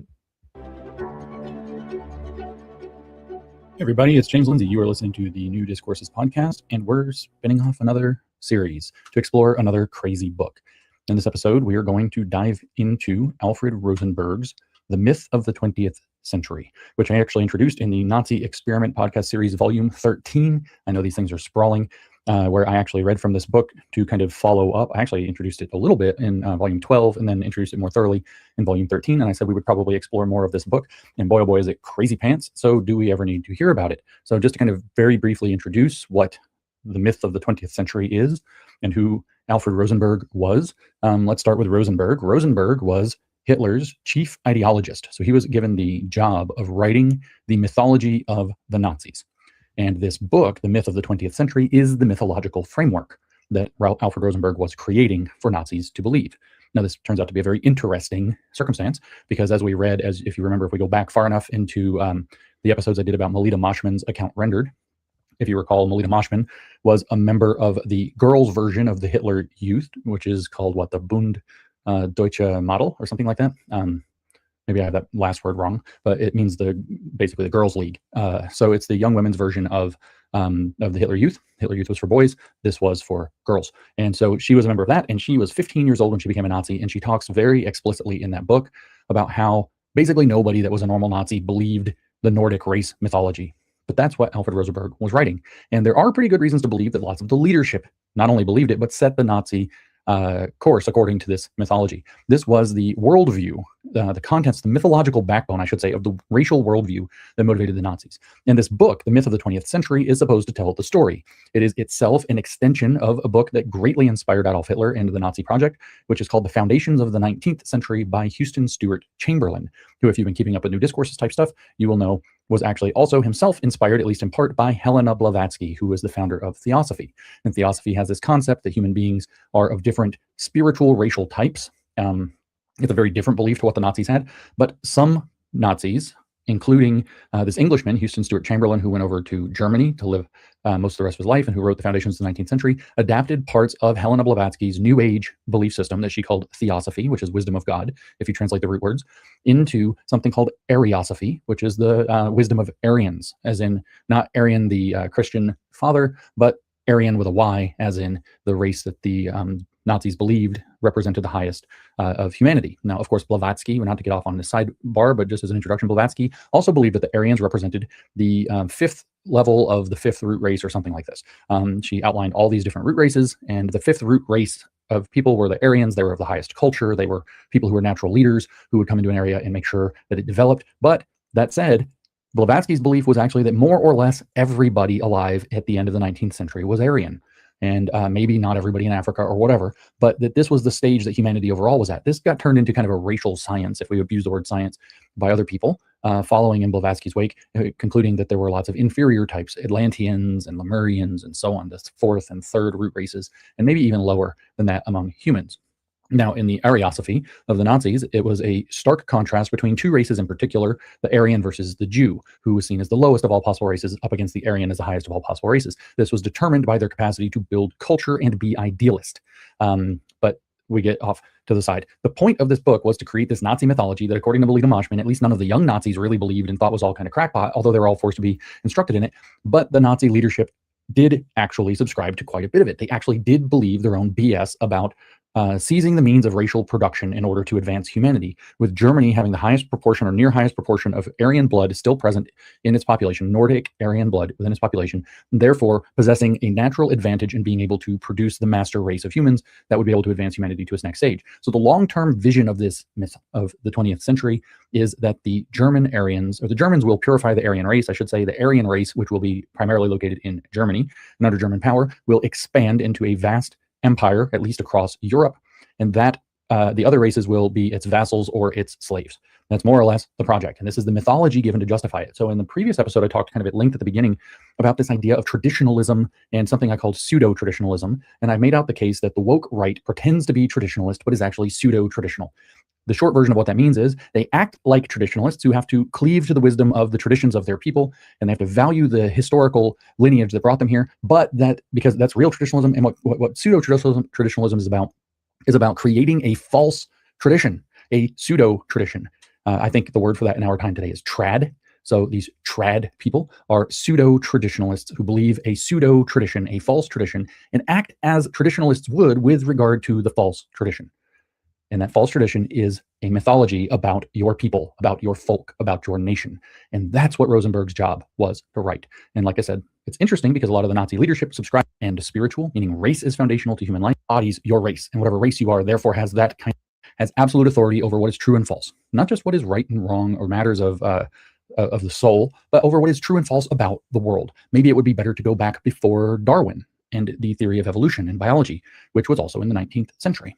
Maybe it would be better to think differently. But the fact of the matter is that physics is maturing, chemistry is maturing, geology is maturing. Very fascinating story to the kind of, I forgot his first name, but the geologist, the father of modern geology, his name is Lyell, Lyell, Lyell. And a very interesting story about how geology modernized. 19th century is when that happened also. So what you have is the science is maturing and is thus massive reckoning with worldview. You cannot lean comfortably in whether it's myth, whether it's religion, whether it's some older story. You also have empire simultaneously expanding and then starting to falter. The 19th century sees, the massive expansion of Indian, Middle Eastern, and so on, African empire building by the European colonial powers, and then you see it starting to falter and contract. You see old institutions like slavery starting to fall. You have a lot going on in the 19th century. And what's going on sociologically and psychologically and culturally is that the maturation of the sciences and everything else going on in the world, but particularly the maturation of the sciences, is challenging the ability to think about the world in the same way, which kind of comes to this great big exclamation point in some sense in World War I, which starts in 1914. So just 15 years into the 20th century. So this is a very interesting time. So my guess is that you have a lot of mysticism, a lot of religion, and a lot of it's getting shaken up by science that people don't really understand yet. The science is maturing globally, and people are trying to make new sense out of old mystical and religious ideas. So he says, it is revealed, also revealed is the great peril in which the Nordic essence now finds itself, forces eating away at the inside of every land, together with the aroused sewage of the lower depths. That's the racial inferior people. Obligate everyone concerned about the total culture of Europe to create a solid front of Nordic destiny, one that will cut across the artificial confrontation of victors and vanquished every possible experience, and to limit the multitudinous options of a man's activities to specific areas exclusively devoted to them. Ignoring perceptive critical insights has led in all areas to the greatest relapses into barbarism. Kant's critique of knowledge clearly signified a conscious awakening in an era that had begun to weary of religious scholastic, the aridity of naturalism, and was a much broader approach to knowledge than what we have now, which is very rigorously empirical and what we think of as science. It was appeal to every human, but a younger generation, he says, one that is beginning to turn its back on this hothouse creation, meaning greenhouse, or one that can't survive the real elements of reality. Just like in our time, the younger generation is starting to question everything that we thought before, way things work. And then there's economics that is subverting it. He says the European researcher, as soon as he tries to utilize the discovery in a practical way, nevertheless always aims at the genuine achievement that he wishes to see incorporated into the system of cause and effect, of motive and result, as something produced and created. He sees work, inventions, and possessions as socially formative forces within a racial, national, or political community. Even Americans like Thomas Edison and Henry Ford have endorsed this spiritual attitude. Even the stock market, he says, was originally intended only as a device to smooth the transition from creation to consequence and between invention, product, and sale. Since he's introduced the stock market, where do you think he's going with this? Jeopardy theme song, MPG. Where do you think he's going with it, right? It was an expedient, he says, just like money itself. So the stock market is like money itself. It's an expedient. It's not real. It's there to facilitate stuff. Now, quite another function has developed from this originally useful service. The stock market and financial sciences presently play with fictions. They're magical legerdemain with numbers and a systematic distortion caused by certain circles in the transition from production to marketing. The masters of the modern stock market use mass hypnosis and doctored news to create panics.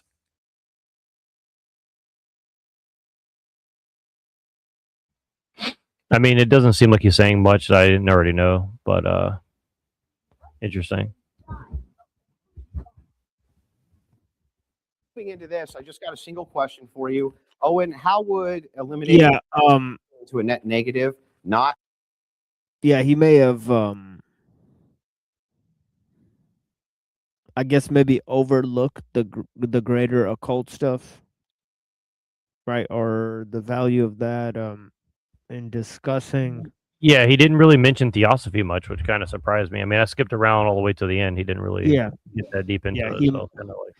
Yeah, he mentioned Helena Blavatsky, but he didn't really mention like how her theory about the Aryans fits into the esoteric Hitlerism and all of that type of stuff. And well, exactly how it connects. I mean, I'm sure somewhere in there he kind of maybe glossed over it again, but I don't know. What's up, Raga? Yeah, this is just another debate review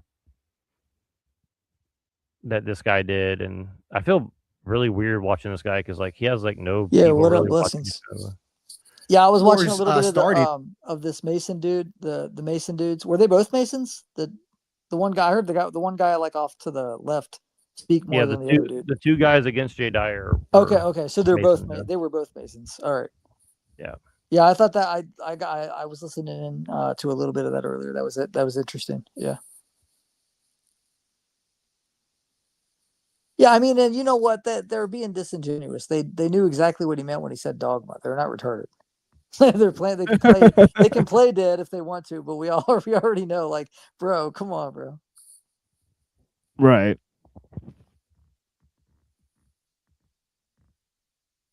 Anyways, yeah. What up, guys? What up? Yeah. Saw the thing, Neuro. Thought I'd pop on for a minute, see what y'all was up to. We're just kind of skimming social media and YouTube, seeing like kind of what's going on. Because like I have this very sneaking suspicion that they're all kind of like, getting a memo about what they're selling. Yeah, I mean it's getting pretty weird because they're talking about like how Jews are the problem, and then how Freemasons are the problem, and then also this other guy's doing a show on like white nationalism. So it's just pretty interesting how they're now opening the discussion about tons of issues that basically that's what our entire show's been about for a very long time. So it's very interesting to see these developments that these guys are simply just broaching these topics, and they're not really doing a very, I don't know, I'd say some's definitely being covered up in the way they're presenting the information. I think they're presupposing the threshold.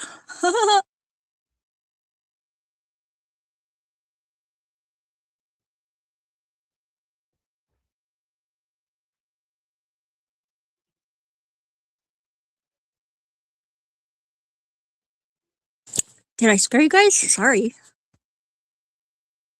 No, I was putting jewelry on my Godzilla figurine. So, say that again now? That's probably the best response Nice. ever to why you didn't. Like, yeah, that's amazing. That's I gotta give hilarious. him. I gotta give bro props for that. When was the last time y'all heard anybody like on one of these panels say some shit like that? That's wild. I love that. I fully am fine with that. Like that's totally fine. Yeah. But Carry what on, about what I sir. said? I look The forward to truth is seeing I- it. That's all I'm saying. The truth Post some shit. is I actually literally was doing that when she said that. So what do you mean by Yeah. threshold? Like well, you know, the threshold, everybody has that threshold. Like what is their limit of certain things? He's like, yeah, they're trying to gauge. That's what it came across as me, is like everybody's trying to gauge where the threshold is in everybody else lately. I mean, that's basically what you're doing, Neurojack, right? Like whenever you're doing your panels and stuff, and like you're going on people's shows and stuff. No.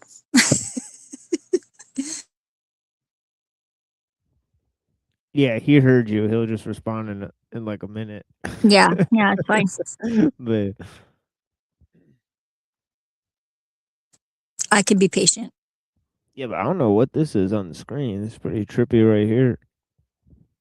Actually, I can't wait because I'm supposed to be putting pants on so I can go and get the van from Cassandra. Yeah, I'll be back in a little bit, probably. I was just kind of popping in to because I was listening. And Yeah, but sorry I about had, that. Yeah. Hill Leader called me and I said I want to talk to you, but why don't you just come on here and like tell me a bunch of shit that's on your mind, because he's got some stuff cooking, and he doesn't Yeah, get a let's- chance to jump on here often, so I wanted to invite him to come jump on and Yeah. tell us some shit. Yeah, let's let Billy here cook. Yeah, because it's kind of like it's kind of like we're kind of hitting this crescendo of everything we're saying. So I apologize, Zephyr. I didn't catch your answer all the way, but if somebody could summarize really briefly, I would. What did you mean by threshold? It's like that everybody's got their threshold for what, insert X here, and it seems like everybody is going around like real methodically and checking everybody's thresholds. Yeah. I mean, a lot of people do have their triggers for sure. I know what you mean when you say that. Yeah, I think when you say threshold, you mean triggered point, to where if that's Yeah. said, if that's talked about, battle time. That's what you're getting at. Yeah, and people are like pressing those limits with each other pretty hard right now, like pushing it out like the Overton window. Yeah, and I think what people are going to realize is that strain they're feeling that they want to then bring to the other person, eventually they're going to get tired of that and tired of being in that energy, because it doesn't solve anything. We're all got pressure we all got pressure from some angle hitting us. But to take that and put that on our brothers or our sisters, it really doesn't solve anything. It just makes matters worse. And it's us looking for an axe to grind. You know what I'm saying? And personally, I just would rather be in like chill, positive energy, because it feels better. So why do I want to knock motherfuckers down when I can lift them up? Like that's just kind of where I'm at. But That's why I blame. there you go. Yeah. Well, you got this, man. Pants on and Godspeed. How do you know I got pants on? I just put them on. Actually, that's really Well, you funny just that you said said that, so I know. I thought I was was going to. It planning doesn't on mean I was fitting actually that in doing it. Well, I was trying to Yeah, fit it yeah. in before you rolled, so Yeah. I was Well, giving you you're like I definitely was good. giving you the reggae send off. You know what I'm saying? I could have just had some. Oh yeah, that's great. I love the reggae send off. Yeah. Anyways, I'm out of here, guys. Bye. And also, you know, some of the things that you've become well known for talking about and debating. Well, I'm known as maybe the premier blood sport debater on the right wing side. I debate almost every issue imaginable from a Christian foundational view, including politics. So the way I got in the space was by pure accident. It was during COVID-19. They had shut all the businesses down. I was a robotics mechanic, and I worked in meat plants, and they shut those down in Michigan because he for real sounds like a foghorn, bro. Does anybody ever like said anything about that? He like for real with Andrew Wilson with your foghorn ass? Yeah. Yeah, packing meat's got to be some type of euphemism, you know. He'd be up in there like, I'm Andrew Wilson. All right, carry on, gentlemen. My bad. Governor at the time, her name is Gretchen. She's still the governor, Gretchen Whitmer. Yeah, there she is. That was part of like her whole device Gretchen for Whitmer. Michigan was shutting everything down. So Yeah, there's our great governor, Gretchen Whitmer, the witch governor of Michigan. And yeah, I definitely want to believe that she's not a witch, but yeah, she definitely does look exactly like a traditional witch. But yeah, so yeah, I hope she doesn't crucify me anytime soon. But yeah. So I was basically furloughed. And when that was happening, I was extremely pissed off. And so what I did was I went on Facebook and other places like this and started arguing with progressives, much like the Coomer Gremlin, who you recently debated, people like that. And some of them actually had little video shows. And so I'd started to ask to come up and talk to them. Hey, why don't you have me up on your little show here? And then I'd go on the show and obliterate them. And after a while, that picked up a little bit of steam. People started putting it on YouTube. And then the content became popularized. And here I am. Never thought in a million years I'd be an entertainer. And I never thought in a million years that I would be engaged in as many high-profile debates as I have been. And why do you enjoy doing this? Because a lot of people think because I it's a hate weird thing to do. leftists. So, I mean, just like, you want me to be blunt. Why do you hate leftists? Because they're psychopaths who are going to destroy everything that I care about through empathy. Do you mean progressives or do you mean leftists? Both. Like the entire left? I consider the delineation of the threshold minute. Because? Because when you really get into the granularity, it's all about ethics and they don't have any. And so because there's no ethical foundation, all you're talking about is degrees of psychopathy. What about people who just want like a little bit more wealth redistribution, but generally So they love that's got to America? be a crazy I mean, those people, statement, right? they're- Because there's plenty of conservatives who are atheists, right? So he would basically say that those people don't have a moral foundation either, such as libertarians and others. So he's kind of being a little bit too broad in his assessment of the left, saying that it's the only party that doesn't have, or only the leftists won't have that, right? That's actually not true, right? And that could be proven just if you look at his different debates, right? There's other groups who seem to fit that category. So no, that's actually false.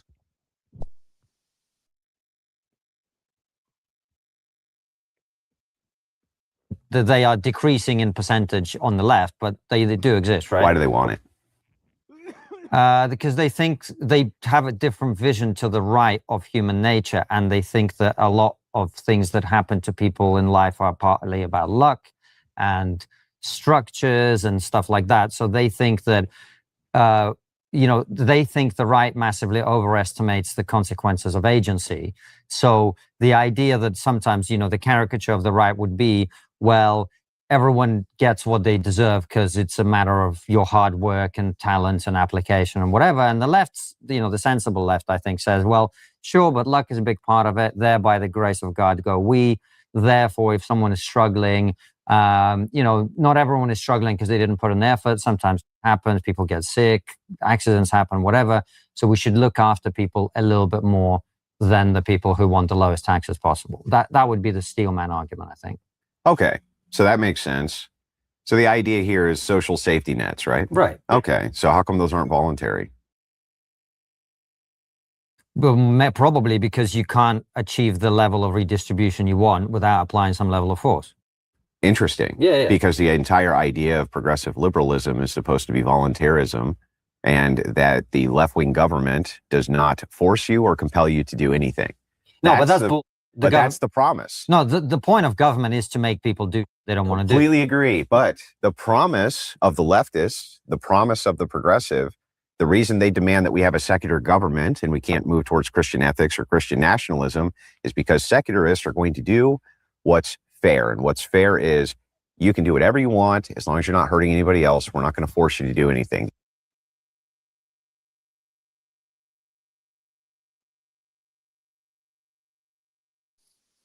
Andrew Wilson, ladies and gentlemen, with that Al Borland looking ass.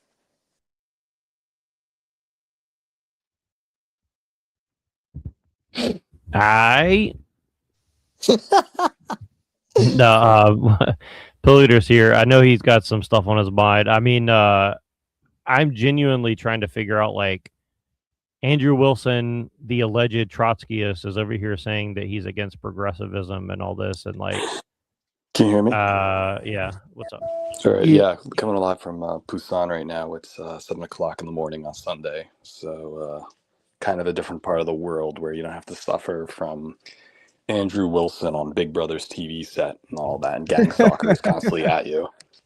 Kind of weird. I mean, once you go overseas or wherever it be, India, China, Asia, Russia, or an island, you do feel the BRICS difference. So, but it seems like it's Wilson saying whatever as usual.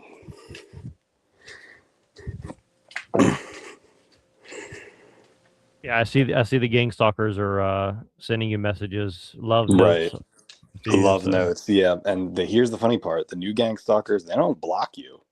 Like, okay, if they really didn't like you, they would block you, so you wouldn't get intel on them. Now that Musk made it like you can. Back then, when they blocked you, you couldn't read what was in their feed. But if one thing I could say good about Musk is they now made it where they blocked you and you can read the intel, what they're saying. But now there's no point to block. So if that's the case, then you could just read what they're saying about you and do it as a test to see if they're really watching you. And I do that by screen capping and seeing if they follow you. And lo and behold, they do. And they're watching you like a hawk to make sure you don't say anything about X, Y, and Z. But it's all related back to a small group of people for sure to shut us up. And these people are not even real, too. They're like literally the Democratic Party or liberal opposition. And they use the same Foucaultian tactics where they're like, you're mentally ill, or you sound crazy. And I'm like, well, you're the one trying to get the gay Jewish losers on your side who live in Manhattan. So I don't know if that's a subjective taste or not, but it seems like today we're at an all-time high of liberals trying to be on a very anti-liberal platform, whether they know that's true or they have fallen for this poor understanding of a Marshall McLuhan, the media is the message, like you said, Trotskyism ideal of how this works. And they seem to be, it's more like a Philip K. Dick kind of confusion that's happening. And I do think there might be something sinister behind it all. Probably Well, I remember one specific thing I wanted to ask you about, because me and Machine yesterday were watching this like Paul Gottfried interview, and he was saying almost everything that you say, that I say, and definitely like there seems to be a direct connection to like libertarianism and like people like Andrew Wilson and Machine. Who was the other people that we were talking about that like have a connection to Gottfried and like how that relates to all this? Like I was kind of curious about you guys' take on how Gottfried's ideas kind of relate to this kind of like pseudo progressivism or whatever, or pseudo anti-progressivism or pseudo anti-liberalism. Well, I was talking about Marcuse and also Angela Davis and also all that type of stuff. How basically Angela Davis' argument and the whole idea about what they're saying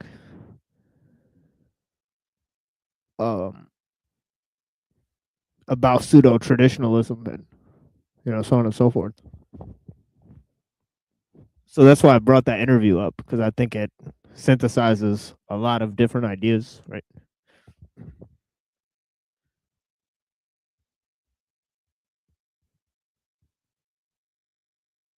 Hold on a second. Yes, this the pseudo traditional. Well, and again, it's kind of interesting because you have different forms of Eurasianism, and I remember Pilliter briefly touched on that because people, there's Eurasian futurism, which isn't exactly transhumanism, which isn't exactly there's all these different, and then you have Dugin's Eurasianism, and then you have Evola's I guess version Right. of it, and Renan's version of it, and so Can I you don't hear know. me? I mean, it's yeah. Well, I mean, we all know Paul Gottfried was taught by Marcuse. That was his doctoral advisor. And then Right. Paul Gottfried is also teaching Richard Spencer and some other Right. associates that would help find out, with the alternative right, which, as Spencer put it, the evil Huffington Post.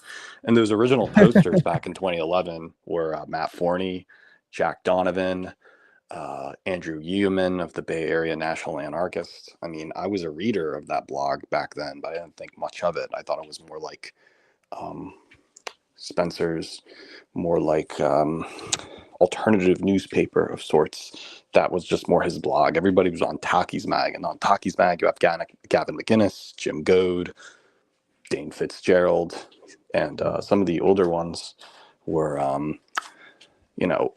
Bronze Age Pervert. And he used to go by his real name there, Roman. I mean, I barely remember his articles. I was only a teenager reading that. I didn't think much of it. I just thought it was a derivative of Jack Donovan. So, and today, I think 15 years in the future, a lot of people forget those footnotes. And there's this kind of post-liberalism that thinks you must believe in evil thoughts if you read some of this, or it's so, there's this Trotskyist obsession of pushing the overtone window so much where things have become so normative that you don't question the water. Fish are in a water, they say, what is water? Well, this Trotskyist culture war obsession is just confusing people, distracting people. This is what they do on Countercurrents. Basically, you just make My Little Pony and white nationalism one of the same until you don't question it. Hold on a second. Wait, but yeah, I see today that, with such rampant technology for us, speaking on a telecast where I'm in Korea, you're in the States, and, it's better than FM radio for sure, or cable television. Anybody can tune in, so as long as they have Wi-Fi access to a restaurant. But people are not utilizing this technology because there's just so much rampant, enclaves. It's like this is kind of a dark net of the internet, and yet at the same time everything's carefully choreographed. You need a Google account to do this. We're on YouTube, which is some lab in San Bruno. They have our IP addresses. They know what we're going to say, as if everything is this kind of hot topic brand safe liberalism we're practicing. And even though it may sound anti-liberal in its dialogue, I just think, recently I'm just reading Foucault again, and Foucault saying this madness in civilization, or discipline and punishment. He's talking about not so much that the criminal is right, but this ideal that the new form of political correctness is saying if you're sane or insane. And it's seeing that the opposition is insane, that you must be an ugly looking nerd versus a strong bid Nordic gamer. It seems very strange to make arguments based on aesthetics. Sounds like a high school argument, and yet that's what they're doing. They're making very feminine metrosexual types saying that they're the right with, as I joked, gay Jewish losers who are the power structure, like Larry Kramer and Edmund White.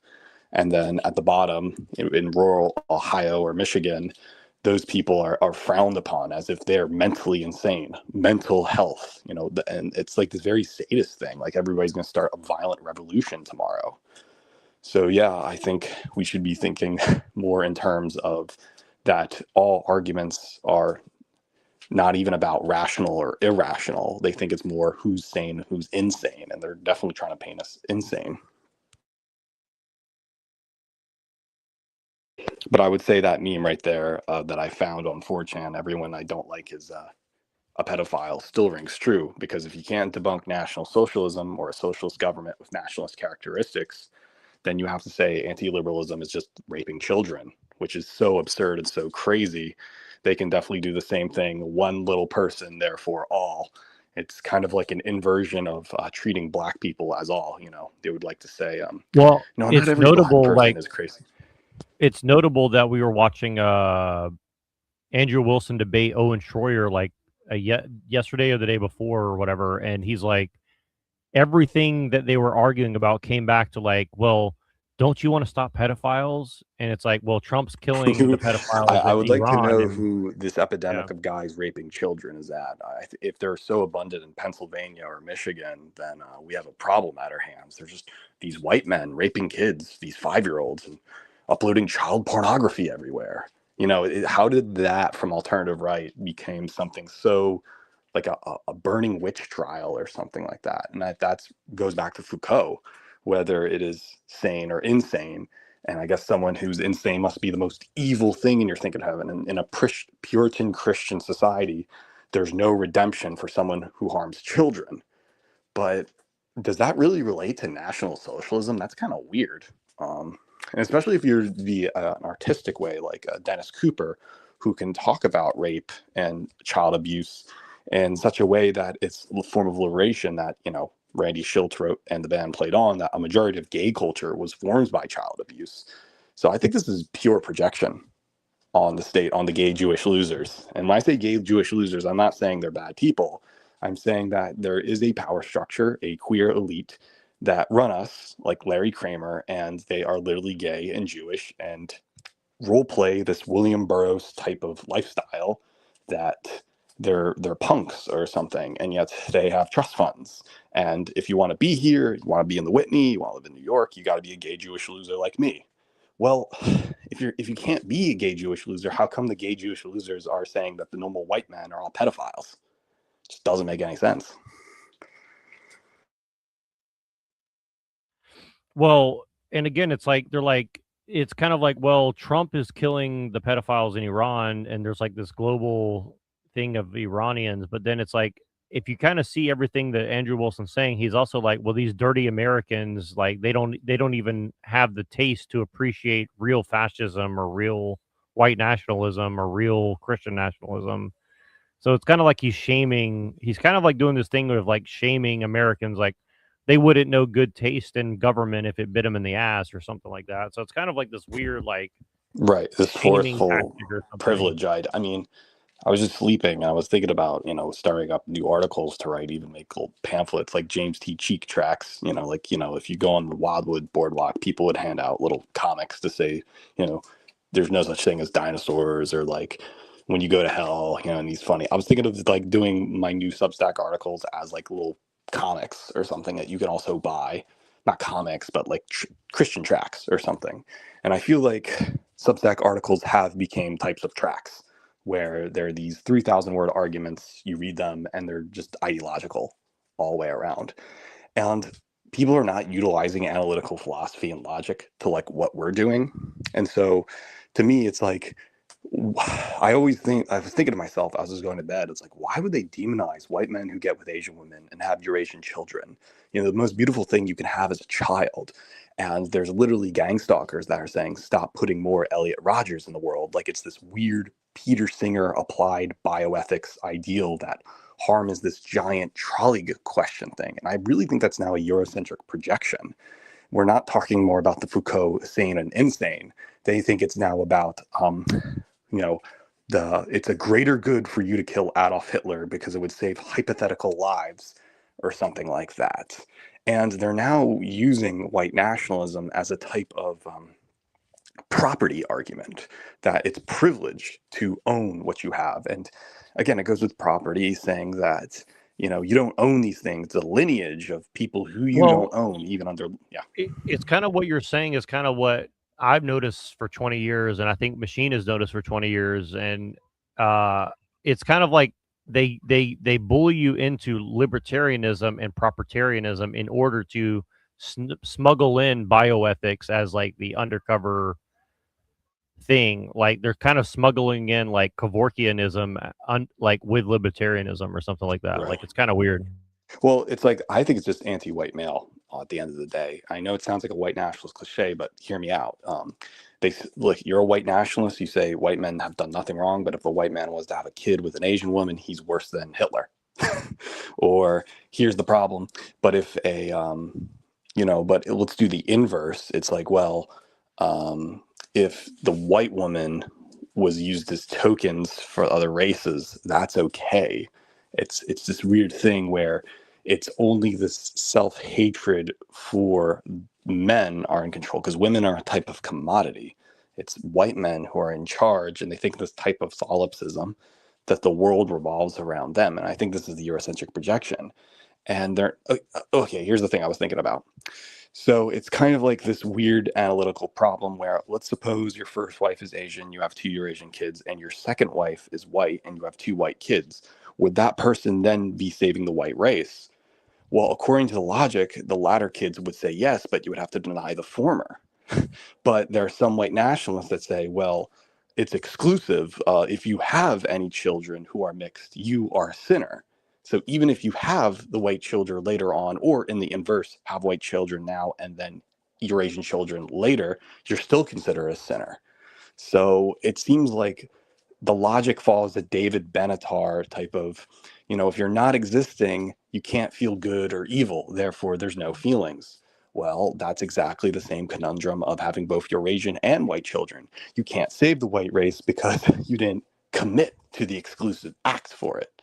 And that's the problem that you see none of these white nationalists saying, or they don't have any remedy for. And that's what ideology is. It's a set, made, ready McDonald's kids meal already packed for you that doesn't allow PhD or postgraduate arguments and rebuttals, because any dialogue would require critical thinking and a reevaluation of the text. And if intellectualism is just talking about ideals and being expressive like an artist, well, expression has so much limits that you just think about things, and then you're honestly doubting yourself, and it's extreme doubt. And some of these logical things people can't wrap their head around would actually solve a lot of issues that we're in. It's just not possible for a white nationalist to excuse someone who has both Eurasian kids and white kids. Certainly Alexander the Great and Genghis Khan did that. And it seems like white men are still in a very Judeo-Christian form of control or self-guilt tripping.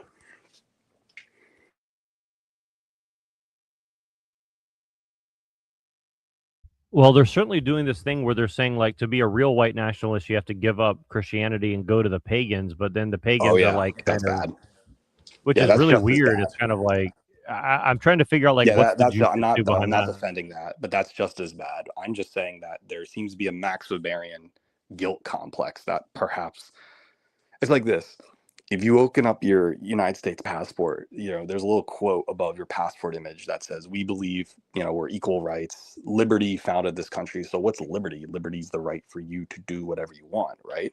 But capitalism later came in the country. When the United States was formed, there was no capitalism. It was just feudalism.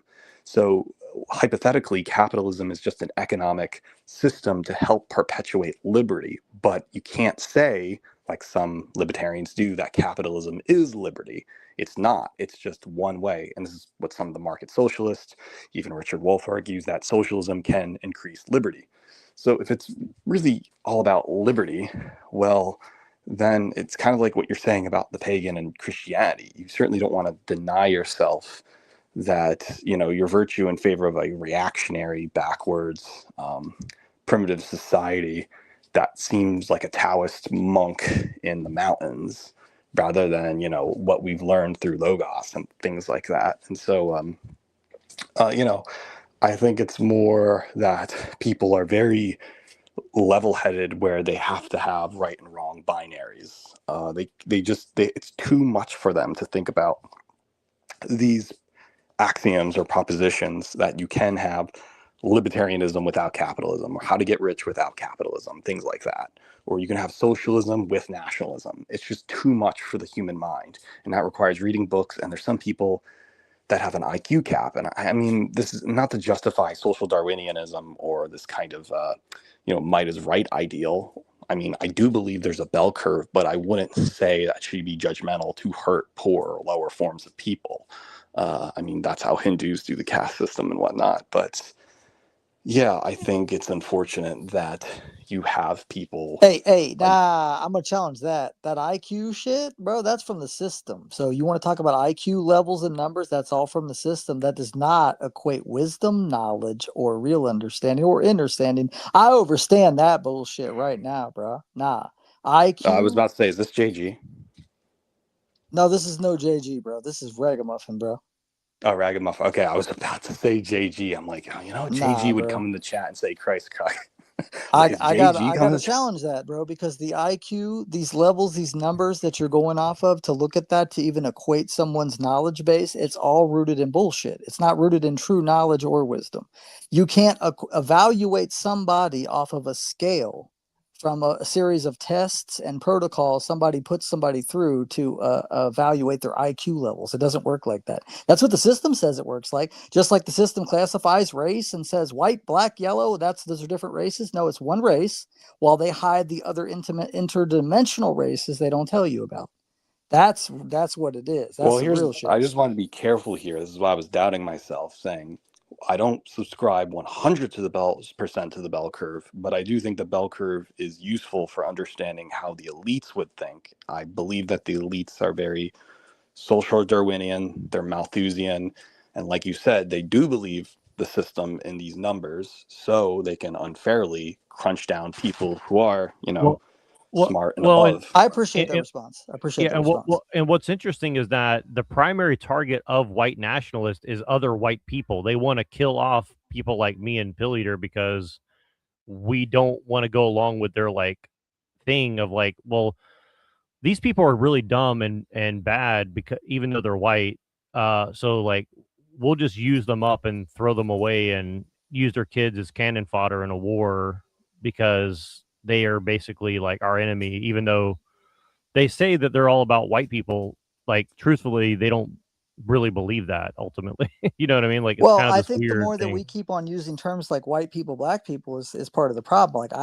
I would be considered a white Caucasian person. I don't identify as that because I don't look like a piece of snow or like a notebook paper. So therefore, I don't identify with these terms, even though that's what they say that I am, and what I don't go there any more than I think that somebody that is considered a black person is really black. Are there people that have darker pigmentation of their skin? Yeah, but I'm not going to identify with those terms because those terms are rooted in bullshit and separation and not unity and unity consciousness. And so while they divide everybody with these types of things, they're hiding the real other races that are interdimensional amongst us that are fucking shit up.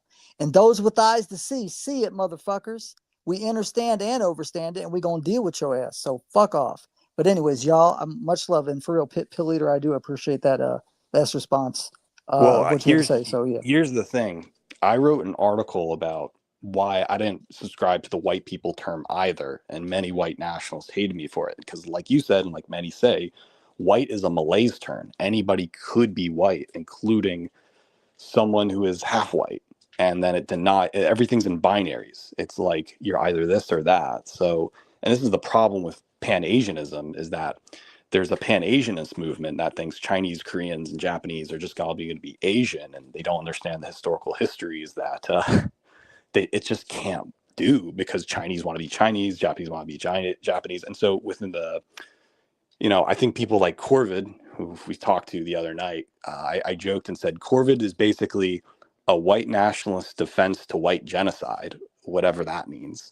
It basically means you want less of one entire group in favor that there's a privileged few. And that's kind of the Malthusian standpoint, where these are the anointed that can be white, but everyone else, you may be the most European German person ever, but you'll lose status once you do something else. And I think I mean, it's kind of weird. It's kind of a double standard with white and black terms, and yet those are the only things we can say. And yet at the same time, I don't think it's the best interest for a German to say he's white, because he would lose what it means to be German and give up that in favor of this kind of McDonald's worldview, where you're just a egalitarian liberal individual speaking English. And so I think as long as we, understand this kind of Chomsky ideal of thinking in English, the problem is ultimately we start thinking in meta narratives and irony, and that somebody owes us something, this kind of weird Rene Girardian scapegoat of sorts.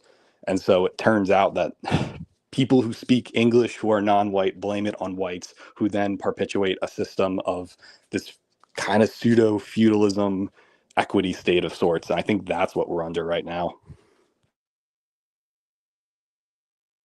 Yeah, I definitely vibe off of some of what you're saying. And I think there's definitely like a lot of programming put on people to just keep constantly looking at a us versus them type of thing mentality. And like, like I've known people that I grew up around that at one point were like apologizing for their skin color, and we're like getting pulled into this weird like groupthink hive mind. And like, you know what I'm saying? It breaks my heart, because it's like, bro, what are you talking about? Like, you know what I'm saying? Like this blaming certain people because other people's ancestors went through some crazy things, and then being like, well, you're gonna answer for it. It's like, no, I may have had nothing to do with this. Like, right. Like I myself, I would have nothing to do with that. But there are people that see it that way, that see it as like, there's this across the board thing. And because it is what it is, and I visibly see it, therefore I'm going to attach all this stuff onto it and all this ideology and whatever. And it's like, nah, man, it doesn't work like that. Everybody's responsible for their own bullshit. And so, you know what I'm saying? Like that there's too much of this divide and conquer shit going on in our society and reality right now. And it's sad, because if everybody would come together and find that beautiful thing within every single person you come in contact with and celebrate it, holy shit would take off like a bottle rocket. That's what it should be. We all got something special and legit to bring to the table, whatever it is. I'm an artist, I'm a singer songwriter. Everybody's got something that they have that they can contribute to this world, and that makes them them. And if we would focus more on that than on, he said this, look at that, look at the way that, it's like, it's just wild. Anyways, much love. I just wanted to add that in. But yeah.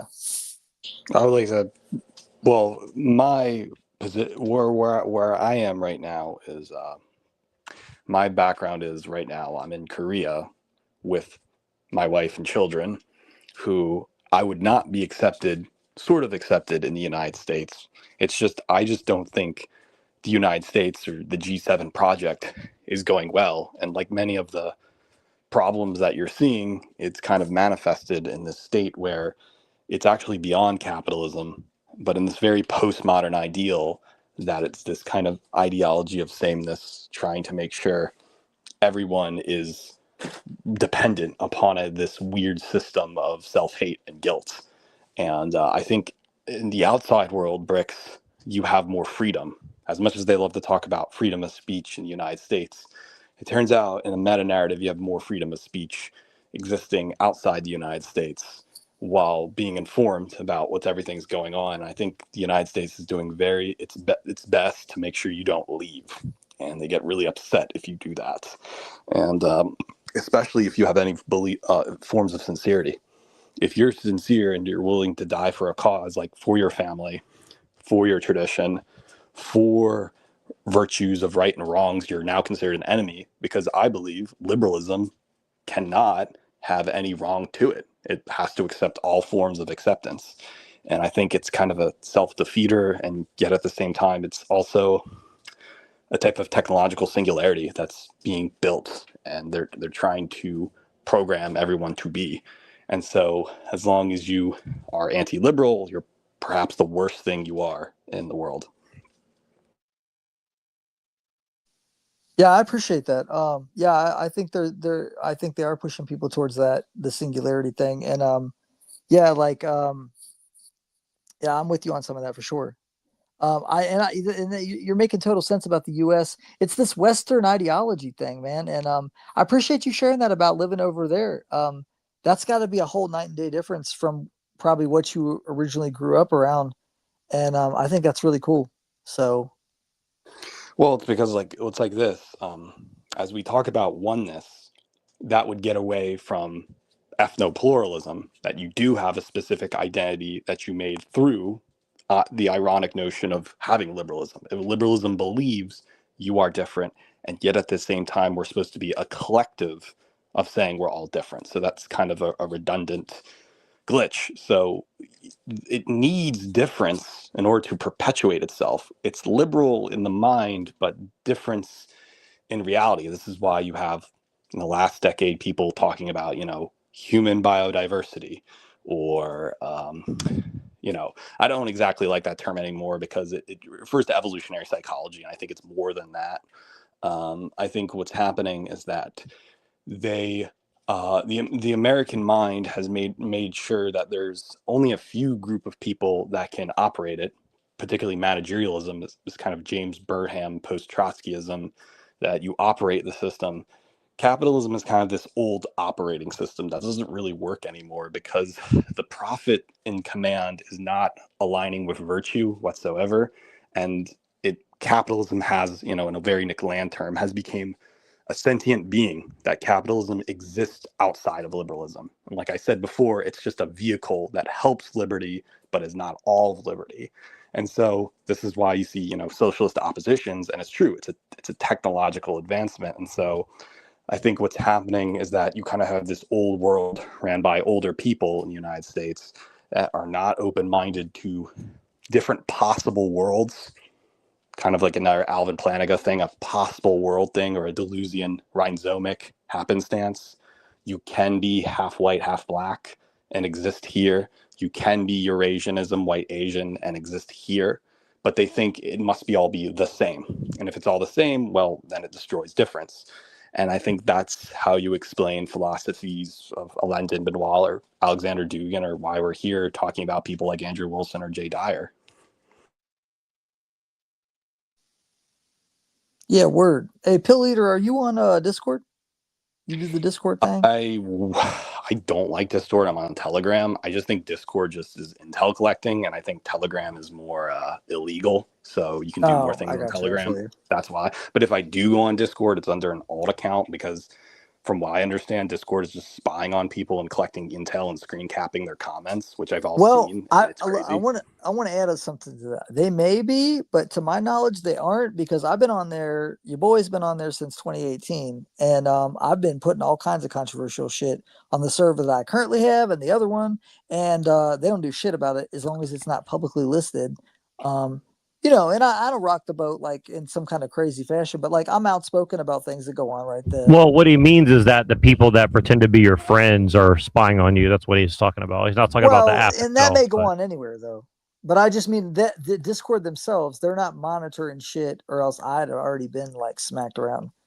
But yeah, as far as linking up with the wrong folks from time to time and having them around, yeah, sure. That's but I'm sure you've noticed that people like bring up shit from like months before and say, "Oh, look, you said this thing here, and that means that you're this, that, the third." Oh yeah, of course. You know what I mean? Like it. Yeah. It's happened to me like 100 times in 3 years, literally. So like, yeah, it's like. I mean, it goes on, but I just mean Discord themselves as an entity, like Meta. Yeah, but we're saying that it's used by spies for spies, meaning like all these people kind of like. No, it can't be. You just gotta watch the shit. I mean, other than the intel collecting, I think Discord was supposed to be made for video gamers playing, things like Fortnite, and then you run up right. It was for the squads to talk and then use that. Stuff, yeah. But the problem is the interface has now been used to be like people plotting someone's murder, or like a weird illegal sex trade happening. I'm not trying to totally throw the baby out with the bathwater. I'm thankful for like what we can do for on the free and on the cheap with that platform, and like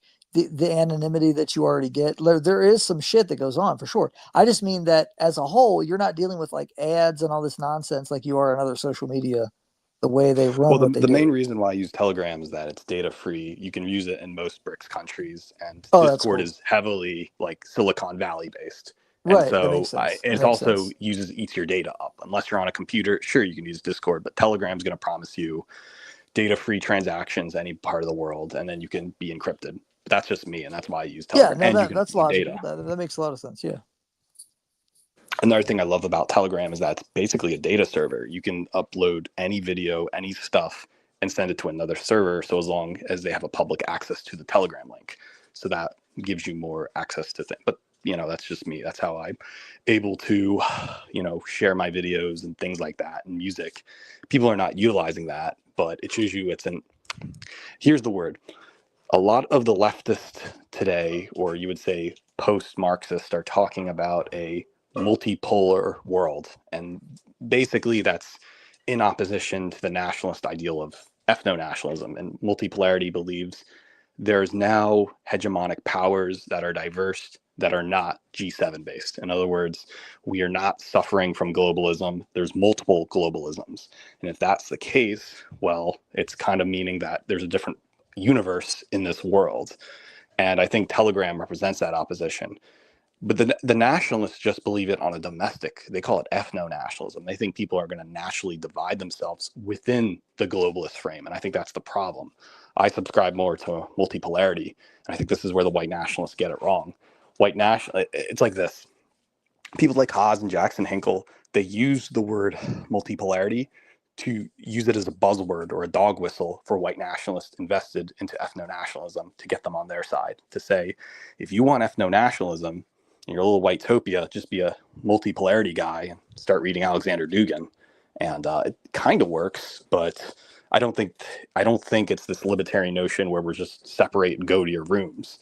Realize it's like we're not utilizing the technology of liberal opposition. And I think that's what's going on, because today the white nationalists, they just want to live in the suburbs or something and just don't do anything. And I think that's the Malthusian stagnation, which is the problem.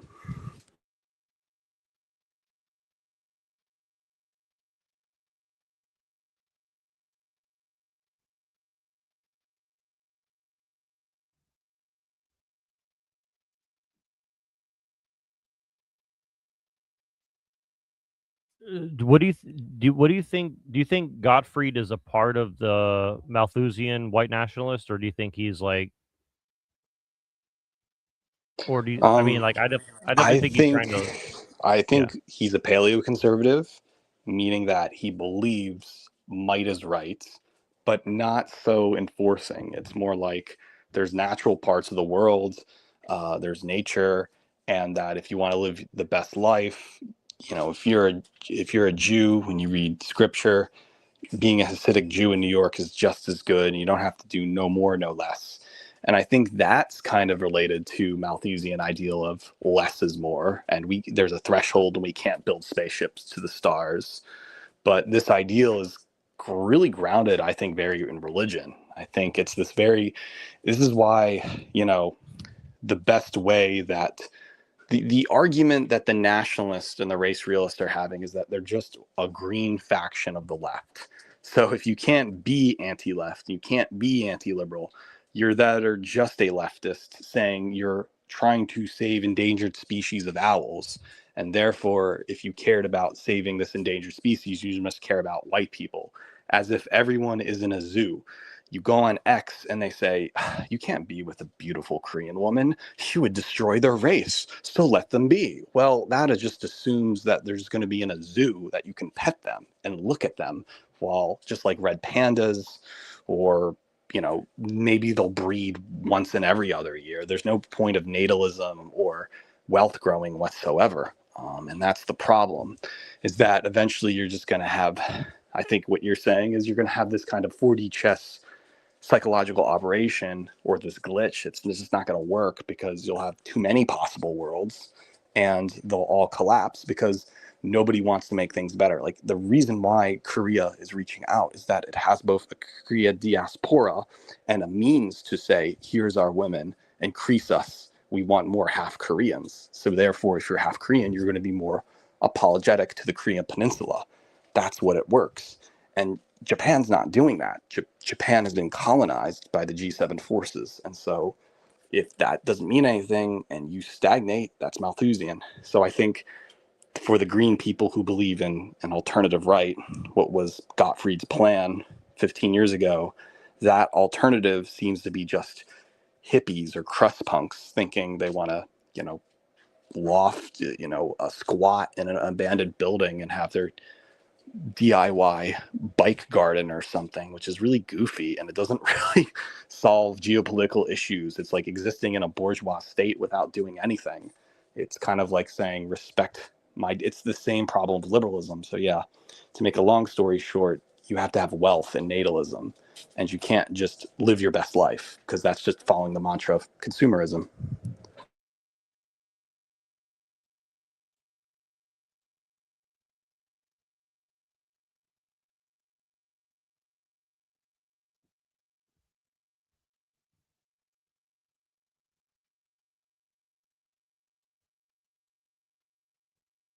Yeah, I apologize. I'm trying to figure something out, so I'm looking at some settings. Hold on one second.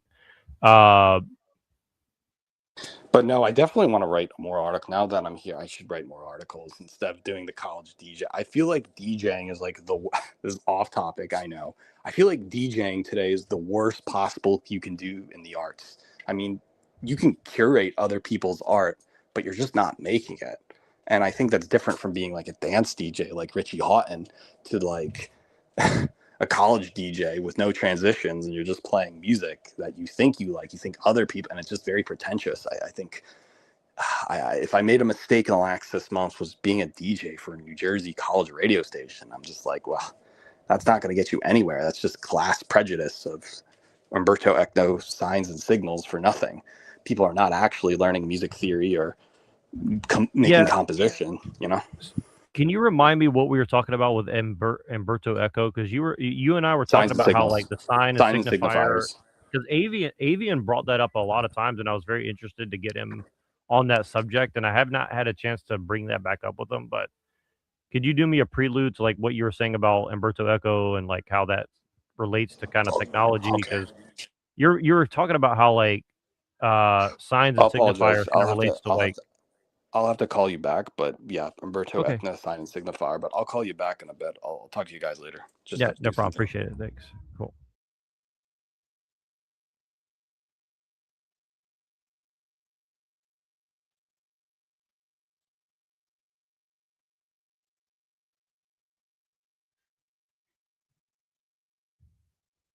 Yeah, I'm trying to change some settings on fucking StreamYard, and I cannot find where the settings are on this damn thing. So I'm kind of like distracted at the moment.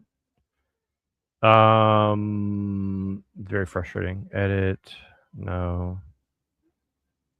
Oh, here we go. I think I got it now. Okay. All right, I figured it out now. But yeah, I don't know. I was hoping for more to debate, but you guys didn't debate too hard to debate, bros. Debate who? No, I'm not just like I'm just saying in general. Like I was hoping for more of like a contentious fight, but there was no contentious fight. Like just between any of us, like Yeah. you know, we're all about the rage baiting here, obviously. So I'm kind of joking, kind of not, but no, it's no. I just want because I know Ragamuffin didn't like some of the stuff we were saying about like race and stuff before, but I think he has a better understanding of like kind of where that's coming from now a little bit better. So I really did want to get into the whole like Eurasian futurism stuff too, but hopefully next time he comes back we'll have a chance. I've just been a little distracted because I got stuff in front of me. So can you guys hear Barney in the background?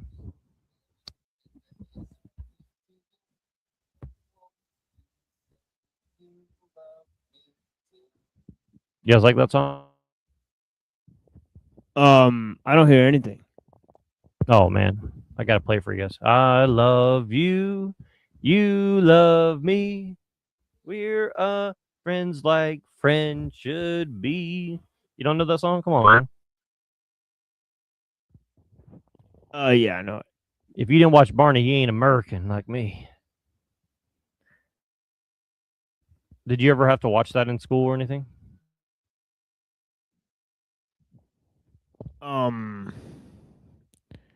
Well, I'm pretty sure. Yeah, I've seen it.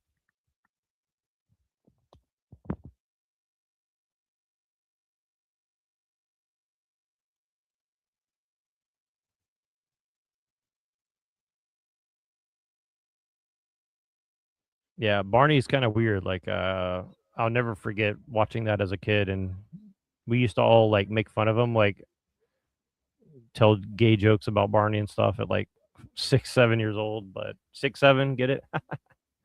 But yeah,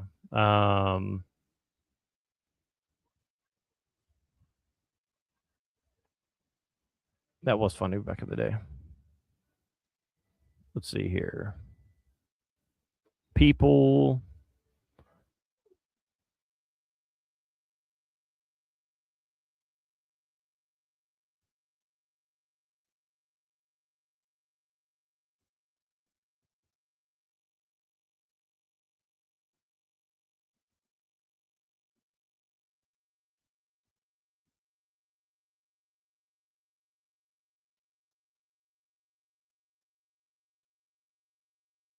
Still in Kuwait, but things are, I guess, a lot less hot over there.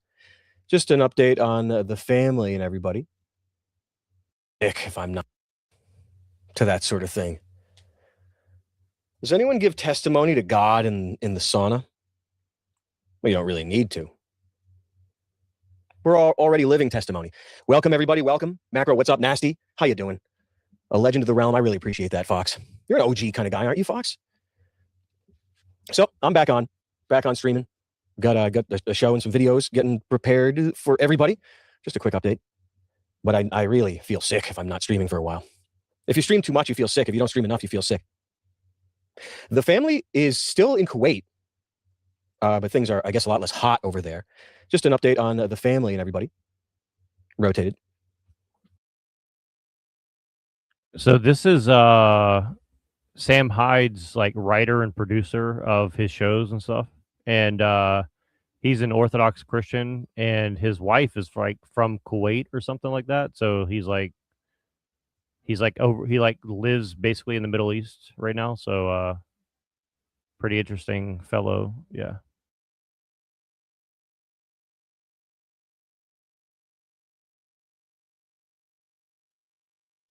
So that's, at least it's okay. The air wasn't Oliver Twist. What was the other one? At the end, after these years, and I don't think it was in the movie, but Lara spent some time in the gulag when I got a Voodoo 2, a 3DFX Voodoo 2 Diamond Viper. Those would be my picks. It would be nice to get Fritzl or Dutroux in the show, and you couldn't help but get into it during the Global Intelligence Files days. You know what I mean? That's enough to boot your ass right into the thickness. What is going on? I couldn't believe it. But I guess that was the beginning. And I had some buddies that were big into like old David Lizard Man, and around the same year, like 06, he was telling me about interdimensional lizard kings from David Icke and the monarchy, all drink blood and do sex magic and all that stuff. And I was like, yo, please hold on a second here. And then you fast forward years later, you're like, this was back in 06. I gotta towel this thing right now. It's freaking disgusting. I got a brown bag, my spittoon. But so I guess that was the beginning of my radicalization. Well, of course, the beginning of everyone's radicalization is having their birthright robbed from them, their home country robbed from them, every social service, every advantage, everything completely robbed from them. Well, that's the beginning of radicalization. Right? The world was already over when I got out of college. When I got out of college, the world was already over. So the radicalization really started a minute ago. But yeah, that show, like, yeah, it was. I'm sure there was more stuff that was in that, but the mommy and me thing, that was it for me. I was like, whoa, bro, are you serious? Disinformation. Apparently, the documentary was called Disinformation. That was crazy. I couldn't believe it. And then we put on Hellraiser. But the Sly Stallone dolphin porn thing, I mean, you guys got to look it up. I don't remember any details from it, but it must have, well, I guess you can put it together. So there's that, and there's plenty of hardcore people out there. But this guy that was telling me about the Lizard Kings, he was onto the Alex Jones stuff from 06 or maybe even pre-Israel, whatever, not Israel, whatever. There was a drastic shift in some of his programming at some point. I forget what it was about. But it was I mean, we've all heard. He kind of mentioned the disinfo people. Like, do you remember there was like a group called like the Disinfo Agency or something like that? Do you remember that? Let me look at that because he's kind of like name dropping that, I think.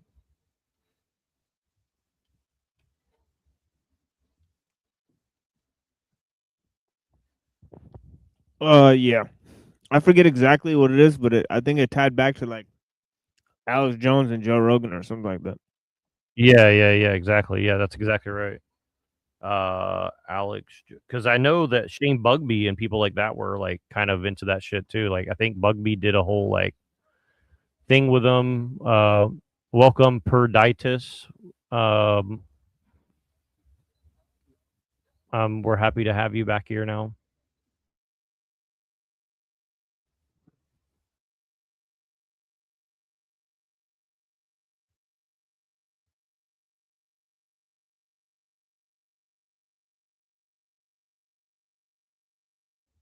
What is that a picture of? Is that a picture of like a black cube or something? Or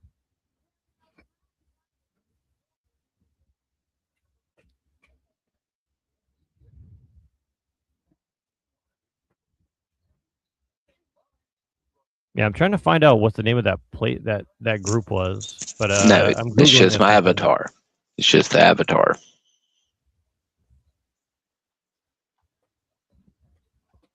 Yeah, I need to find somebody in the chat. Please help me figure out what the hell this thing's called. The Disinfo Agency or some shit. They did like, God, oh my God, what's this dude's name? Lucien Greaves. Let me see if I can look it up there. I think Lucien Greaves was a part of it, and Shane Bugby and people like this.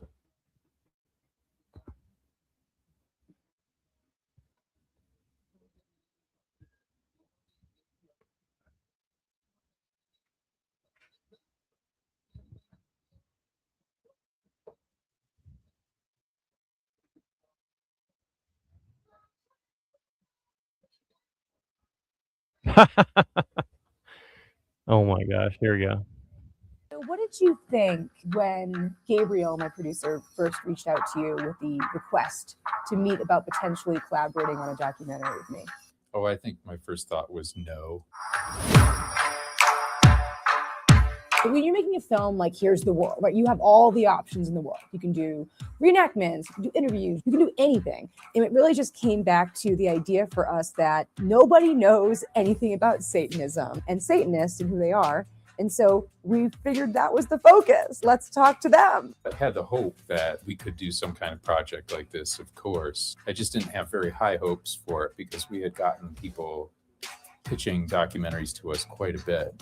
And all those pitches were fairly insulting. These were pitches that really wanted to do a reality TV type exploration of the Satanic Temple. What happened to you in your childhood that made you this way? Right, exactly. So I think you probably remember those were the parameters I set right up front, was that people be aware of the issues and really hopefully bring them into an awareness of what these issues mean to them in their own lives and not turn it into some kind of vanity project for any of us. Your lack of ego was very striking. I really came to understand that you were like, if you were a cult leader, you were like the worst fucking cult leader ever. Because you like didn't particularly relish attention. In the documentary world, there's ideas about the proper relationship between, you know, the filmmaker and the quote unquote subject. Like, I almost felt like I was supposed to be more objective, I guess, about the work you do. I'm not. I'm like a fan. I love this movement. I love the work you're doing. The people that I've met have changed my life and inspired me. Like, what am I supposed to do? Like, pretend that's not true? I was very aware of the difficulty you were in, that kind of journalistic standard where you're supposed to see the other side as well. But there's not just one other side, is there? Right? There's all kinds of conspiracy theories about the Satanic Temple, about who I am, and about what the true meaning is of what we do. And it's not just from evangelical theocrats. It's from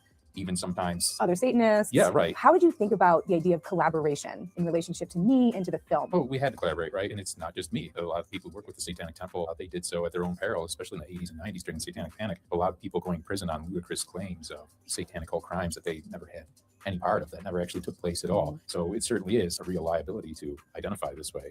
You were very nervous. I was very nervous too. And of course, I was trying to balance having full trust in you with not having full trust in anybody. And I didn't know what narrative course it was taking. Clue. You want people who see the film to find their place in the story, to see where they fit into it. I think that's really important. The ability we have to express ourselves on the public ground says something about who we are now as a nation, whether we relegate people to second-class status because of their beliefs. That has ramifications for everybody, whether they...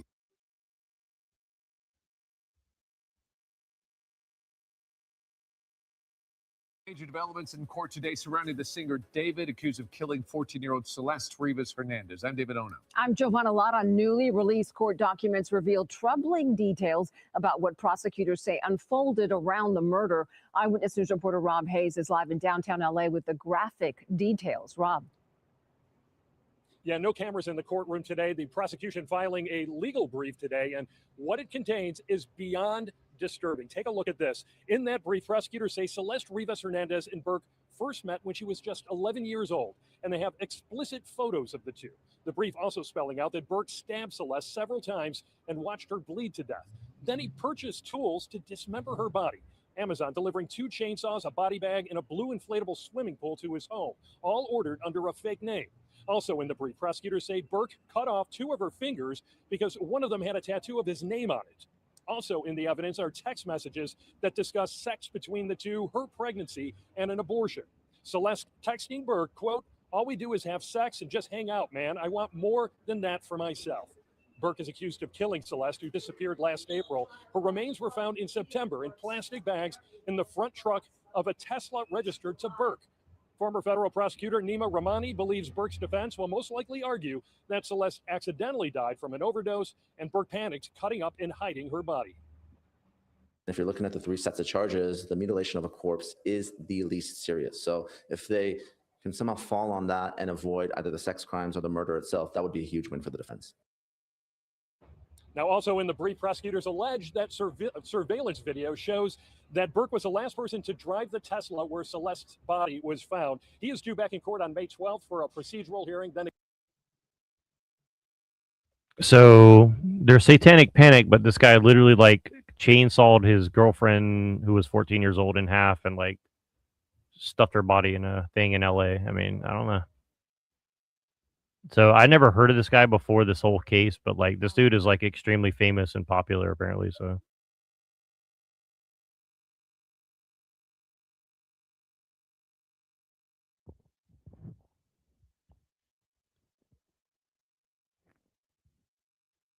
$2.3 million subscribers on YouTube, by the way. The guy who committed the murder? Yeah. Oh.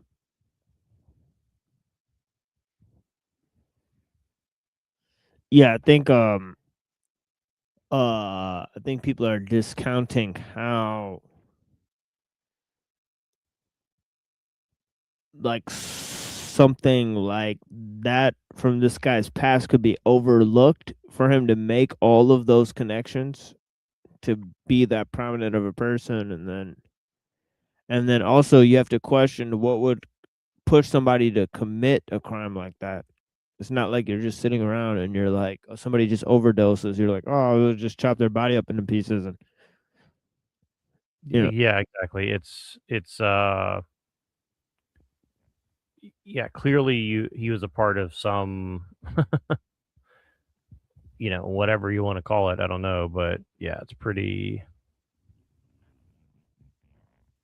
Yeah, I'll put it this way, like I know some of the connections that these people have to like the comedy world, let's say, and like some of this kind of like weird shit. So it's all like artists and like remember that girl I showed you that like was like on the whatever podcast and she had like a raccoon in her lap and she was like whatever, you know what I'm saying? I'll show you. Hold on. Yeah, I mean, it seems like everybody's either like 10 steps from somebody who like either died or, you know, got killed, either being a part of something like this or. If it kicks me again, I'm staying away. Sorry, TML. Yeah, I didn't kick you. It's doing it automatically. I'm not. I know. I'm saying if it does it again, I guess I'm staying off because it's being retarded on my end. Yeah, who's this? Raccoon Girl?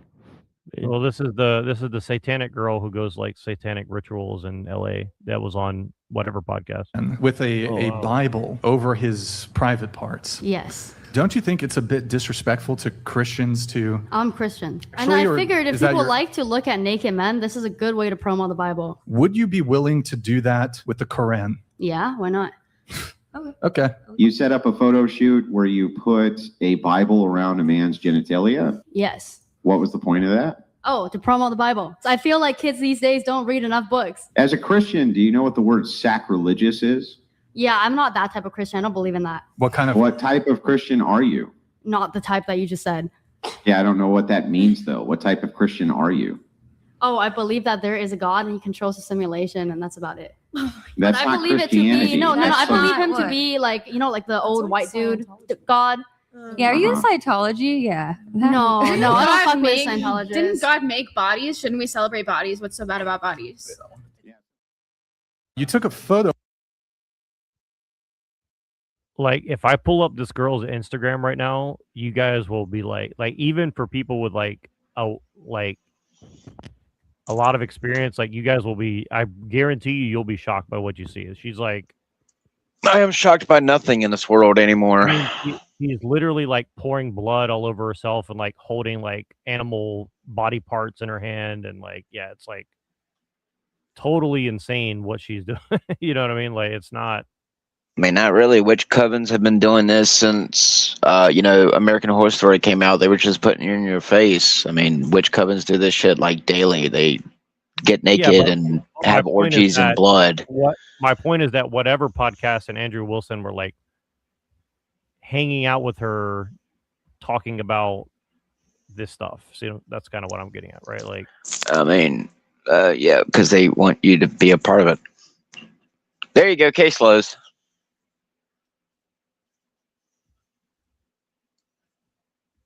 Bathing in blood, bathing in blood, bathing in blood.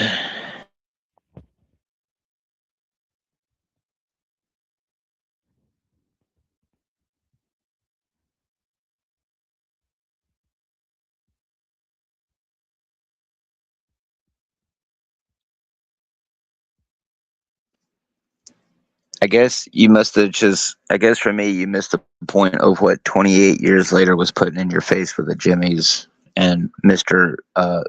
Satan Samson at the end. So,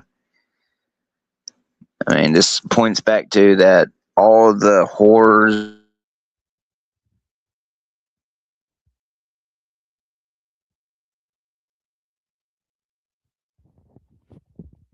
Oh, Mossad got him. no, he's still here. I guess I don't know. Maybe his audio is dropping. Yeah, he cut out. Yep. Yeah. So I'm trying to find this lady stuff, but she started off as like an animal rights activist, I guess, a long time ago. So she used to be like trying to save the pandas and shit, and then like moved to LA and became a model, and then somehow like got into all this stuff that she's into now or whatever. So yeah, pretty weird for sure. Like, maybe I'm overthinking it, but yeah, it's pretty weird like how she's kind of a part of the whatever podcast thing or whatever.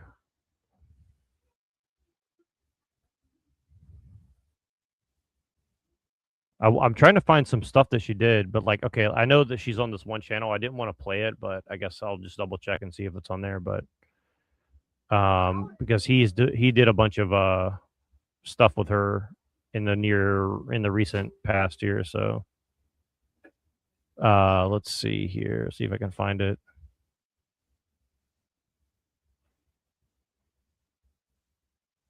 Oh, he hasn't done that much recently. Pretty weird. He doesn't do long form anymore. He only does short form. Oh yeah, here we go. This is a good one. Here we go. Routine for maximum productivity. So I wake up at about 9:30 and I immediately make my bed. So this Studies is her, by show the way. that if you do This is something her. productive, it'll be a great start to your day. I make a nice cup of coffee. About 80 milligrams of caffeine gets me up in the morning and keeps me going. Then I drink a huge glass of water. This is important because it lubricates your internal organs and activates your body's various systems. Then I meditate for about 40 minutes. And meditation is important because it reduces stress and helps me gather my thoughts throughout the day. Then I take an ice cold shower. Studies have shown that cold water in the morning helps boost your metabolism, and there's nothing like waking you up like some cold water. Then I go and trim my torso and I shave my face so I look good for the day. Then I moisturize my face. Then I like to go on a 2-hour-long ride on my electric bike. I don't ride a normal bike because, as you could tell, electric bikes go faster than normal bikes. Normal bikes are for poor people. Then I ride my KBO electric bike to the nearest abandoned warehouse. I meet my dominatrix girlfriend and put on a dog mask. She kicks me violently as a form of dominance. We do this for about 45 to 50 minutes. This exercise really helps me throughout the day. It helps me fulfill my submissive kinks, and it really helps me focus on my obligations. My morning routine also includes riding around for miles trying to find an unattended dog to take with me. I put it in my doggy safe backpack and ride around and find a secluded area to hide out. The hiding out is important because you don't want to get caught in this act because you are stealing a dog. You wait for hours and hours and hours. You start to feel something you've never felt before, which is love. Love for something, anything. And you want to wait out until the owner becomes scared that their dog is lost and put up lost dog signs with a reward on it. The reward today is only $200, which isn't going to cut it. So that was her, like, with the like dominatrix outfit or whatever, turning him into a dog or whatever. So.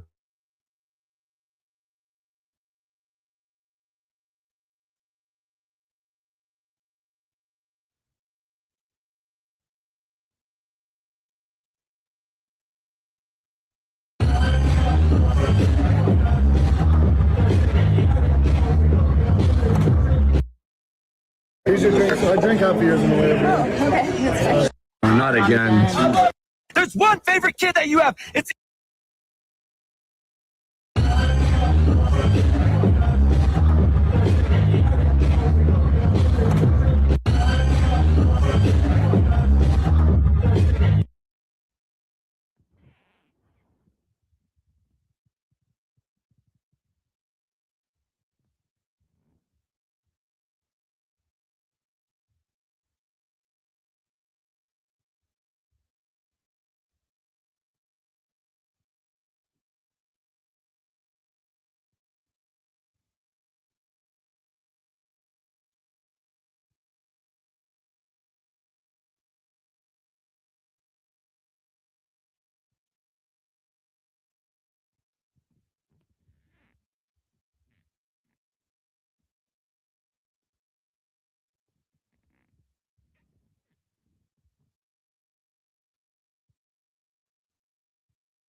Are you guys being quiet? Yeah. Okay, phew. I thought I was like, why isn't my audio working, man? I just got back. That was a short trip. I'm already making a pot roast too. No, I'm looking for this girl's stuff, but like I can't go look at Instagram because it's definitely going to get my channel shut down if I show what's on there. Oh yeah, so- because they're competitive. It's the Facebook versus YouTube. No, it's not that. It's that it has Mhm. like, like graphic nudity and blood and gore on it. So like I can't show that yeah. on YouTube. I'm pretty sure. So yeah. Oh shit. Yeah, that's well. I don't know. Sometimes, unless it's a movie, I guess if it's real, they can't do it on YouTube, unless it's the news or a movie. I don't know. Their rules are very arbitrary. Yeah, but I was Like- hoping that he had some of it on here, but it looks like he doesn't have any of it on here. So Do you know unfortunately, I can't about really show you. Do you know about capitulate? The word capitulate and how the YouTube censors it randomly. No. Yeah, I have proof of this. But see, he has like all the goth girls here, so I'll show you. Hey son, are you still dating that bitch, whore, gold digging, fake boob chick? The one I can't stand? Yeah. Hi, Dad. Yeah. He's still dating me. Yeah. How you doing? Life's good? Everything okay? Yeah. Yeah, that's right. We're good, Dad. Thank you. Hey son, are you still dating that bitch, whore, gold digging, fake boob chick? The one I can't stand? Yeah. Hi, Dad. Yeah. He's still dating me. Yeah. I've got some very interesting David information for you today, because in this video, what I'm going to do is I'm going to break down to you the full timeline of David's activity and the activity within David's Discord on the morning, the most important and interesting moments from David's Discord. And yeah, it's bad. So this is the first post that I'm going to show you. So this is posted a full day before the murder. All right. On the 22nd of April, it's David. I'm guessing that's his LA crib, showing off his six pack. He's active. He's active in there. He's active in the Discord. So this will be followed on the morning of the alleged murder when a user posted screenshots of their messages with David, right? And they're basically saying, put the contacts away. He's posting a picture with someone pulling down some glasses saying, please, David, so sassy. So he's talking to people, he's interacting people, apparently, on the day the murder's going down, right? Now, David made an Instagram story post on that very day. This is at 10 a.m. So the murder took place around 10:30 p.m. So in the morning, he's on there, he's promoting his tour. So apparently this is a David Post as a deleted account. So a lot of them come up as deleted user when it comes to him. But it says all tickets available now. Hope you got the pre-sale code. And then that will be followed by another post 3 hours before the alleged murder. He would post this. Now this is really interesting, right? Because this has been going around and it's him sort of dancing. He's shaking it a little bit. What is he calling the murder? What is they calling it? The what? Unclear when this was posted, and there was a handbag in the back that did resemble one that Celeste had been seen with. Now, it seems like because this was posted into the Discord at 7:15 p.m., we can say that this happened before Celeste arrived at the property. Celeste arrived at the property and allegedly was murdered immediately between 10:10 and 10:30 p.m. So we can confirm that this video that was dropped on the day of the murder, it wasn't recorded after. Okay, so that's maybe a very, very small point in favor of David not being a psychopath. He is a psychopath, but he didn't get up there and make that TikTok after savagely, brutally murdering a child, okay? So it says someone from their Four Heads group chat will also post messages of David announcing a new song. So they would forward on messages from... Now, that's crazy. Right? So David would be in Santa Barbara dumping evidence when these messages are popping up. Somebody is messaging David, all right? Basically, this is an earlier message from Instagram. So here we get to the next section, right? It says April 24th, 2025. This is when David allegedly used Postmates to have a shovel delivered to his home. And on the 24th, he's actually seen partying. Right? He's saying, yeah, I was right. Party. David's at party. So my album is out. MS. Thank you all. Love. He's out partying, cheese, and having a great time. Now, the next day, on April the 25th, 2025, in the Discord, someone posts a photo of David. It says, what if I troll in the Spotify party and ask David what his hair routine looks like? Only real ones know. And then they post a picture of him with his hair looking crazy. I'm not gonna lie, that's low-key how he was looking in court. When I see him in court, it's conversations, saying certain songs didn't make the cut, saying we move, I was going to spaz. So he's apparently having conversations with fans potentially after the murder took place, right? Because people are probably posting this up straight away. And he's saying he can't show certain versions of the song. People are posting it with devil emojis when he's saying he's got 3 songs of Lil Nas X, but he doesn't know if he's going to drop them. They're definitely not coming now. And interestingly enough, 3 days after the murder on April 26th, somebody posted a screen recording from David's story. It says, made this edit of Is This Really Love when it was unreleased, but it's out now. And it said, bro, I was thinking about edits I could do for songs on the album. And the only idea I had looking back on Afterlife, though, this video was necessary. And it's one of David's stories. It says, Pops, what the F are you talking about? So I don't know if that's his dad. Maybe his dad's injured. Someone's wearing a crutch.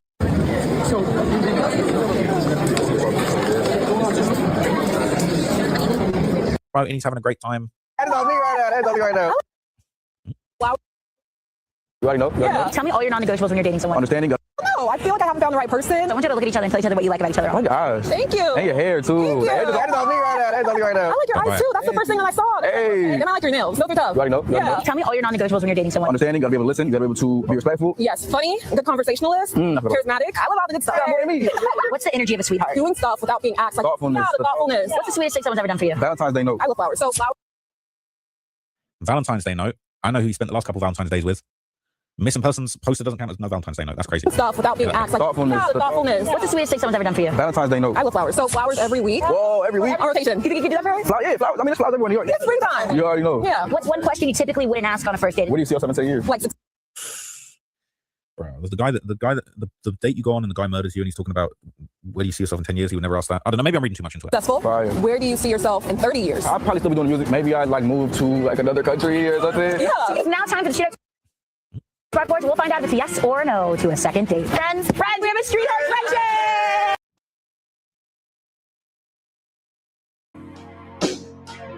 In the back of my mind, you died. I'm the biggest, the largest. The guy with my name tattooed on a chest. I killed you.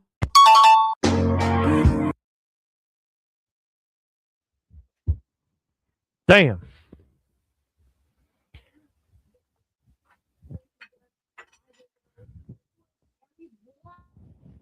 Yeah, this shit's spooky as hell, man.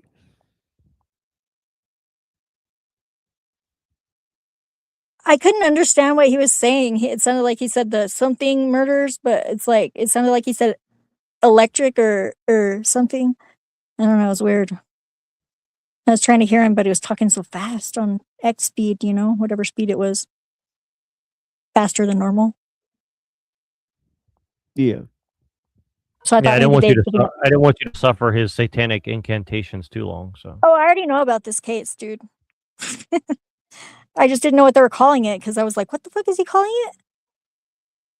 Because I actually the murder that I like the first serial killer that I confronted, like short days before his killing people, like because there was 2.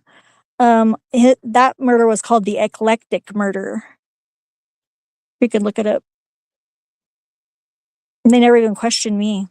That's kind of weird, right?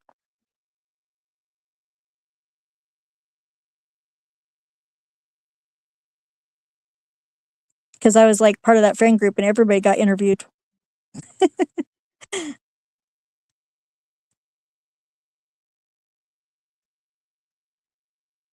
That was very weird. But I warned people to stay away from there too, and they didn't get killed, so that's good. Yeah, so I sort of have to get up on the phone. So I don't know what you want to do, Neuro. Yeah, I'll leave it running for a while, and then if people don't ever come back or whatever, I'll just shut her down. But I'll leave some stuff playing back in the background because I got to do some stuff myself as well. So yeah, in in 2 hours I have my show too, so keep that in mind. Yeah, sounds good. I'll just keep this as a pre-show, and then we'll just send everybody over there. So yeah, cool. Okay. All right, cool, man. Awesome. That's it. Sounds good. All right, blessings. We'll just keep this rolling for a little bit longer. I'm gonna be a little busy too myself, so I'll just leave some stuff playing for a little bit, and then Zephyr, hang out as long as you want. I'm trying to get other people in here, and then everybody will go over to Machine in like 2 hours. So cool.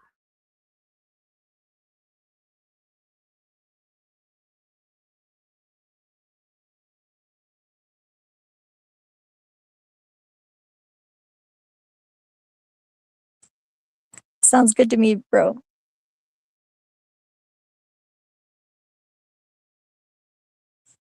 What are you gonna play?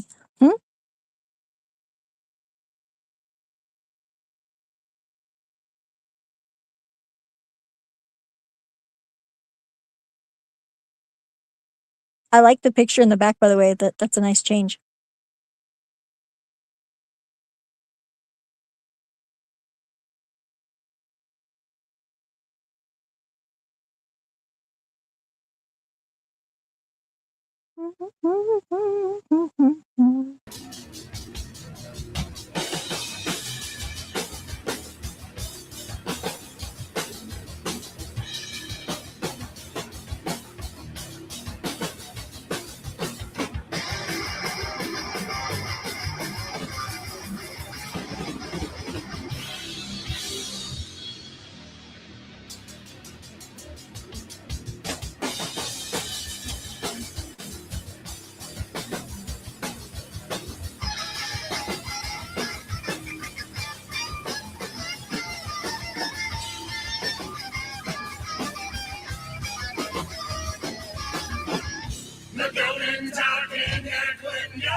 The nature of the burning beast makes nothing in no way.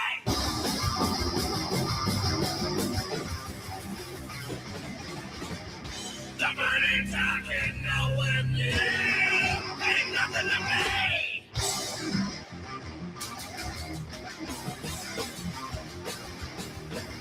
The golden talking Edwin God ain't nothing in no way.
She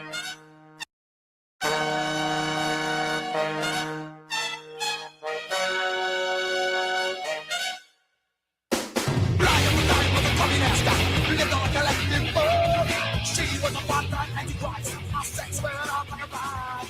Live in the lap of the terrorists, dog with the mother man to dumb. Who gave me a gun in the land of the sun? Did you dare let it out? Did you what? Did you what? Did you what? Did you what? Did you what? Did you what? Did you what? Did you what? Did you what? Saddam. They shall drown in their own blood. Well, Saddam will go. Saddam will go. Everybody is there. Where's your sound strange that fellow? Dear Bessie, that's around like a bird. Try to take the car, deep with the passion. Oh, that is the one to be biased. The sun and the guy with the pain. They died, they died, they died, they died, they died, they died, they died, they died, they died.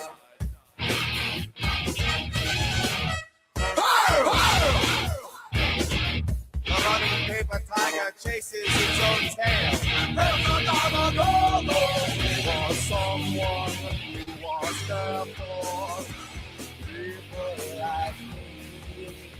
Tiger Saddam, love our party, yes, they're all here with me. Bloody Saddam, not you!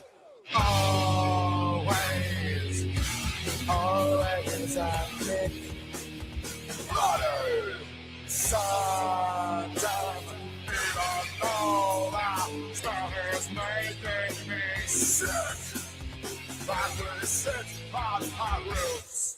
And cheer as your scourge fly like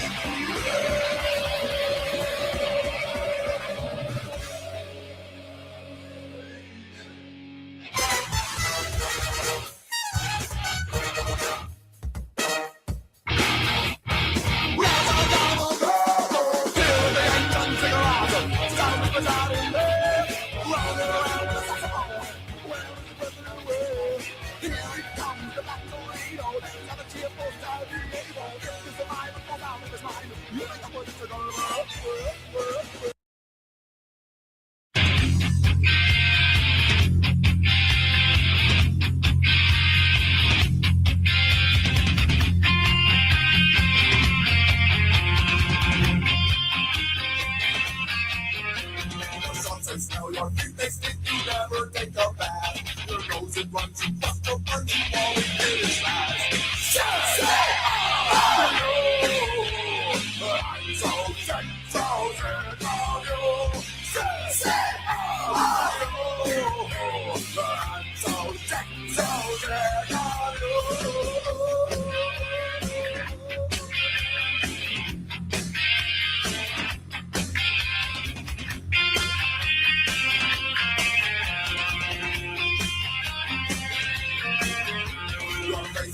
You weak like this, you don't know what to do. And just your luck, you really suck, and so I'm sick of you. Say, I'm so sick, so sick of you. Say, I'm so sick, so sick of you. Bring it down. I said bring it down. Thank you. Don't you know? So sick of you. Things you say, things you do. Don't you know? So sick of you. Things you say, things you do. Don't you know? I am sick of you. Things you say, and all the things you do. Don't you know? I'm sick of you, that things you say, and all the things you do. Don't you know that I'm sick of you? The other things you say, and the things you do. Said, don't you know I'm so sick of you? The other things you say, and the things you do. Say, I'm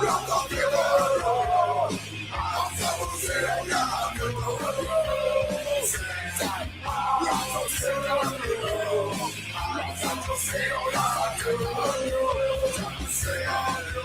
Say,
it seems so unreal. Cause now made of plastic wire and steel. And still follow for now and follow for this. Cause everybody follows for nothing at all. Follow for now and follow for this. Cause everybody follows for nothing at all. Because supernova, yeah, supernova. Supernova goes pop. Supernova, you think it's over, but the supernova don't stop. Can you explain just what you are? Cause I've never been this close to a star. Alright, the message is sad, you know what to do. Cause everybody needs to be someone down. Right? Down you. Follow for now and follow for this. Cause everybody follows for nothing at all. Follow for now and follow for this. Cause everybody follows for nothing at all. Because supernova, yeah, supernova. Supernova goes pop. Supernova, you think it's over, but the supernova don't stop. Supernova, yeah, supernova. Supernova goes pop. Supernova, you think it's over, but the supernova don't stop.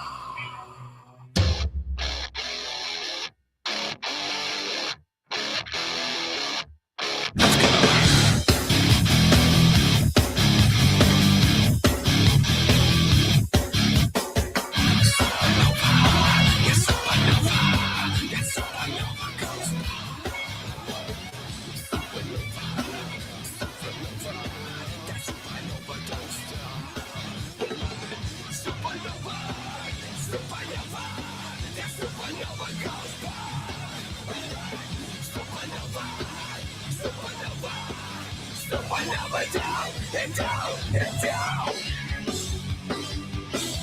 Stop.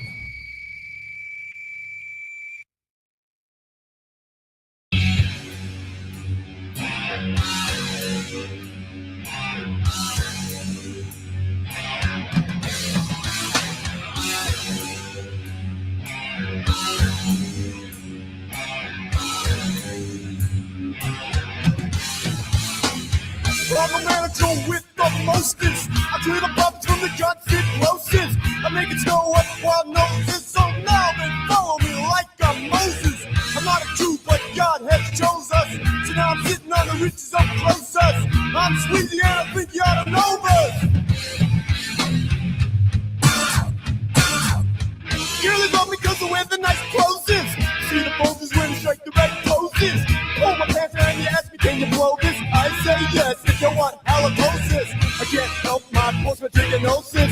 I've been fluking up show these hostess. But I'm sleepy and I think you ought to know this.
Underground where they clone us. You gotta deal with the masons who dispose us. Toxic waste causes cancer by osmosis. HIV is crawling up your hoses. I'm the man with the guts to expose this. And people follow me like I'm Moses. So before you think it's hopeless, I'll start a clue right under their noses. Now they know they can't control us. So don't forget the man who broke this. Ron Sleazy, and I think you ought to know this.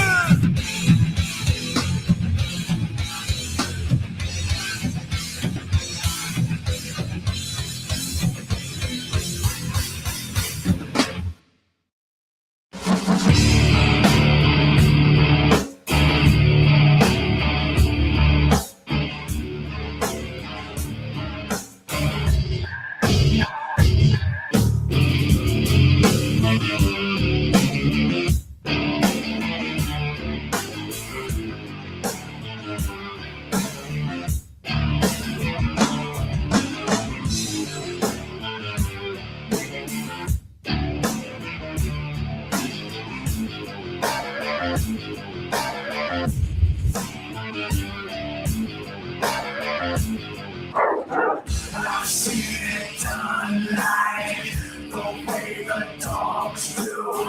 I think it over.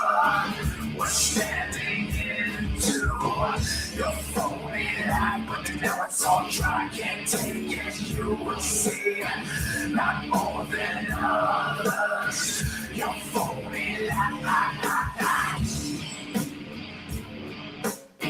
Like I don't hear them, but I'll tell you something else. When we get to the desert, it's out, out, out. What we left in the past, it tears me up.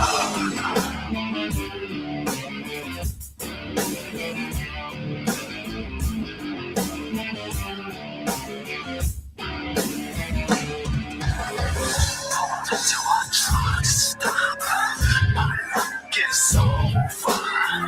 The plan is feeling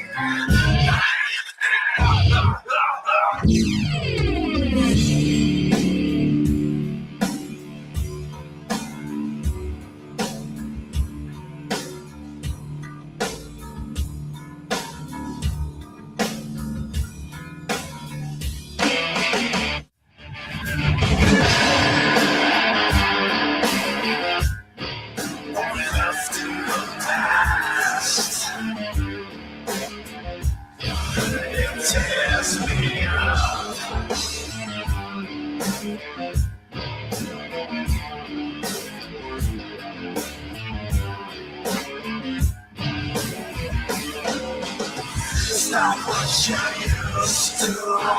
In the middle of nowhere, but I know, man, I used to wonder destiny. You're holding up, and I know it's all dry. It can seem that I have my self-control. Now it's a lie.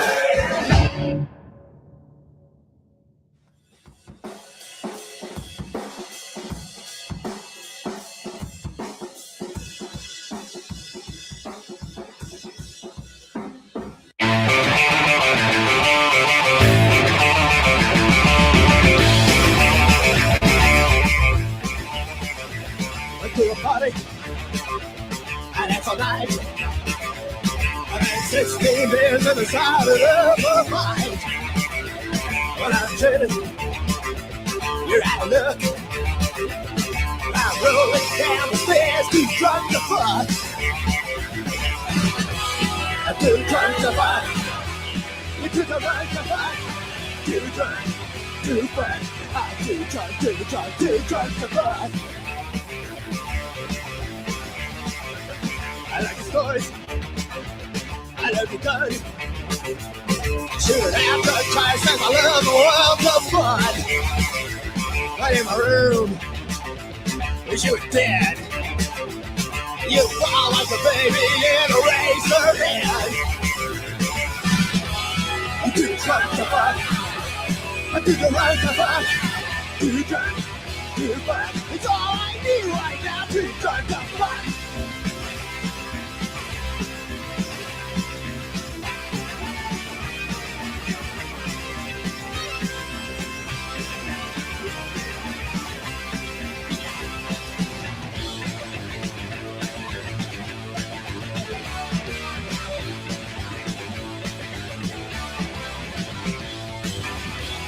did try to back.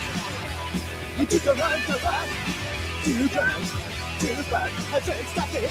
Go to the front to back.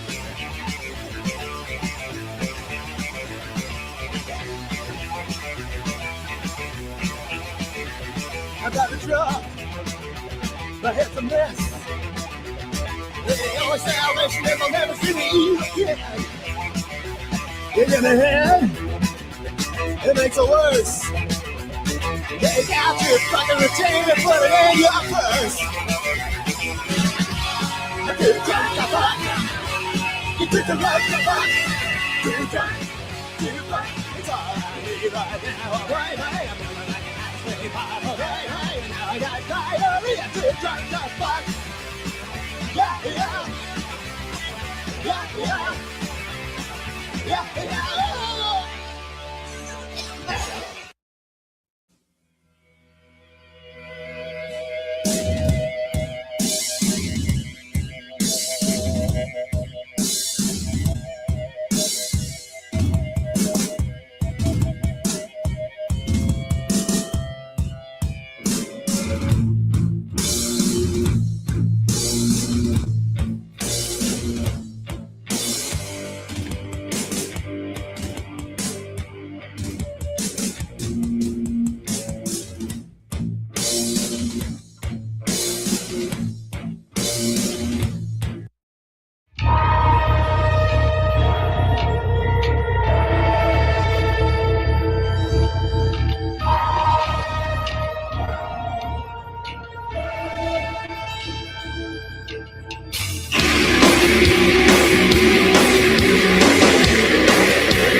It's the darkest place, right beneath the stairs. The ending comes and it takes me there. We took everything in sight all through the night, leaving scars and crashing glass. Beating for the buttons and bottom for the press. Beating for the buttons and bottom for the press. Beating for the buttons and bottom for the press. Beating for the buttons and bottom for the press. It's my life for everyone to see. For you it's a rag, for me a disease. Everything inside all through the night, leaving scars and fucking scars. Stories in need, my life. Stories in need, my life. Stories in need, my life. Beating for the buttons and bottom for the press. Beating for the buttons and bottom for the press. Beating for the buttons and bottom for the press. Beating for the buttons and bottom for the press. Stories in need, my life. Stories in need, my life. Stories in need, my life. It's too long die. It's too long die. It's too long die. It's too long die. It's too long die. It's too long die. Not for me. Stories in need, my life. Stories in need, my life. Stories in need, my life. Beating for the buttons and bottom for the press. Beating for the buttons and bottom for the press. Beating for the buttons and bottom for the press. Beating for the buttons and bottom for the press. Beating for the buttons and bottom for the press. Beating for the buttons and bottom for the press. Beating for the buttons and bottom for the press. Beating for the buttons and bottom for the press. Stories in need, my life. Stories in need, my life. Stories in need, my life.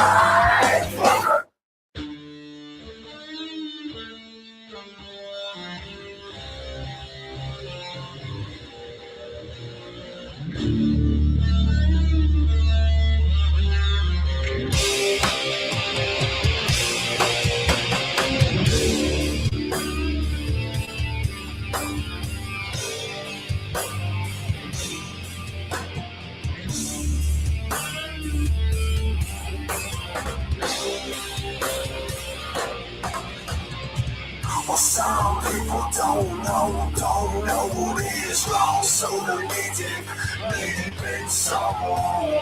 Some people don't know what is wrong, so they need deep in sorrow. Some people don't know what is wrong, so they need deep in sorrow. Some people don't know what is wrong, so they need deep in sorrow.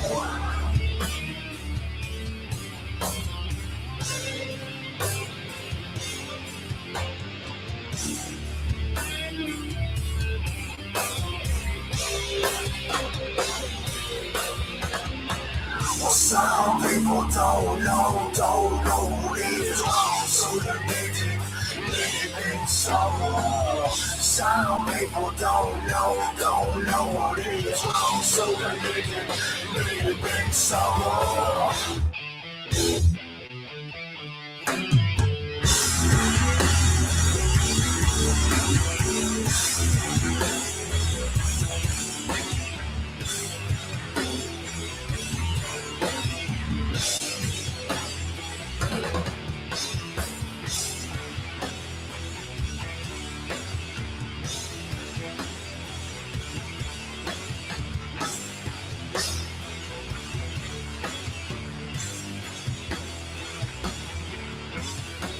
Some people don't know what is wrong, so they're knee deep in sorrow. Some people don't know what is wrong, so they're knee deep in sorrow. Some people don't know what is wrong, so they're knee deep in sorrow. Some people don't know what is wrong, so they're knee deep in sorrow.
You know we're only fools feeling threat. You'll find your place and then kill your master. Wait until your maker is dead. Lead it to the ones that own you. Lead it to the ones that disown you. Put your faith and trust in the dust. Do what you must do. Not the for those departed. Left alone. Less difficult. Still going skies to fight. Hold back the day. Still glowing skies to fight. It's darkest before the dawn. Still glowing skies to fight. Hold back the day. Still glowing skies to fight. It's darkest before the dawn. Yeah, come on from your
Scary monsters and super pigs.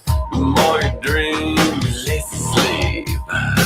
Life out of nowhere, it's gone away. And wild, who's here to say alright? Nobody's real, but they're willing to let you know. Nobody's real, but they're feeling tonight. Nobody's real, but they're willing to let you go. Nobody's real, but they're feeling.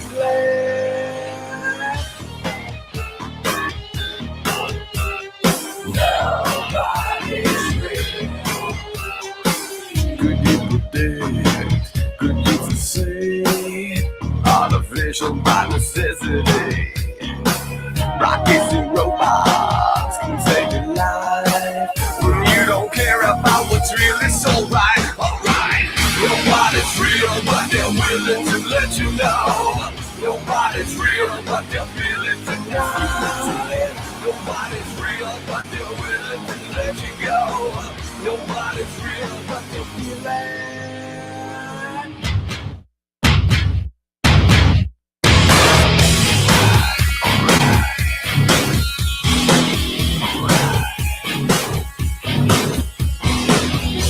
You sleep with the time is left you. It's all been done, there's no need for the rescue. So let's just get out, I swear there's no doubt. You can't be ready cause there's nothing left to do, okay? Nobody's real but they're willing to let you know. Nobody's real but they're feeling tonight. Nobody's real but they're willing to let you go. Nobody's real but they're feeling. Nobody's real but they're willing to let you know. Nobody's real but they're feeling tonight. Nobody's real but they're willing to let you go. Nobody's real but they're feeling.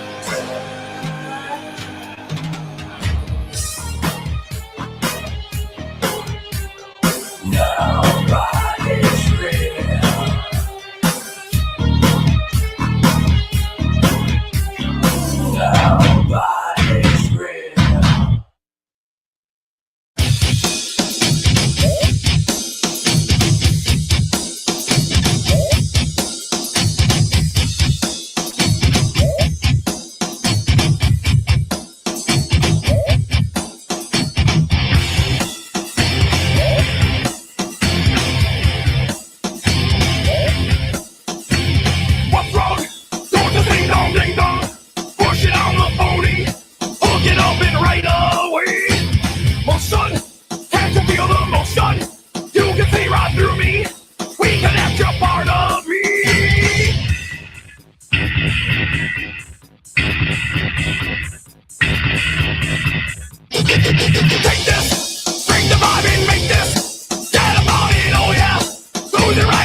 Dedicated to you, Ben Stiller. You are my favorite motherfucker. I told you. Didn't I?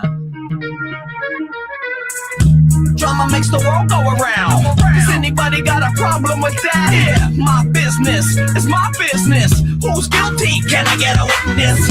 First things first, the chocolate starfish is my man Fred Durst. Access Hollywood license to kill a redneck fucker from Jacksonville. Bringing on the dumb stuff funk. A microphone machetes in the back of my trunk. Rocking so steady with the he says, she says. And don't forget about the starfish navigation system.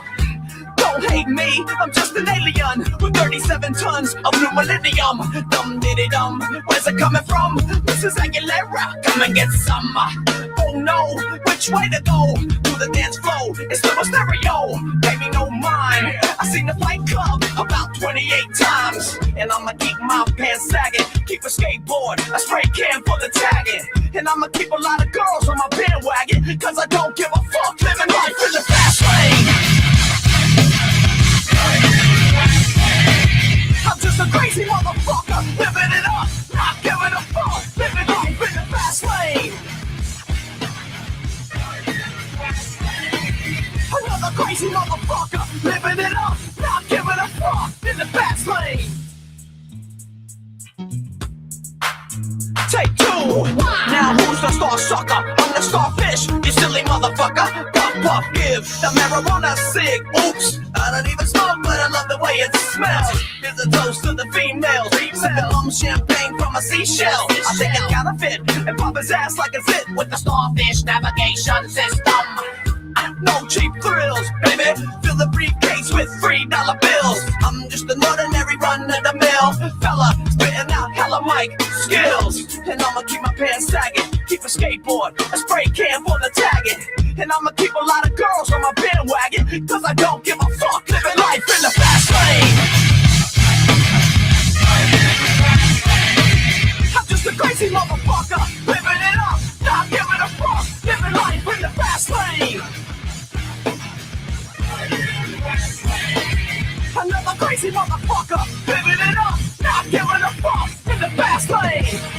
Cause it's so easy to rely, and it's so easy to run and die, but it's not easy to be alive, so don't be wasting none of my time.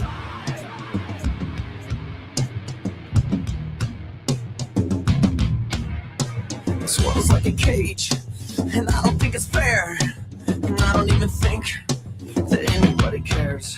It'll lead a hole down inside of me, and it'll leave a scar. Can anybody see that we gotta get it out? We gotta get it out. We gotta get it out. And I'ma get it out with the motherfucking microphone plugging in my soul. I'm a renegade riot getting out of control. I'ma keep it alive and continue to be flying like an eagle to my destiny. So can you feel me? Hell yeah. Can you feel me? Hell yeah. Can you feel me? say, hell yeah, I'm living life in the fast lane.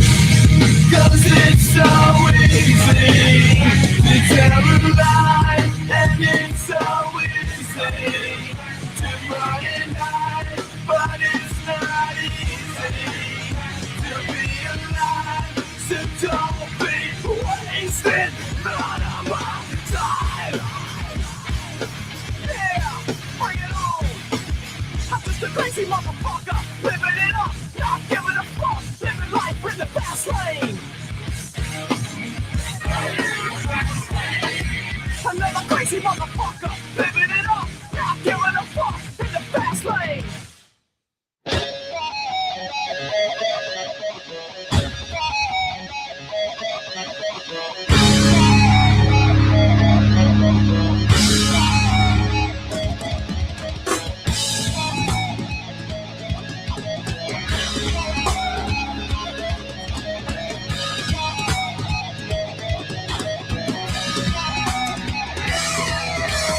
Round of time, we were banished here for our crime, because I rated on the small farm, from the wasteland. And killing dinosaurs, we fucked apes, giving birth to the human race. The your existence was a big mistake, a bastard offspring, so we said, fuck this place! Fuck this place! Fuck this place! Fuck this place! Now you rise! Because you beat the first to scale you rise! Until we grow into what we despise! I fucking hate you! What, you think you're better than me? Road arrest!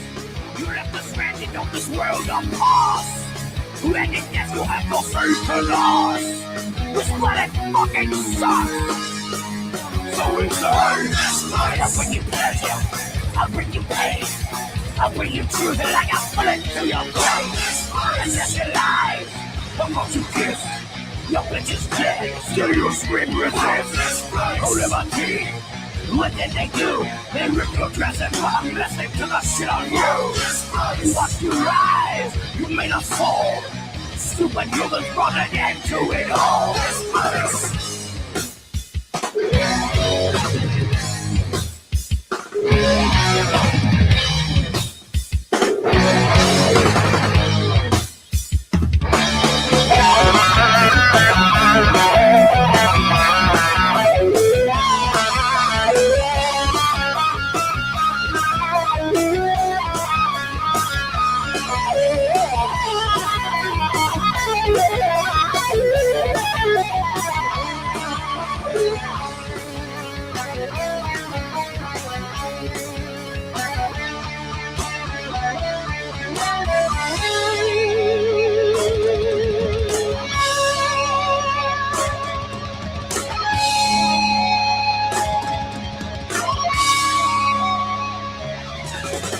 Now we're back! With fury in our hearts, we all turn back! We're coming at you like a maniac! We're not done yet, man! Final call! I reach you nothing over alcohol! And that's for you, I can't on the road! I hope you all rock! Still we say, fuck this place!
I'm a box off friend and I'm not dead yet. Got a super dreadman with a naked draw again, like a deadbeat winner. I wanna be a sinner and not a life by for the industry killer. I'll kill his mouth that you don't understand. I'm a suicide party and I'm guaranteed to fucking snap. It's suicide, it's monoholic. Breakdowns, obscenities, it's all I wanna be. If you're 5'5", then I'm sex. If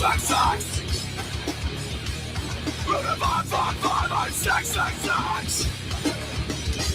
What if you're 5'5", I'm sex. What's it like to be a heretic if you're 5'5", I'm sex. What's it like to be a heretic? Everybody's so infatuated. Everybody's so completely sure of what we are.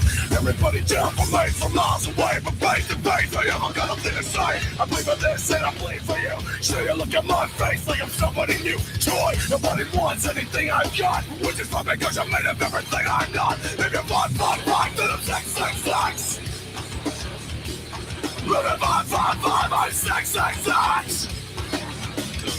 What if you're 5'5", I'm sex. What's it like to be a heretic if you're 5'5", I'm sex. What's it like to be a heretic? Yeah!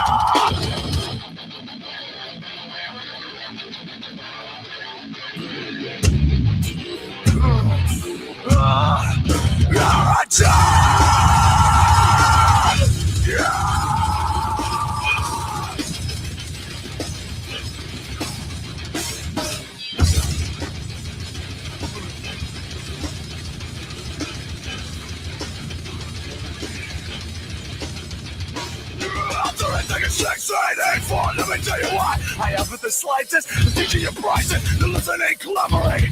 All the money in the world can't buy me. Go ahead and lie to me. Tell me again how you're tortured. I wanna know how you followed your own so well. You're full of shit. You wanna dream, but this ain't it. If you're 5'5", I'm 6'6". If you're 5'5", I'm 6'6". If you're 5'5", I'm 6'6". If you're 5'5", I'm 6'6".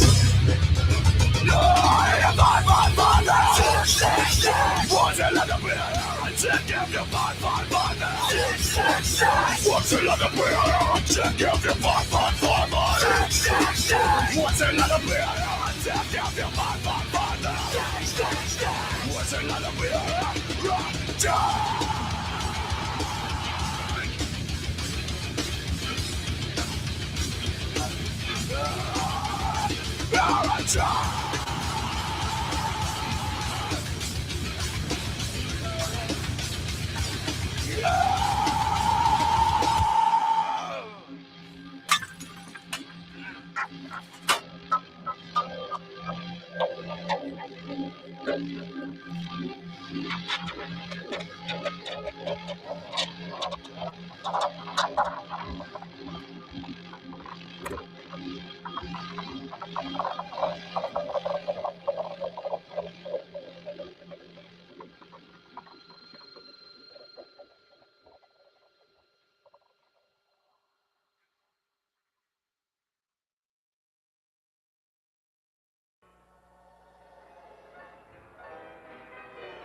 Don't lie to yourself.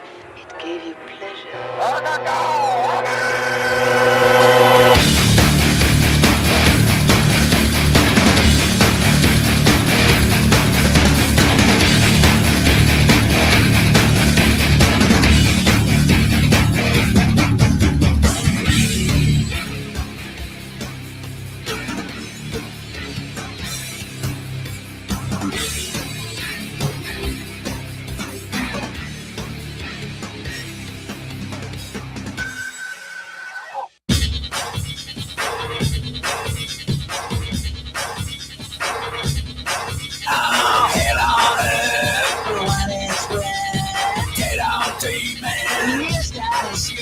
The wizard of hell, the king of the now. Fly like a banshee, die like you want me.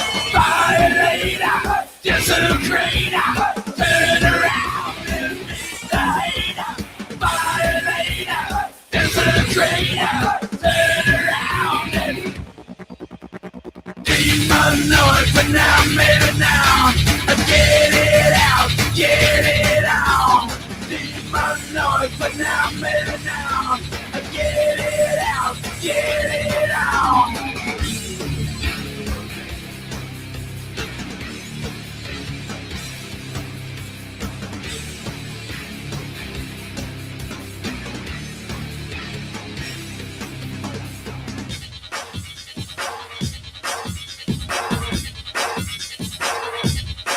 I'm the conquering bird, slithering chair, lost in the backseat. See how they catch me. The high road of madness, tell distract me. The cruel morning, give me the warning. Violator, desecrator, turn around and meet the hater. Violator, desecrator, turn around and Enjoy that dead girl's body. demonic, but now I'm in it now. Get it out, get it out. Demonic, but now I'm in it now. Get it out, get it out.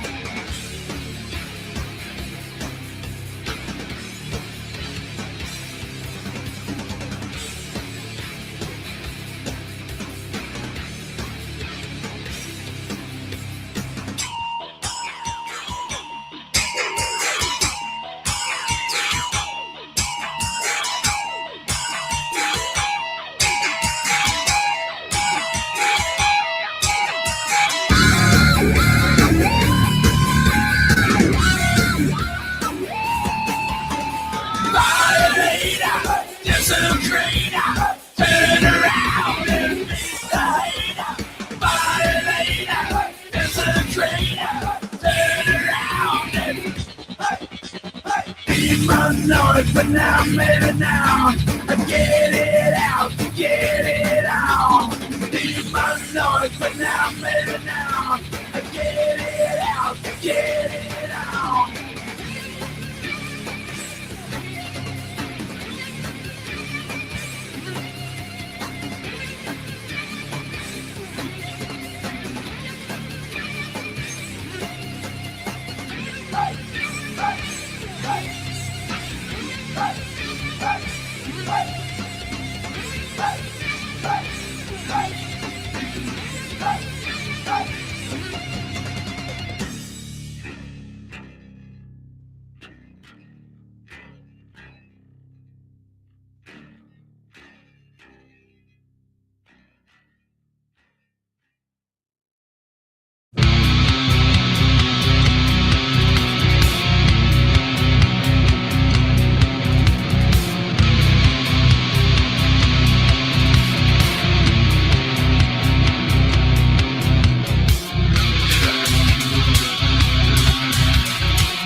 Back, try to remember. That name sounds so familiar. So, these letters are driving me crazy. They're driving me so fucking crazy. They're making me so angry. Bradley, remember. Bradley, so familiar. Bradley, remember. Bradley, so familiar.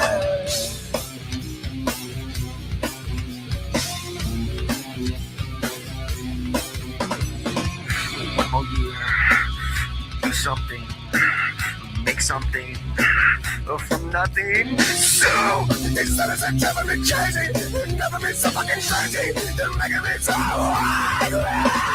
Bradley, remember. Bradley, familiar.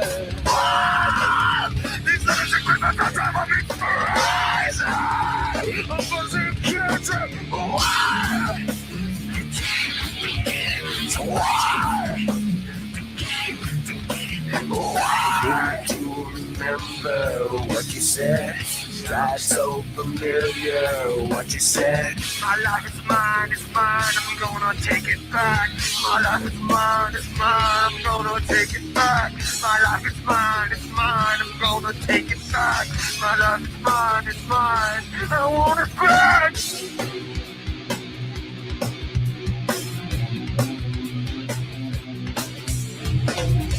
These letters are driving me crazy. They're driving me so fucking crazy. They're making me so right.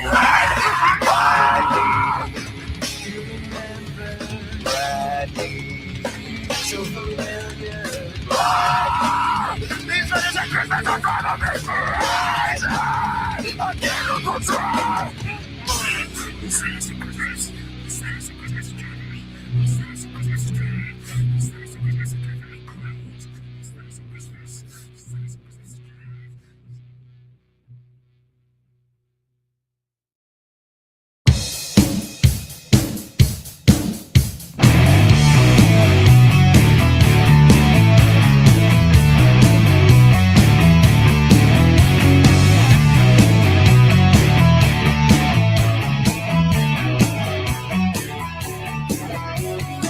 A stable place in the scheme was all that you asked for. You find it hard to concentrate through the laughter. Use the height of confidence to break the common ground. Beyond a bad experience, an answer can't be found. Typically a few will stop your momentum. With solid focus broken, why would you let them? Use the height of confidence to break the common ground. Beyond the bad experience, vengeance swings around. Why put the gun to your head if you're already dead? Or see me lashing at will even after the kill? Why put the gun to your head if you're already dead? Tragically, mistake you for a man. Suddenly, the satisfaction stands. Tragically, they'll catch you if they can. Suddenly, mortality's a scam.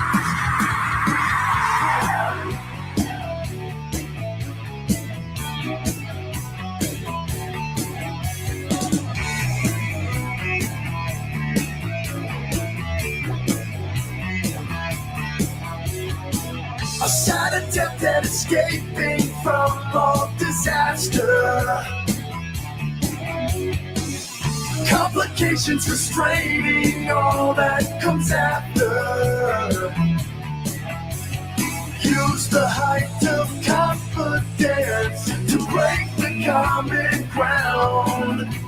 Beyond the bad experience, an answer to be found.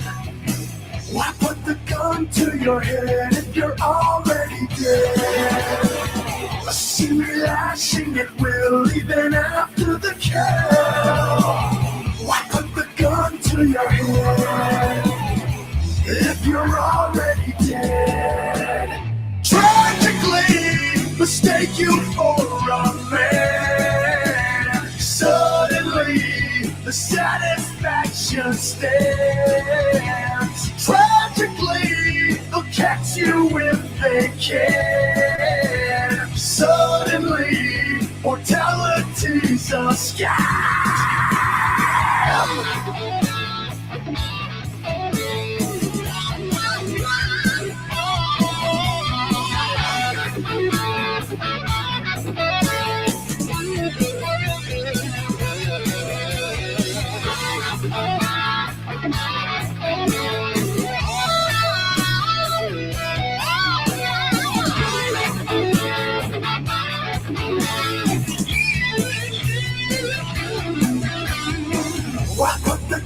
to your head if you're already dead.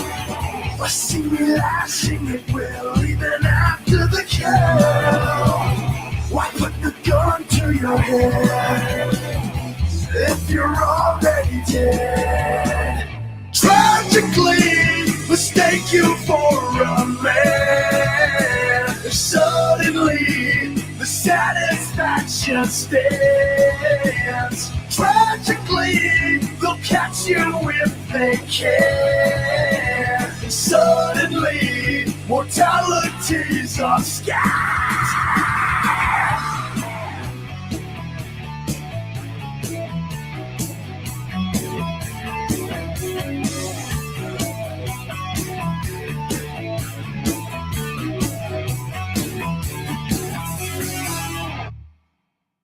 If it stayed, I'd never leave it. If that turned around, I'd grieve the special dirty things that we used to talk about. I mean that loving you is strange and adored by me throughout. Oh, now it's you again. Someday soon you'll find that someone waiting for the chance to beat you, drooling on the set to free you, blessing you with every kiss. Tying yourself to me, stitch out my emptiness, 'cause you're protecting me. So precious loving with you. Tying yourself to me, stitch out my emptiness, 'cause you're protecting me. So precious loving with you. Such the patient one who needs me, the spoiled one who wins. So shocking when just since, don't you know I hate you more. Unsatisfied, you little girl. Tying yourself to me, stitch out my emptiness, 'cause you're protecting me. So precious loving with you. Tying yourself to me, stitch out my emptiness, 'cause you're protecting me. So precious loving with you.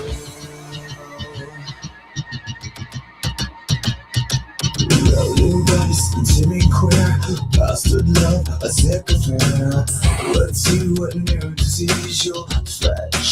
I mean that fucking is strange and adored by me throughout. Oh, now it's you again, blessing you with every kiss. So precious, you know, this heat line exploded. I'm so deranged, you know, I will never be the same. Tying yourself to me, stitch out my emptiness, 'cause you're protecting me. So precious loving with you. Tying yourself to me, stitch out my emptiness, 'cause you're protecting me. So precious loving with you.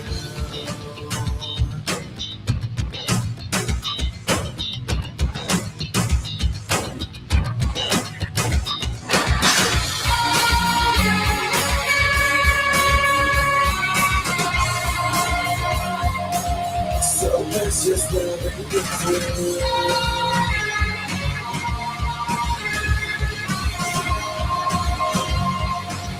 So precious loving with you. 'Cause you're protecting me. So precious loving with you.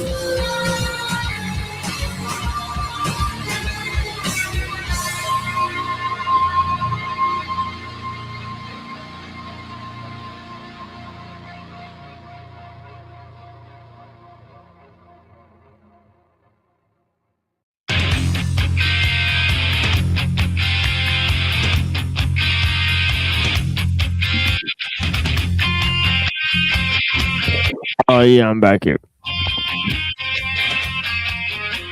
Something smell your feet, they stink, you never take a bath. Your nose and runs, you bust your burns, you always finish last. Say, I'm so sick, so sick of you. Say, I'm so sick, so sick of you.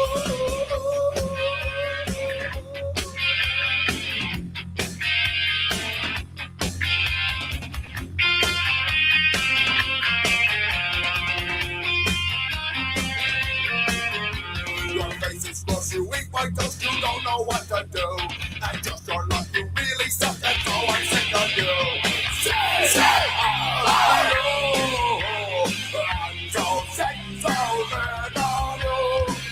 Say, I'm so sick, so red on you. Bring it down. I said bring it down. Thank you.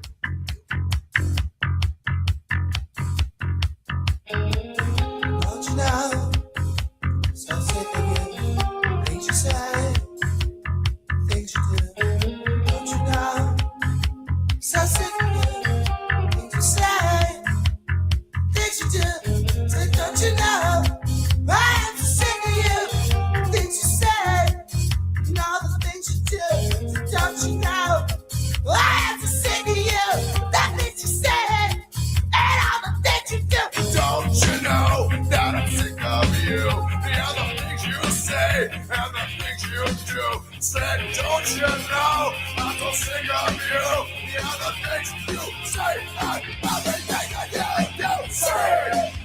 You're so sick of you. I'm so sick of you. You're so sick of you. You're so sick of you.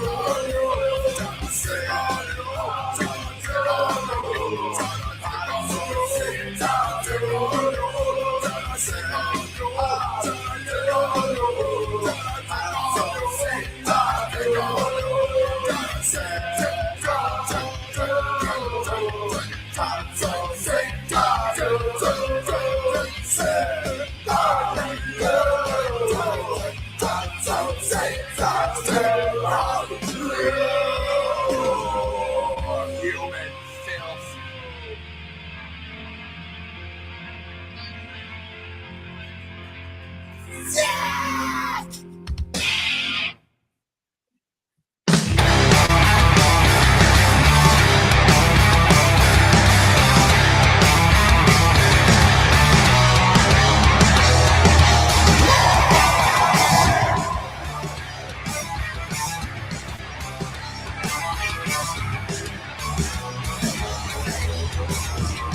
We're running circles, just out the shadows, like beating riddles.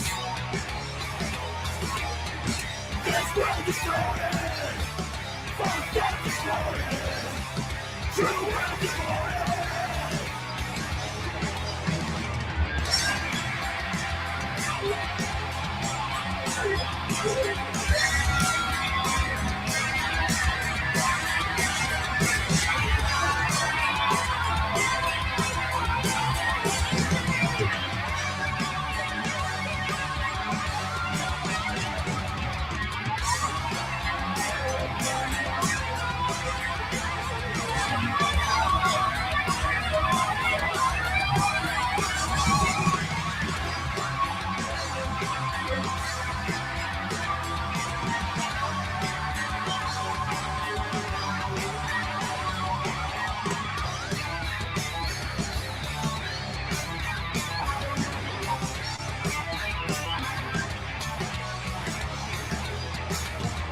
We're running circles, just out the shadows, like beating riddles.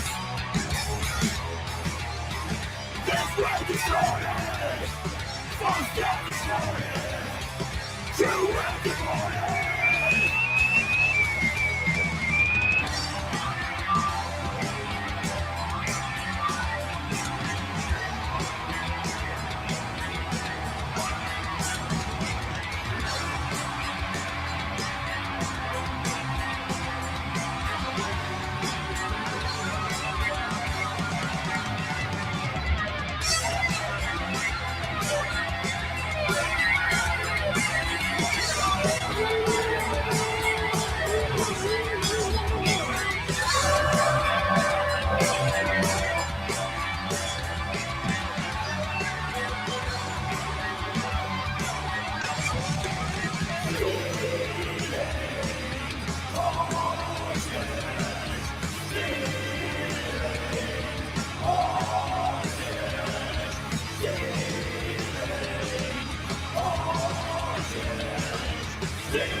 Somehow it always seems that I'm dreaming of something I could never be. It doesn't bother me, 'cause I will always be that pimp that I see in all of my fantasies. I don't know your fucking name, so what? Let's scream the only way that I can truly be free from my fucked up reality. So I dream and struck it harder, 'cause it's so fun to see my face staring back at me. I don't know your fucking name, so what? Let's fuck all day. I dream about sex all day. I dream about fucking.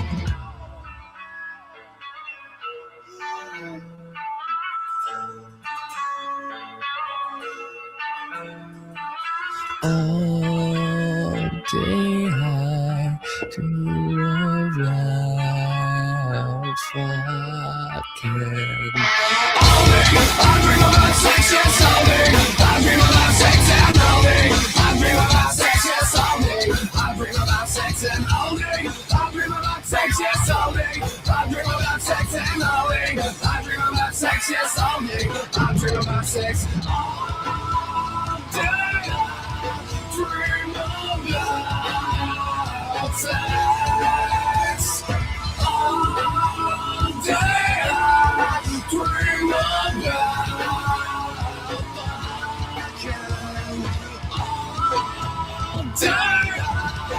fucking all day. I dream about sex all day. I dream about fucking.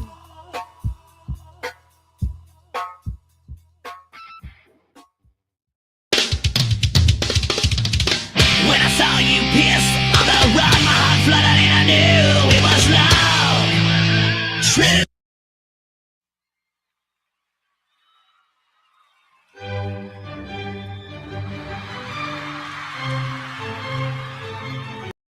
Right? And so it's like, okay, why in this case does it prove your point? But then when we bring the same argument up, to disprove ours, like, okay, you either accepting these civilizations, hold on, these civilizations either track it back all the way back to these pre-dynastic, like, I don't know, Nephilim or whatever civilizations, or like ancient kings, whether the gods, like Yeah, that's a good they question. go back this far, or like now. And I would argue Like, yeah, I don't agree that it was probably these guys living for 600 years. I would argue that they had some kind of different understanding of what a year was. Hey, Machine, you realize who that is on the bottom side? There's something based in history on the that's going left to side cause you right to go there. back this far, right? And Yeah. that's why I said earlier, 6,000-year-old Christians are idiots. Like, Sure. stack The them. issue here is that the reason why we know that these civilizations are 10,000 years Holy old is because they wrote in their shit. fucking journal.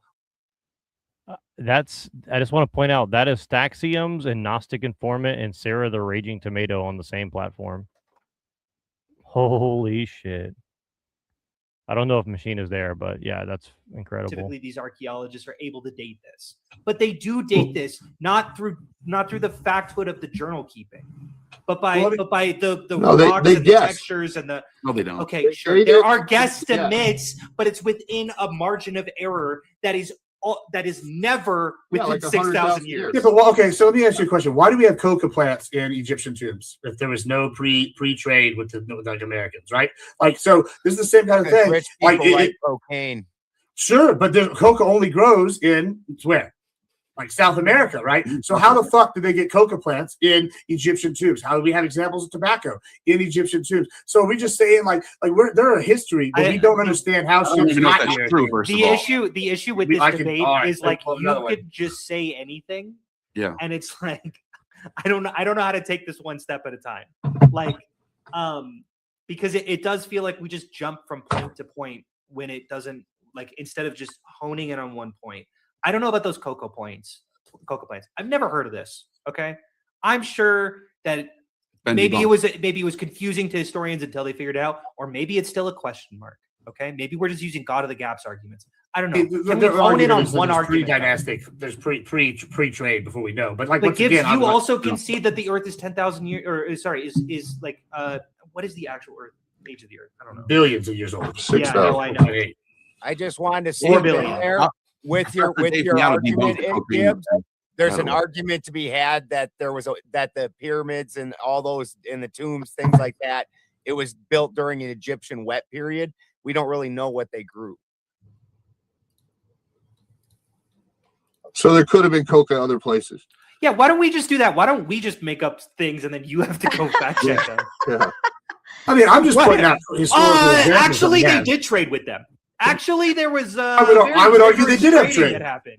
Well, We don't I have would argue- evidence for that, but you know, I could. Well, I I would find hold on. something. I would argue that this kind of like leads, and like I know I'm going to say something, and Austin's going to fucking snap here, but I like this is kind of like the same thing that Randall Carson keeps saying on all these fucking ancient myth things, where it's like, oh, you look at these things, there's clearly some sort of history that we don't understand. We're seeing more and more where like there's either maybe it's not a pre-dynastic or not like maybe it's not this like worldwide civilization that's got nukes or magnetism or whatever, but we're obviously seeing that there was some sort of like trade and civilization that was before like what the agreed history is. You bring up Göbekli Tepe, right? People said like 9,000. Used to the standard was about 9,000 years ago. We started getting where you have like farms and shit, and now we're seeing Göbekli Tepe where the history is, well, if these guys are all just farm like nomadic grazers or farmer or like hunter gatherers, why are they building monuments to Göbekli Tepe? We're seeing examples over and over again where history goes back further than we think, and I actually think this proves biblical myths in some regard. Because you're Who saying dated Göbekli Tepe? Scholars, PhDs. You're saying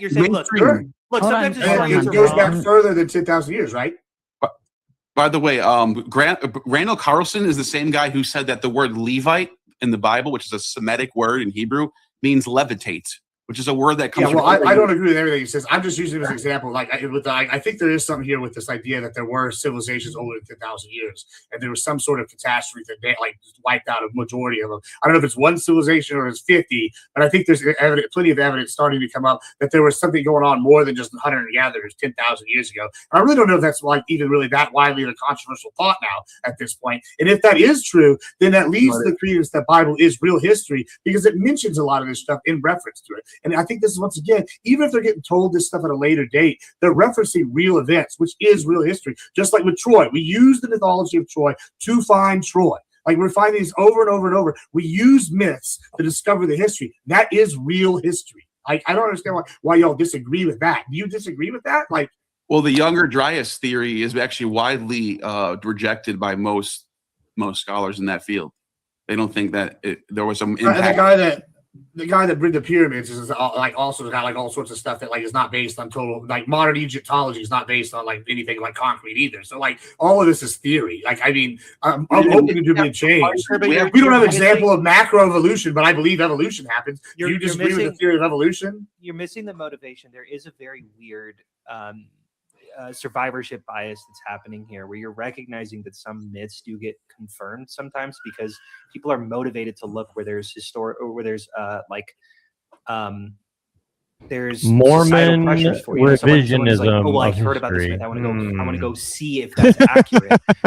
So yeah, we would see some myths confirmed, I'm sure, but that doesn't. You keep. You see what I'm saying though? Like remember the Vivint? Well, then all myths are true. Like got bought up And that by feels like a NRG, and crazy- NRG is run by like this like Mormon archaeology. Okay, sorry. Like, that the Bible guy is or true. whatever. Like because other myths are true. it's like because sometimes it's we pretty might weird. look I and don't know, see. man. I don't know what Charlie like. Kirk got killed in It feels like a very strange tactic. Utah Does with that make Well, sense? hold on. I think you're missing what I'm doing here. What I'm saying is that the Bible is real history. I think all religions are real history. I think that to some All extent they are. religions.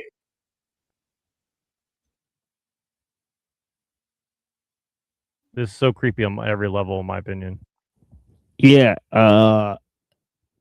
So I was told to call into this show, so I may call into this tonight. Well, I would love for you two. I would love for myself to, but I would not blame either one of us if we decided not to go on this. This looks like I'm actually very impressed that Raging Tomato and Balderson are talking to these people because like I don't know who this Admiral Gibbs is. I just looked him up and he seems like a no-name guy relatively, like no offense to him, but yeah, I don't know. It's pretty interesting. Like I don't know what to think. I mean, this guy Staxiums is like I'm just super. I don't know. I don't want to say too much in case you go on there, but yeah. Yeah, what I I'm don't trying know. to figure out is like what's not like becoming immediately apparent to me is like what side is everybody on? Are the top two people against the historicity of the Bible and the bottom two are for the historicity of the Bible? I think that's what I'm seeing. I could be wrong. And then there's that random old guy with the beard. Uncle Doug. So I have no idea where Uncle Doug stands. Yeah. But Well, so I don't know if you saw, but History Valley just released like 2 videos in 2 days saying like Bible history is manufactured and that Yeah, I saw- Jews yeah, I didn't saw some exist of that. before 2nd century BC, which again, I mean, it's kind of shooting is there- himself in the foot, isn't it? Well, So, I yeah, don't it's know. like you can make that argument, but then it's like, okay, you might as well throw out pretty much the entire thing of history if that's the case, right? So it's like, I mean, and again, like trust me, I'm open to the idea, but it's like, how are they going to twist that to be like, well, therefore Christianity's wrong and Islam's wrong and Judaism's wrong. So like, what are we going to replace it with? Oh, occultism. Oh, okay, so it's like, or paganism, whatever that's supposed to mean, or like New World religion or whatever that's supposed to mean. So it's like, this is very strange. Like, I feel like everybody got some sort of memo and they're like, okay, we're going to do these specific subjects like in the last 2 weeks. Like, it's like Roman Jerusalem versus, paganism and like New Age something or another. And then it's like, okay, is the Bible real or fake? And I don't know. It just seems very. I mean, the fact that they get Staxiums of all people onto this particular debate, like, so it went from debating Charlie Kirk on transgender shootings to, is the Bible real or not? I mean, that's a quite a big. And it reminds me that I called in the Gnostic Informant recently, and so did you. Like, yeah, we I'm did. kind of Yeah. like We reminded by did, that. yeah. Like, So that's gonna be weird if, yeah, I guess if I do call in, it's gonna be interesting because it'll be like awkward. Yeah, like remember me, like. Well, that's I think you- that's I what's think you weird should, is that definitely be careful. I'm pretty sure Staxiums won't remember me, but it's pretty interesting. Like so many. Have of you these been on the people, same panel as him before? Or? Yeah, remember? Like, I I called remember you in. showed me, but I can't remember which one it was now. It's Well, been it a was while. the Crucible when he was debating Jim Bob. Oh, yeah. Before that was Yeah. way before Charlie Kirk, though, right? Yeah. So yeah. Yeah, I think I better be quiet about that. I don't want to get in this guy's bad side.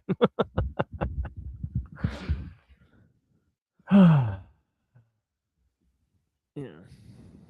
But I mean, Yeah, I I think mean, you well, should call maybe. in because it would boost your next show. But like, definitely don't send them to my stuff that I've said about Staxiums.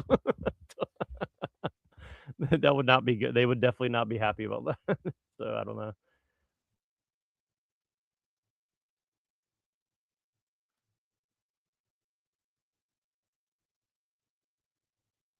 I mean, I look at it like this: like it's 1 degree removed from Destiny. So like, I guess if we can all get on Destiny show, then I guess we'll all have made it at that point.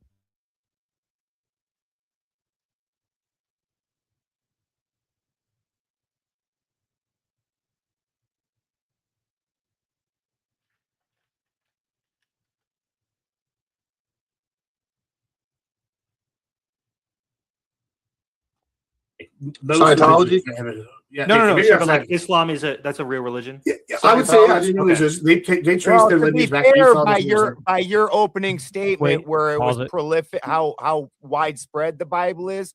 L. Did Ron you notice that all like Dyer mentioned Scientology and Temple of Set, and like something else we were watching like mentioned Scientology too. Oh yeah, the whatever podcast with the raccoon girl. They're like, "Are you a Scientologist?" She looked at him and she's like, no. I don't know. Something kind of weird. Like it's kind of weird. Everybody's like throwing out Scientology because I've never heard really that many people ever bring it up in real conversation until recently. So I don't know. Anyways. Hubbard is the most prolific author in modern history.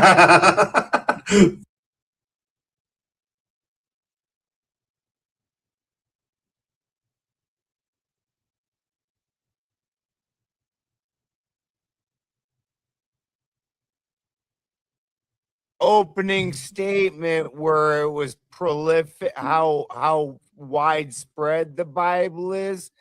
L. Ron Hubbard is the most prolific author in modern history. Okay. Well, what was that in context to? I didn't even catch that. I'm glad you slowed that down. I did not catch what he was saying. Okay, so what is the context of them bringing that up? That's very odd to me. Fair, sure. But my argument is that like all these religions are trying to explain natural phenomena, right? Like religions are real history. I think like to some All extent they are. religions. Yeah, I mean, well, okay. Most Scientology? religions- Yeah, No. maybe So, that's but like not- Islam that's a real religion. Yeah, I would say religions. They trace Well, their to be lineage back to fair, Esau. by your opening statement where it was prolific, how widespread the Bible is. L. Ron Hubbard is the most prolific author in modern history. Fair, sure. But my argument is that like all these religions are trying to explain natural phenomena, right? Like Sodom and Gomorrah, he mentioned Sodom and Gomorrah. I would argue that was probably an airburst, like explosion of some kind of meteor or a comet or something over. We have examples of that, like in Tuskegee. That's a terrible argument. Tuskegee in Russia. We have examples of this. Other things, I would think maybe if like a comet or something came over and blew up in the air, like that could crush it, cause these things. There's some evidence to support that theory. Then, obviously, if I'm a little, I don't know, an uneducated person living in some village in the middle of, I don't know, Mesopotamia, and all of a sudden I see some big explosion in the sky and some cities are wiped out, I'm probably going to be like, that's God. Right? Like, I mean, wouldn't you do that if you were that thought? I mean, this is just humans trying. I mean, religion is the precursor to science, and science is just trying to explain the natural world the same way. And so I'm saying all these things are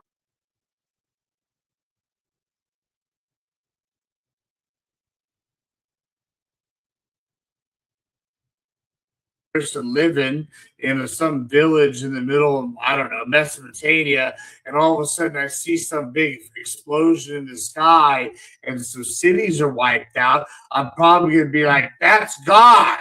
right? Like, I mean, wouldn't you do that if you were that thought? I mean, this is just Of course. human science. I mean, religion is the precursor to science.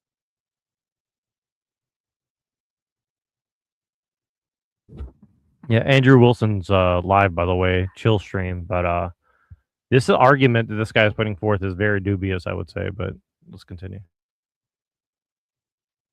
And science is just trying to explain the natural world the same way. And so I'm saying all these things are actual history. And if you're actually religious, I'm not discounting it as a Christian. I'm saying that these Christian things are just God making his way known to y'all. So I'm not maybe as much of a literalist as some of these people, but I do think that there is real history here. No, but you're doing a weird thing where you're saying that like it's kind of the Jordan Petersoning of like, oh, well, did actually the Exodus happen? He's like, well, it happens every day. You know, it's like, we can use it through this meta. It's like, okay, but that's not what we're having the argument about right here. Did that literally happen? Because if it didn't literally happen, and this is all metaphor, and it's all just kind of like symbolic. I'm fine with that version. I'm saying it did literally happen. These things are literal events. These are maybe not a literalist. I can't symbolic. These are symbolic metaphors. Then did Jesus really need to die for our sins, or is this all symbolic too?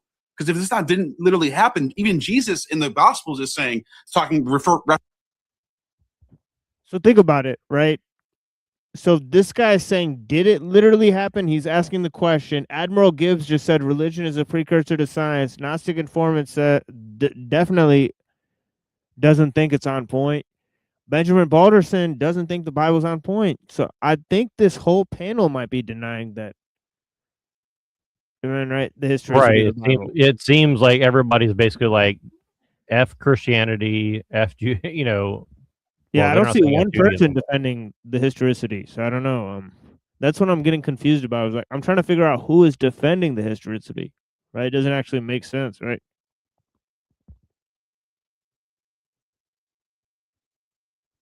referencing the flood and referencing Adam and all this stuff. If this is all symbolic, then is his death just symbolic too? Right? And I have no issue with I this. think you're missing what I mean Christianity, by literal but, versus like, symbolic. Okay, go ahead. If you want to clarify. So, like, I mean, just to clarify, okay, when I'm saying something, let's go back to you, Sodom and Gomorrah again, because I think this is an easy one that's not really that controversial with the airburst theory, right? Like, I'm saying that probably literally happened. Like, there was probably some sort of event, whether it was volcanic, right. And so people have down, and someone went, that's because angels tried to rape someone. Right. Yeah. Well, or they tried to rape the angels or whatever, right? But I can't even remember the vibe. That's not what the Bible says. It's been like 10 years since I with the R word, please. Oh yeah, the great. Yeah, sorry. Yeah, that's they tried to essay them angels, right? But they're over here trying to do this, and so they bombed them, right, or whatever. And so my argument is, okay, these people took what they knew of these places and then extrapolated that. And so this event probably happened, just like Pompeii. They were probably like the gods were mad. They destroyed Pompeii when it really was a volcanic eruption. You know, there's a reason why all the flood myths. I think there was some event in history that caused large flooding, either locally or worldwide. It's too widespread for too many myths overall for it not to have some sort of event where multiple people groups saw similar things occur. And that's why the stories maybe don't 100% match up, but they match up on a similar level overall. And we see this over and over and over again. And I think this just proves that this is real history. Wait. It seems like you're on our side, Gibbs. Like, genuinely, I'm confused by what you're saying here. Because, of course, I would probably concede that a lot of these stories... You're on my side, then. Okay. Hold on. Go ahead, Hunter. I would obviously say, okay, well, it's certainly true that Jesus was likely this prophet that had... Not prophet, he was a speaker. And he spoke to a lot of people, and a lot of people followed him. And then he died, and it was a huge event. And then his body got taken from the temple, or from the tomb, and everyone was wondering what the hell happened. And then 50, 60 years later, people started writing stories. Yo, that guy, remember that guy Jesus? And they start developing this mythology out of him, and it becomes more and more mythologically. Why is that ridiculous? Hold on. Let him finish. This is Gibbs's argument. Here's what I'm saying. But that's real history, though, isn't it? No. Yes, sure. Let Hunter finish. Jesus was a historical figure. Of course, he existed. Okay? I don't think anyone's contesting that. Gnostic, do you think that Jesus... No, I think he existed, but I don't think it's... Welcome to Wix Harmony. Take the speed of AI and pixel-level control to go from words into a full website that's entirely yours to shape. Need a new page, section, or a restyle? Ask. What the fuck? How do I get rid of this commercial exactly? Oh, okay, down here. Logical aspects, but maybe Well, some of there's- them. My point okay, is, but you're Matt- proving my point though, right there, because y'all both admitted Jesus existed probably in some Wait, capacity, yeah, of course. which is my whole argument. Which is my whole argument that this Bible is pointing to real history, and these people are using these things as an explanation. whoa. So thank you for granting my case. I agree. Thank you. Matthew says that zombies came out of the ground and were walking around in Jerusalem when Jesus was on the cross. And no one else has mentioned that, by the way. Not even the other gospels mentioned Well, that. maybe the Haitians got some. The entire resurrection story doesn't match in No, any this of is the crazy. gospel. Hold They on. have wildly different. Of course, there. This details. is. Hold on, I- Hunter. Okay. Ben, I didn't hear you. All right, go ahead. I said none of the resurrection story matches in any of the gospels. They have wildly different details. How many people were there? What happened? When he died. Like one of them, a naked boy runs out of the tomb, and the ladies are like, "Oh shit!" And then they just run away too. Like wildly different. Well, where gospels. does a naked boy run out of a tomb? Mark 14. Well, not out of the tomb. He runs out of the garden, not out of the tomb. They grabbed his cloak and he took off while they Yeah, were he holding ran his away cloak. naked. Yeah. Yeah. And So he presumably wasn't the gospel naked. writer himself.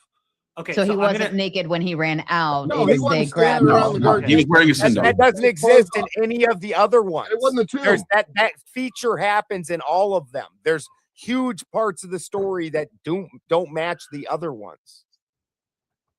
Linguistically, literally from a writing standpoint, the argument is that the gospel writer himself was the one talking about himself having his cloak ripped off and running away.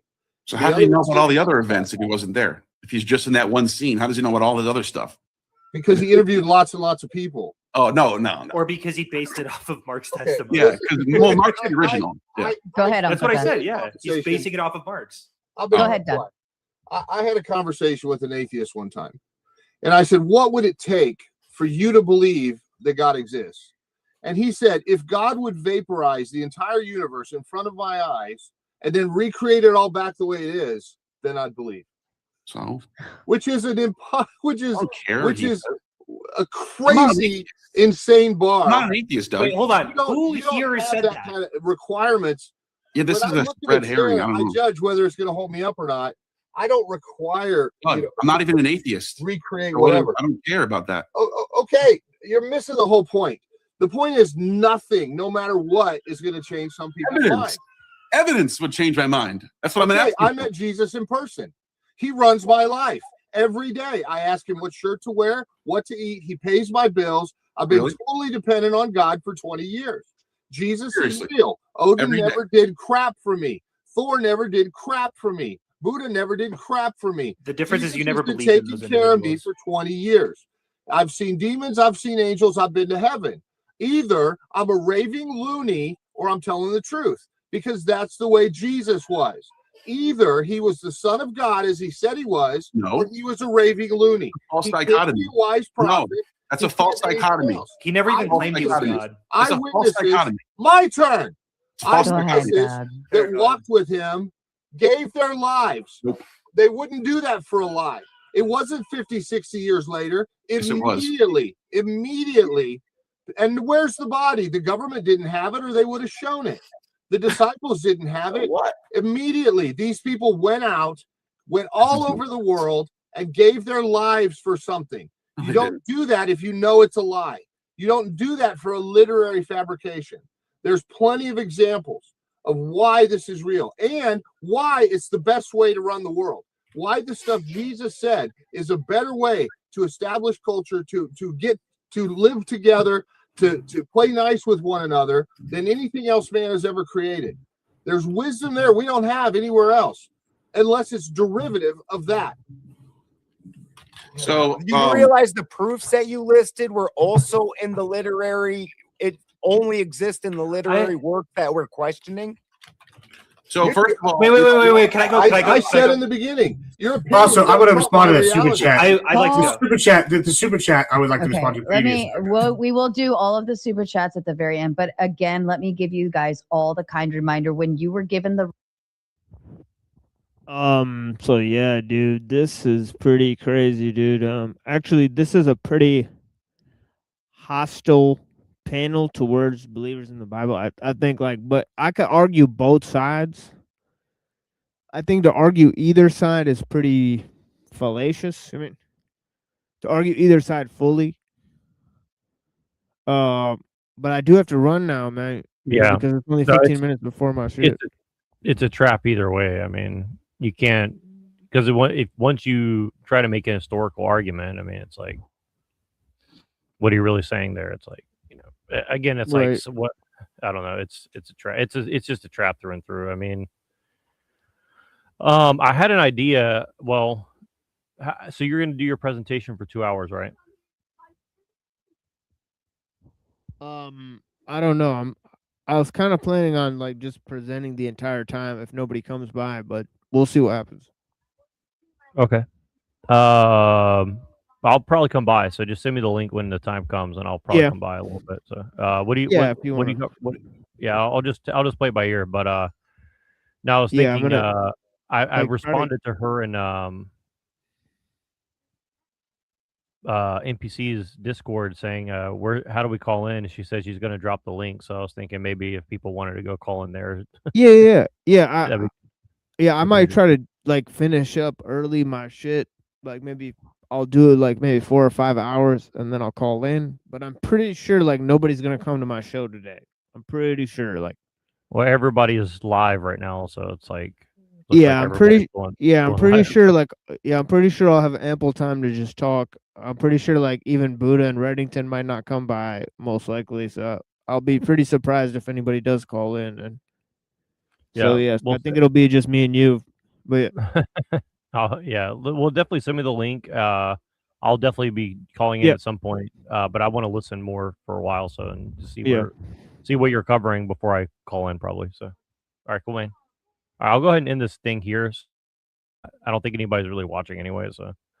All right, peace out, everybody. Appreciate you being here. Go Jump on Machines thing is about to start, so. All right. Appreciate you, man. All right, bye, everybody. yeah, peace.